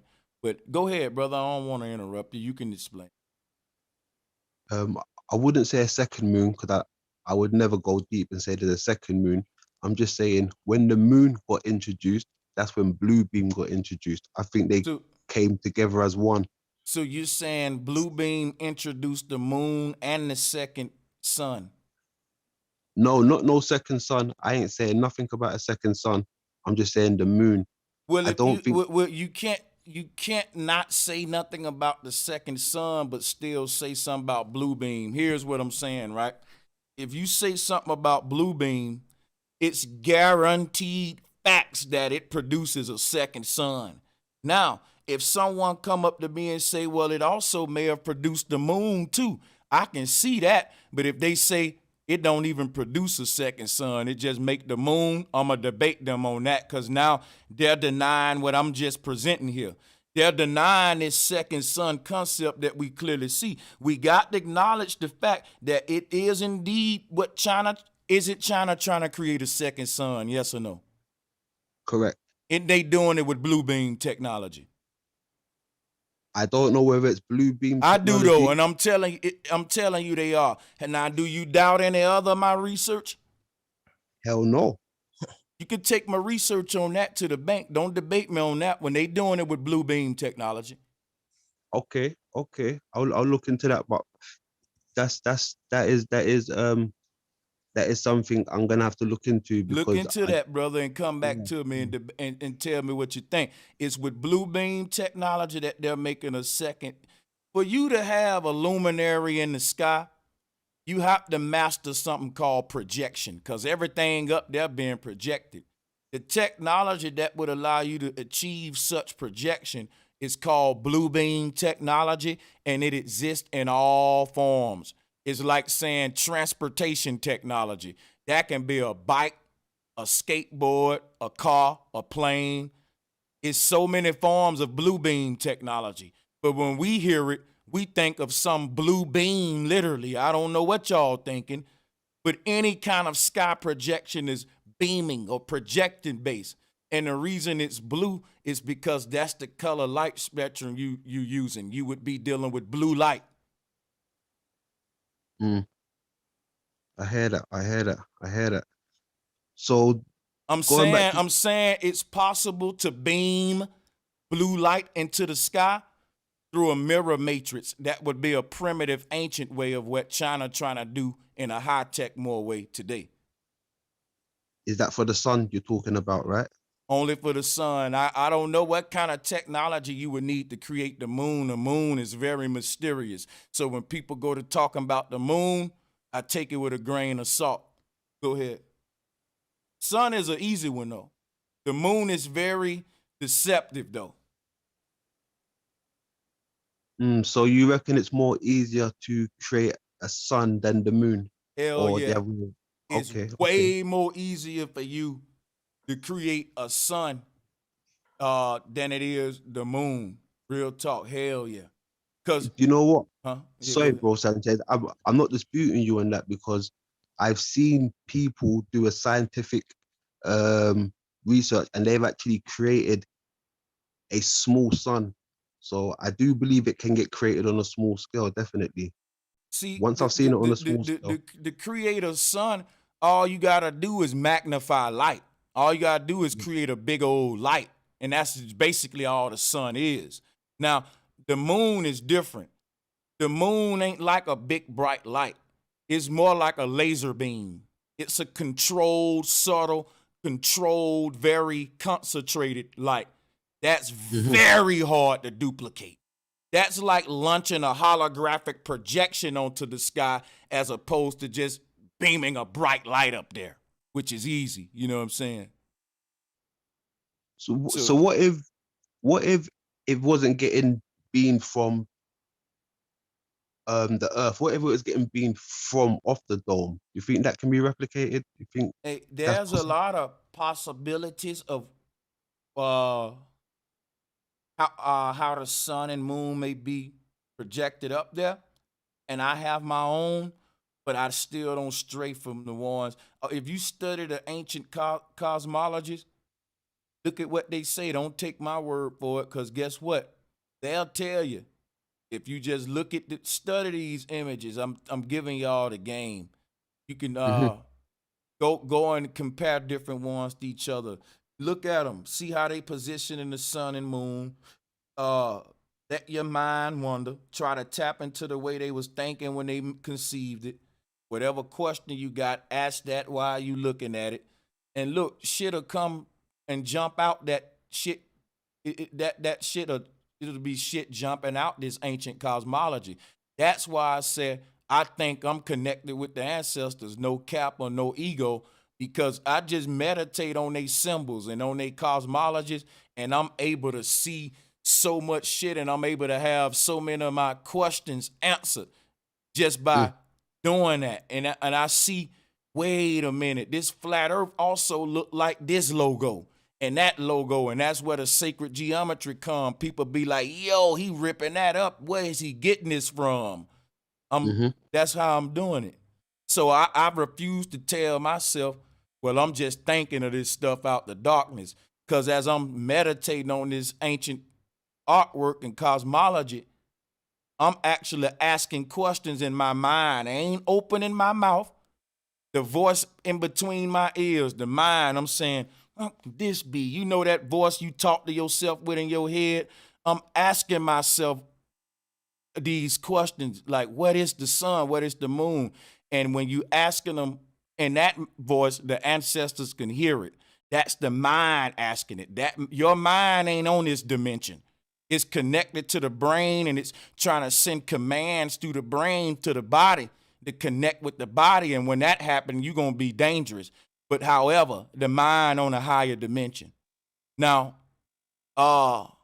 when you ask questions and shut your mouth and ask them in your head, they'll get answered. Because somebody hearing them when you do that. That's that one asking them on another dimension. So now anything you want to know, you put that ancient thing in front of you, that symbol, whatever, and you ask it in your mind. And if you be staring at for hours, whatever, you just flip through all these ancient cosmologies and have fun. Roll up some weed, play some music, and fucking just look at all these beautiful cosmologies that the ancestors made. And as you do that, you won't even be looking for knowledge, but knowledge will be looking for you. And you asking these questions in your mind, it'll jump out for you. Before you know it, you'll be making big boy collages like Brother Sanchez syncing this shit up, the shit that I didn't even see. Because I ain't going to ask the questions in my mind that you ask. Now, I think the ancestors answering me, and that's how I'm getting these revelations. But that's my belief part. I can't prove that. We might just have some, maybe your mind is that powerful when you ask, you're giving it to you that way. But I know it works. Try it. And guess what? Or maybe our mind is just a gateway where we're able to get these questions answered from the higher realm where the ancestors at if we do what? Open it. Because the mind got to be a gateway, because what do we say? open it. It's like a gate. You open gates. Why? To let this information come through. And that's what I'm telling you, to smoke the weed. Why? Because the weed opens up the mind.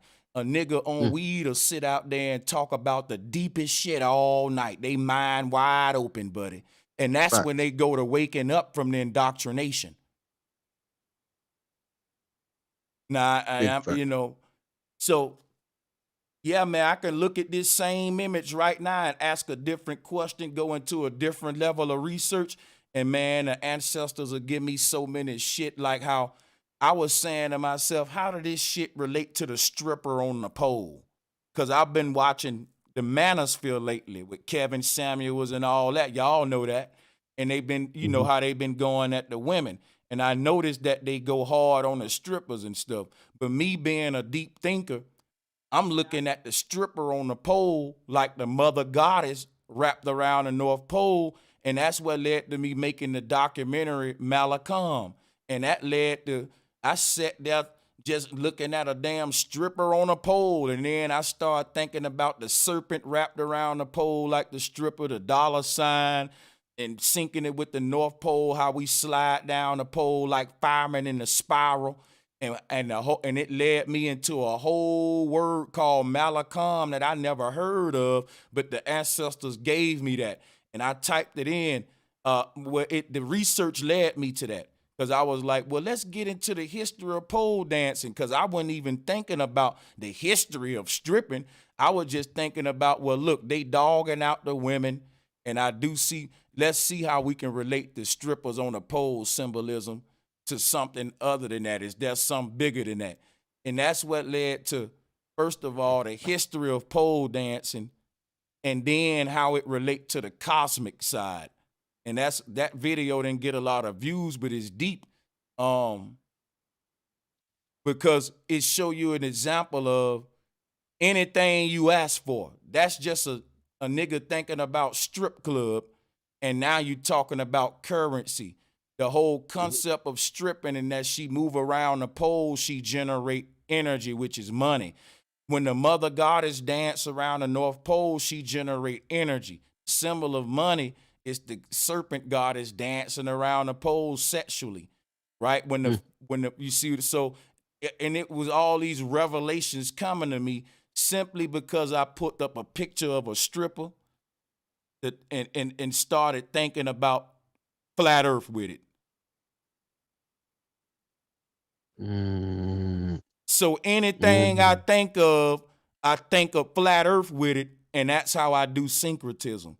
And I know it's gonna be some kind of connection with the cosmos because we can't escape this code no matter what you bring it up. Know how I be using a soda to prove flat earth? A straw in a cup, splitting the drink with air in the middle to prove the no. You can give me a hamburger with a toothpick in the middle, bro.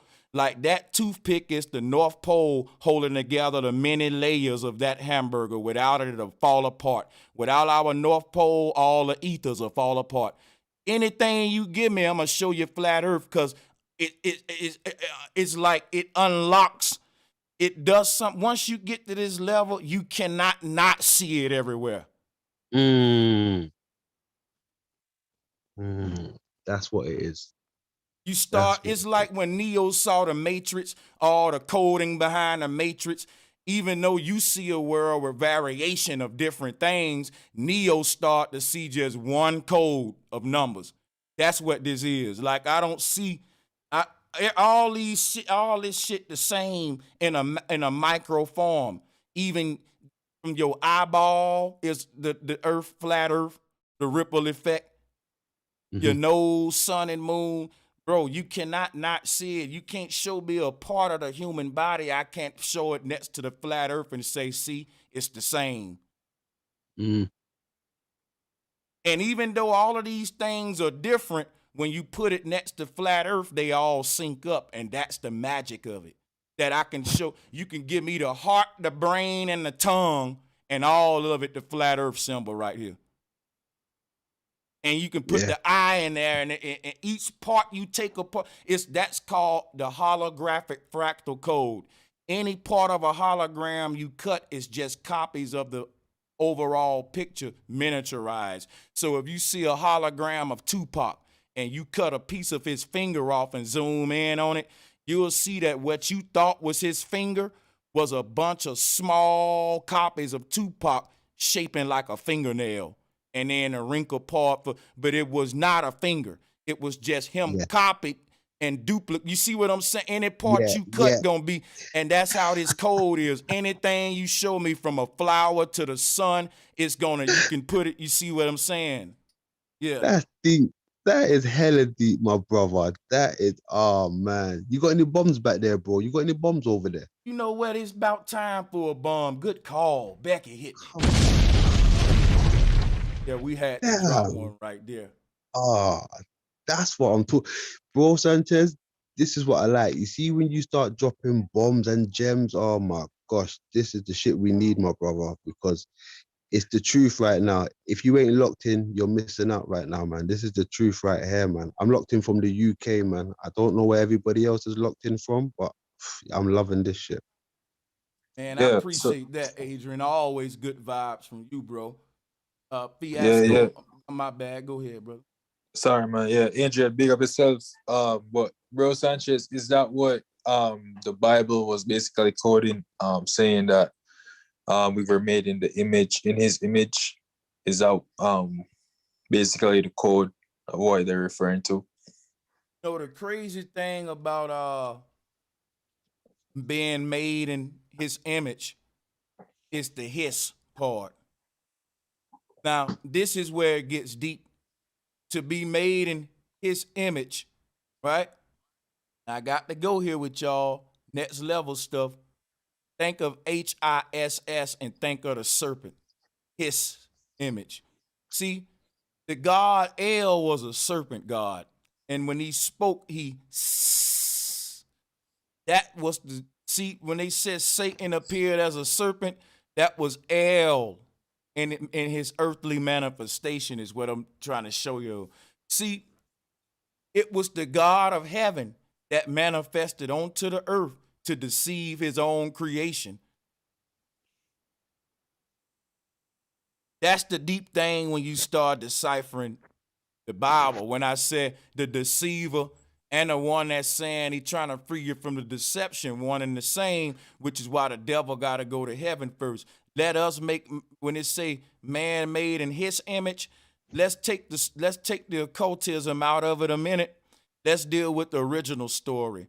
There was a serpent goddess, so there's nothing wrong with that hissing sound that's coming from the North Pole, because it's a, you know what that is, brother? That's the sound of static. When your TV ain't on the channel, it sound like the serpent goddess. That's what's creating reality, man. The static ether, the serpent god is hissing around. It's coming from the pole. Static ether, emanating, permeating throughout all the corners of the universe, immersing us in the ocean of static. And that right there is the background of all the channels that we tune into, which is represented by the many ethers. So if you're watching channel 13 on TV and the channel broadcasting fail, it don't just cut off, it go back to static. That's the foundation that's behind everything. Now check this out. You said made in his image. In the image of that image, think of a TV, black and white, black and white, black and white. That's the pattern of the static channel.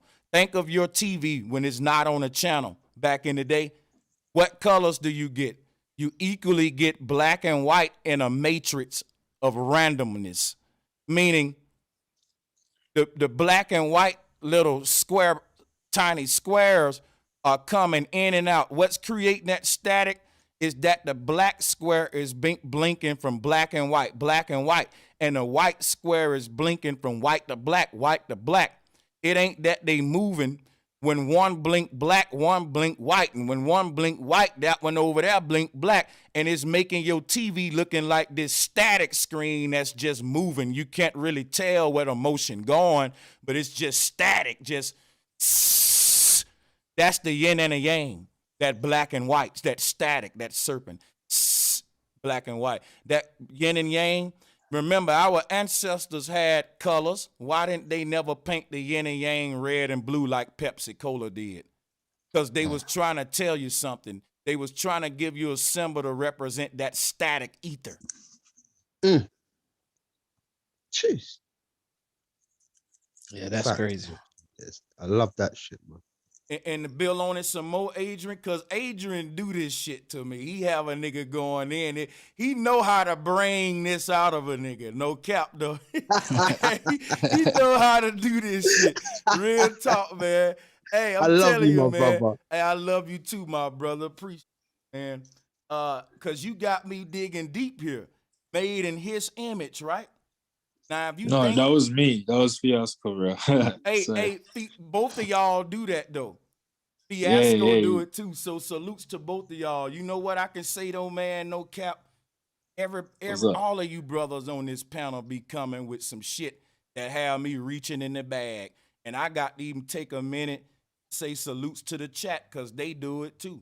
I be looking at a comment and be like, yo, you right, and go in. Fiasco just did that to me. Guess what? Adrian do that a lot. And it's like certain questions have me go into a whole nother dimension of the teaching that I didn't go into. So Right. yeah. Right. It's pertinent though. It's important. But you know what that had me thinking about? Well, it had me thinking about like the Matrix, you know, how it's 0, 1, the binary code and all that stuff.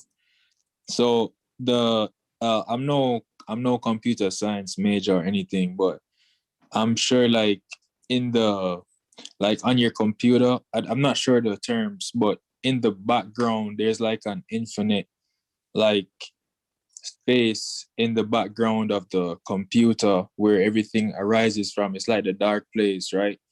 And that's where everything comes from, the darkness. Yeah, see, check it out, right? Let me show you something.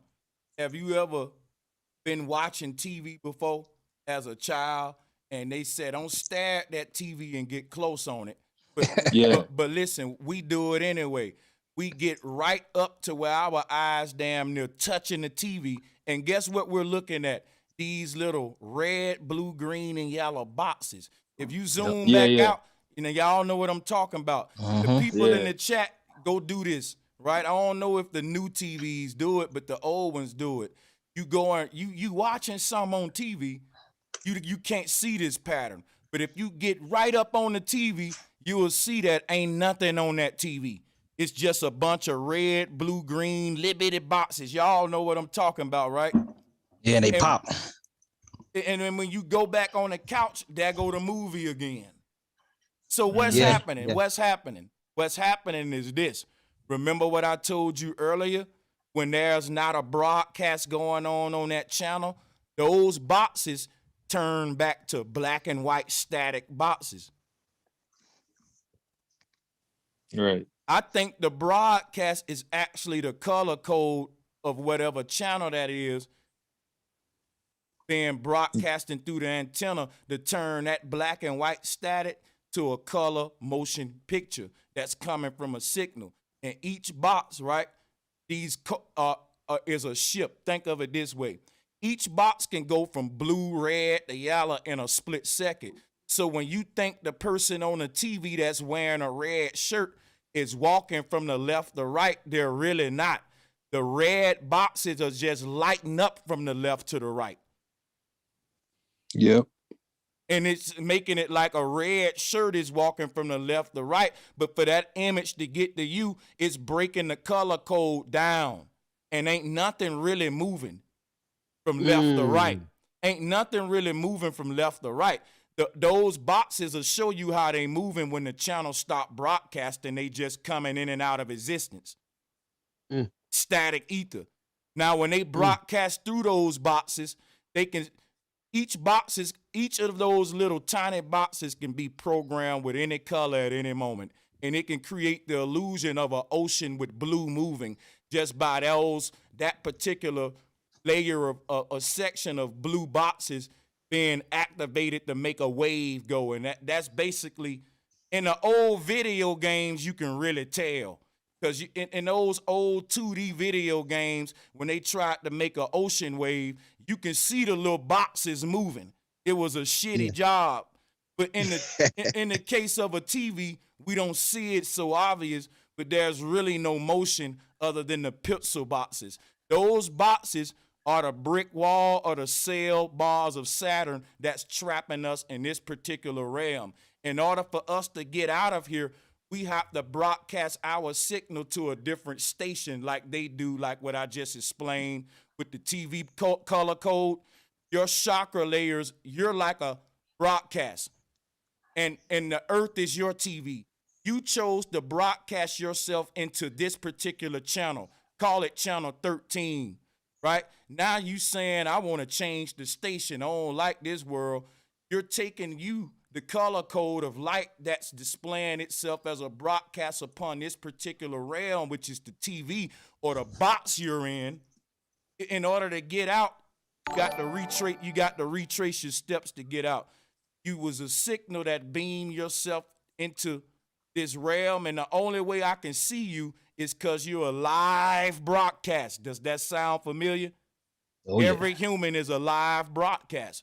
And when the stream is over, we don't see you no more. You disappear from here. So you are the living broadcast that is traveling through the channels or the ethers, and it's done by color coding, which we look at with the chakra charts, unplugging each color from this world so that it can be replugged or rebroadcasted to the level where the ancestors at when you get out of here. You don't want to broadcast here no more. This station old, you know. Yeah, that's big facts. Changing the station. Now, some people like this channel. They gonna keep dancing to the tune of this matrix here. But you know, it's all explained through light, man. Even our journey, because our light breaks down to every color, and we project it in and out of these different ethers. They serve as plasma type. You're inside of the TV, so it's hard for me to explain it. It's easy for me to explain it with the TV when we look at it, but if I say, how would it be to actually live inside of a TV and life be a real broadcast to a particular set of beings that's on the other side looking at us like how we watch TV, True Life Truman Show. Hey, bro, do you know what? When you said that, I thought of the Truman Show, but I also thought of that city that you always show, you know, the holographic city. Like, that popped into my head because that's just pure light, and that's just like, you know, it's sort of like what the outside, say the people from the outside would be looking in, they'll be seeing that shit. So it's almost like if they're watching us as a TV show, they're just seeing light. They're not really seeing nothing physical. They're just seeing light really as a physical, as a TV show. Hey, may I interject? Yeah, let me give a shout out to Black Star, man. Thank you, my brother, for that super chat. Go ahead. Oh yeah. I think it's more like this. It's more like we won't be able to know not too much is because it's like we are all our own TV stations, and we know you can't watch them all at one time because how the TV go, you know, it's like they kind of like with Willy Wonka, you know, when they beamed them up and they put the you know, all these molecules back together. That's how pretty much TV work. You know what I'm saying? So we just got to really find out what our antenna is so we can kind of, you know what I'm saying, tune in all at the same time so we all broadcasting at the same time. And it's crazy. Let me just clarify something. We're not the TV, we're only the broadcast.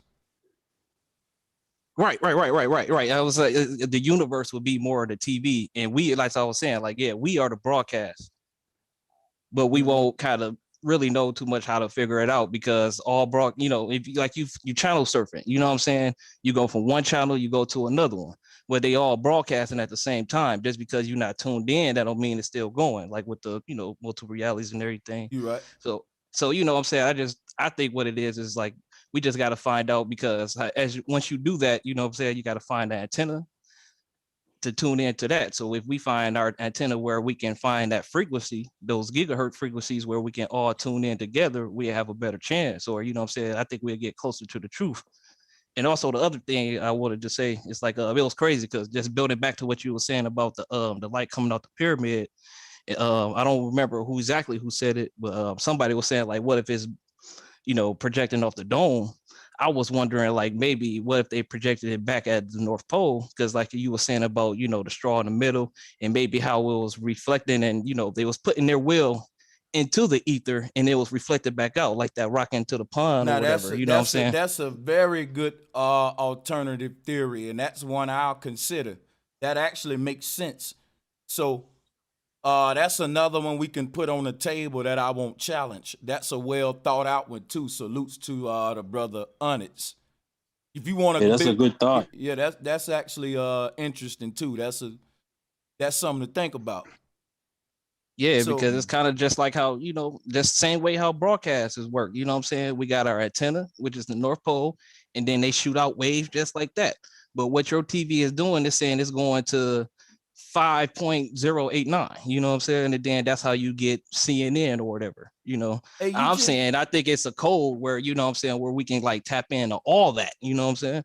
What you saying? Yeah, you just made me think of something too. Like, I don't know where this came from, but I got another revelation based on what you saying here. Like, why is so many blank channels in between the stations? Right. You know what I'm saying? Think about it. We all go to the main channels and we comparing this shit to like Earth. So it's like when they talk about overpopulation, some channels, like on a website, the site can crash because of too many people. And it's kind of like what's happening in this simulation, an overload. And it's kind of proving the simulation in a scary way based upon the fact that they're trying to control it and control the population growth and stuff, whatever. But what I'm saying is you making me think about other shit, like, because the ancestors said we actually came here because we tuned into this earth channel. It's like it's like we were at ocean in a boat. And you say, I don't know what land I'm looking for, but whatever land I hit, I found me some new land. I'm going to check it out. And if I don't like it, I can get back in the ocean and go. So that's the static in between the channels, the ocean. So it's like when you got your remote, you just say if you never knew what channels to go to, the first channel will be 0. It'll start with static. And you'll be like a dude on the ocean in the boat. You could go up, down, it don't matter. You just exploring the ocean through the static till you pop up on a channel. Whether it's 2, 3, 4, you don't know. You going through them, boom, channel 10, channel 6 pops up. Okay, I found the island to land on. All right, that's what our spirit done to get into this movie on a spiritual level. So, yeah, Oh no, I was just gonna say it's definitely we tapped in, but what you were saying that made me think something else, because this is just old shit that's coming back to me. My freshman year, I went to school for like broadcasting and stuff like that, and I think maybe some of that interference or what also could be how they're using their gateways to block us to send it and everything is because the TV waves and the radio waves is the same wave. They just kind of, manipulate it a little bit and kind of amplify it. It's just the same thing. You know what I'm saying? Like they just throw the gigahertz off a little bit and they just make that wave a little different. And so maybe what it is like maybe the old shit that they was putting into the, you know what I'm saying, into the ether. It could definitely it could be like the radio waves. We ain't really using them too much and it's fucking up the, you know what I'm saying, the new shit that they're trying to implement. And I just want us to get to thinking about the journey of our souls to this earth and away from this earth, like visiting a TV station. Now, the reason I'm bringing that up is because I want to really go over the psychology of what happened when you channel surf, and it'll break down the psychology of the spirit arriving to this earth. So now check this out. If I give you a TV and you start at channel 0, just like the scenario I gave earlier, you don't know what channel is a channel. It's your first TV, you're just exploring.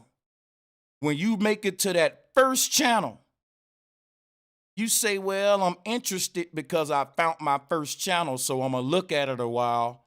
Now I know it's other channels out there. You something psychological starts to happen in your brain, in your mind. What happens in the mind reaches a crossroad. And it said, now I found my first channel. And that's good and everything, but it ain't really what I want to watch. I'm just watching it because I landed on the channel. Then something special happens. You meet a fork in the road and you give yourself a decision to make. And you say, do I like this first channel that I found enough to just settle here and not risk going through the static again to make it to another channel? Should I just stay at this channel? Because, I mean, it ain't like I really hate what I'm watching here. I just don't really like it. And the grass may be greener on the other side of the static. So I'm going to take a risk. I'm going to look at this channel for 10 more minutes till I'm ready. And then, you know what? Let me just change it and go back through here, see what else I can find. It may take a minute, but I'm ready to move it from this first station. And you know what? It's other channels out here. It was good. I found my first channel. I watched it for 30 minutes, but shit, man, I got a whole TV. Let's see what other stations I got. I can always go back to this when I found it. That's what the soul did. The soul said, look here, I found the little world here that I received the signal. I'm getting a station through this ether. Nah, it ain't really a world I'm really pleased with. It'll do. I like the flowers and the waterfalls, but the envy and the jealousy, I don't like this movie. I want to change the station. But the soul do what you did psychologically. It say, okay, I'm going to watch this shit for a little while longer. That little while longer is a lifetime. And it say, okay, I'm ready to change the station. It goes back through the ether, through the static, in search of that one station. Now, and it said, now this is what I want to watch. And that's when your soul find heaven. It adjusted the knob just right to the right temperature to find its right temple, its kingdom. And every one station is different. It's just that this world is not our heaven. It's those evil people in power's heaven. We just journeying through here like a dude on the couch with his remote. But when we ready to leave, we gonna change the station, man. We'll take that risk every time. I remember when I used to be deep into NFL. It'll be 10 games on at once. And it'll be so much shit going on in my head or trying to flip from that game to this game. And when that went on halftime, to go to that game. And when a commercial come on this game, I'm going to go to that game. You know what I'm saying? Channel surfing. That's what I think soul doing. It know which games it prefer to watch. See, I really want to watch the Bucks versus the Cowboys, but since they on halftime, I'm going to go and check the Steelers out. But when they halftime over, fuck that Steelers game, I'm going back over here. So maybe that's the same rationality that the soul had at the spiritual crossroads to enter here. Well, look, this game ain't really what I want to watch, but fuck it. The game I really want to watch on halftime now. So let's go to this little fucked up earth down here. Let's watch the Browns and the Bengals. You know, I got to endure that. That's hell right there. That's chaos. That's my bad to the Cleveland and Cincinnati fans. I'm just joking. But you get the point, you know. We waiting on our game to get off halftime, and we'll be back. We just came over here for halftime, goddammit. We don't like this game. Hey, could it also be like, you know, like they don't really have it no more, but like the TV blackouts. So you was in one area, but you wanted to watch another game, but you wasn't in that region, so you couldn't watch it. But now they got like the league pass and everything where, you know what I'm saying, if you do, you know, pay a certain more, you put a little bit more in your little package or whatever, that don't even matter no more. So maybe that could be like a gateway spiritually. Maybe we want to be, you know what I'm saying, higher, but we can't, you know what I'm saying, because we don't want to pay that price. That's definitely resonates with me, brother. So let me drop a bomb, man, because we getting it in. Y'all know we are.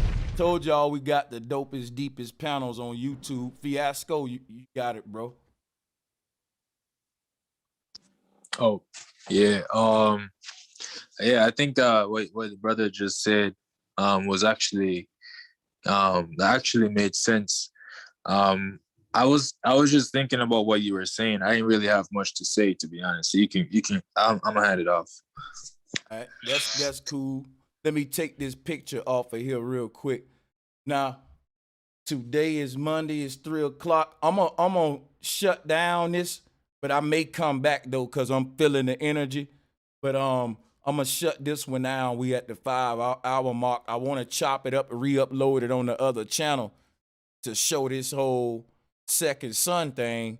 So when I do that, I don't want you people in the chat going over there saying, is this a replay or is this new? Because you know it's going to be a replay. You get it first here. But yeah, I'm going to re-upload it there. And it's going to go down. I'm going to try to go live tonight. But if not tonight, I'm going to go live, turn up Tuesday, tomorrow anyway. So peace and love. I appreciate you, brothers, man. Y'all brothers be safe. Have a good evening, bro Sanchez. Everybody, much love, much respect. Yeah, man. Big up. Big ups to Appreciate all your of y'all, love and man. chat. Yeah, much love Peace to and you, love, Leo. Bro Sanchez. All right, my brothers. Y'all be safe. Much love. And salutes to everybody in the chat room. Appreciate all the donations. I think I did call them all out earlier. I want to give a salute to all my Patreons.